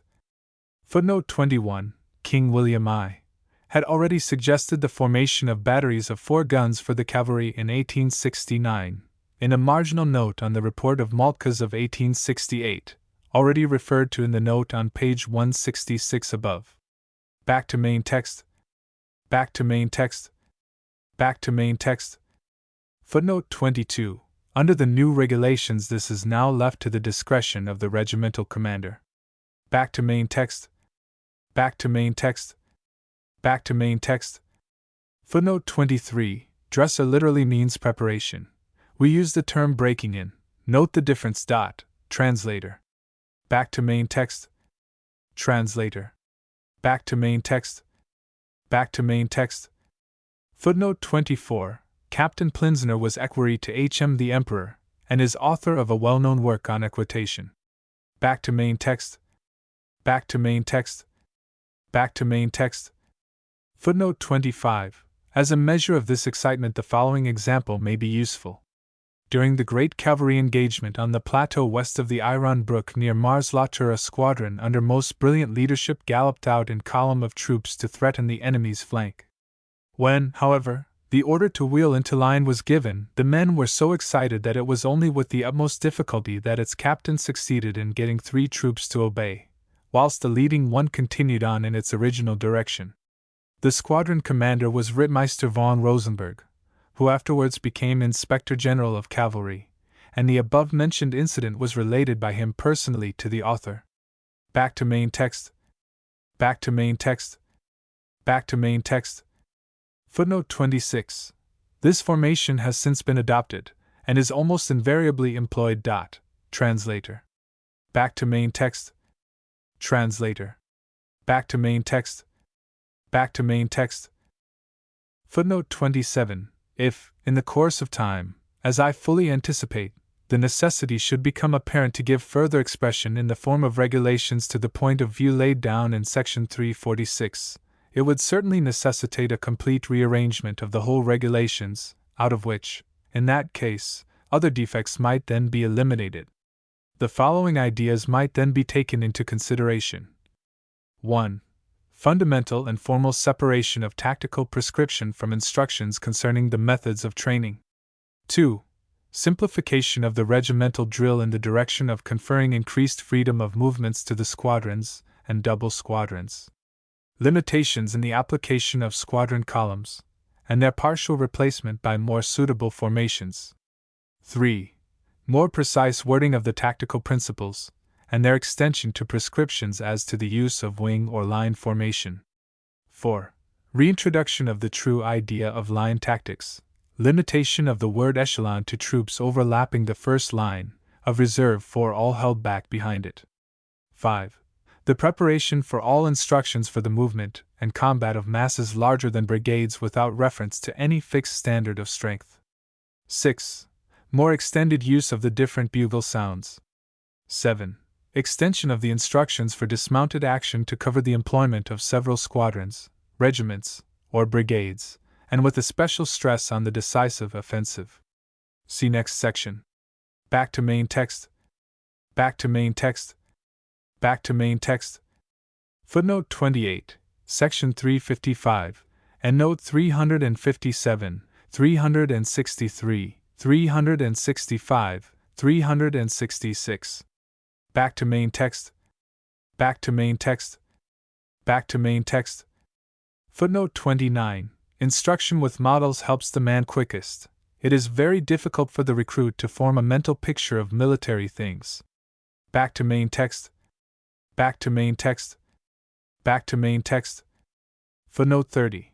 Taking into account these and similar demands on the Inspectors General, the question arises whether the time has not come to attach to them permanently officers of the General Staff. Every increase in the number of these officers employed in peace is a great advantage for war, because the war formations require far more staff officers to fill the new positions created on mobilization than are employed in peace, a very serious disadvantage. I consider it absolutely essential that each Inspector General of Cavalry should be provided with a permanent staff. Back to main text. Back to main text. Back to main text.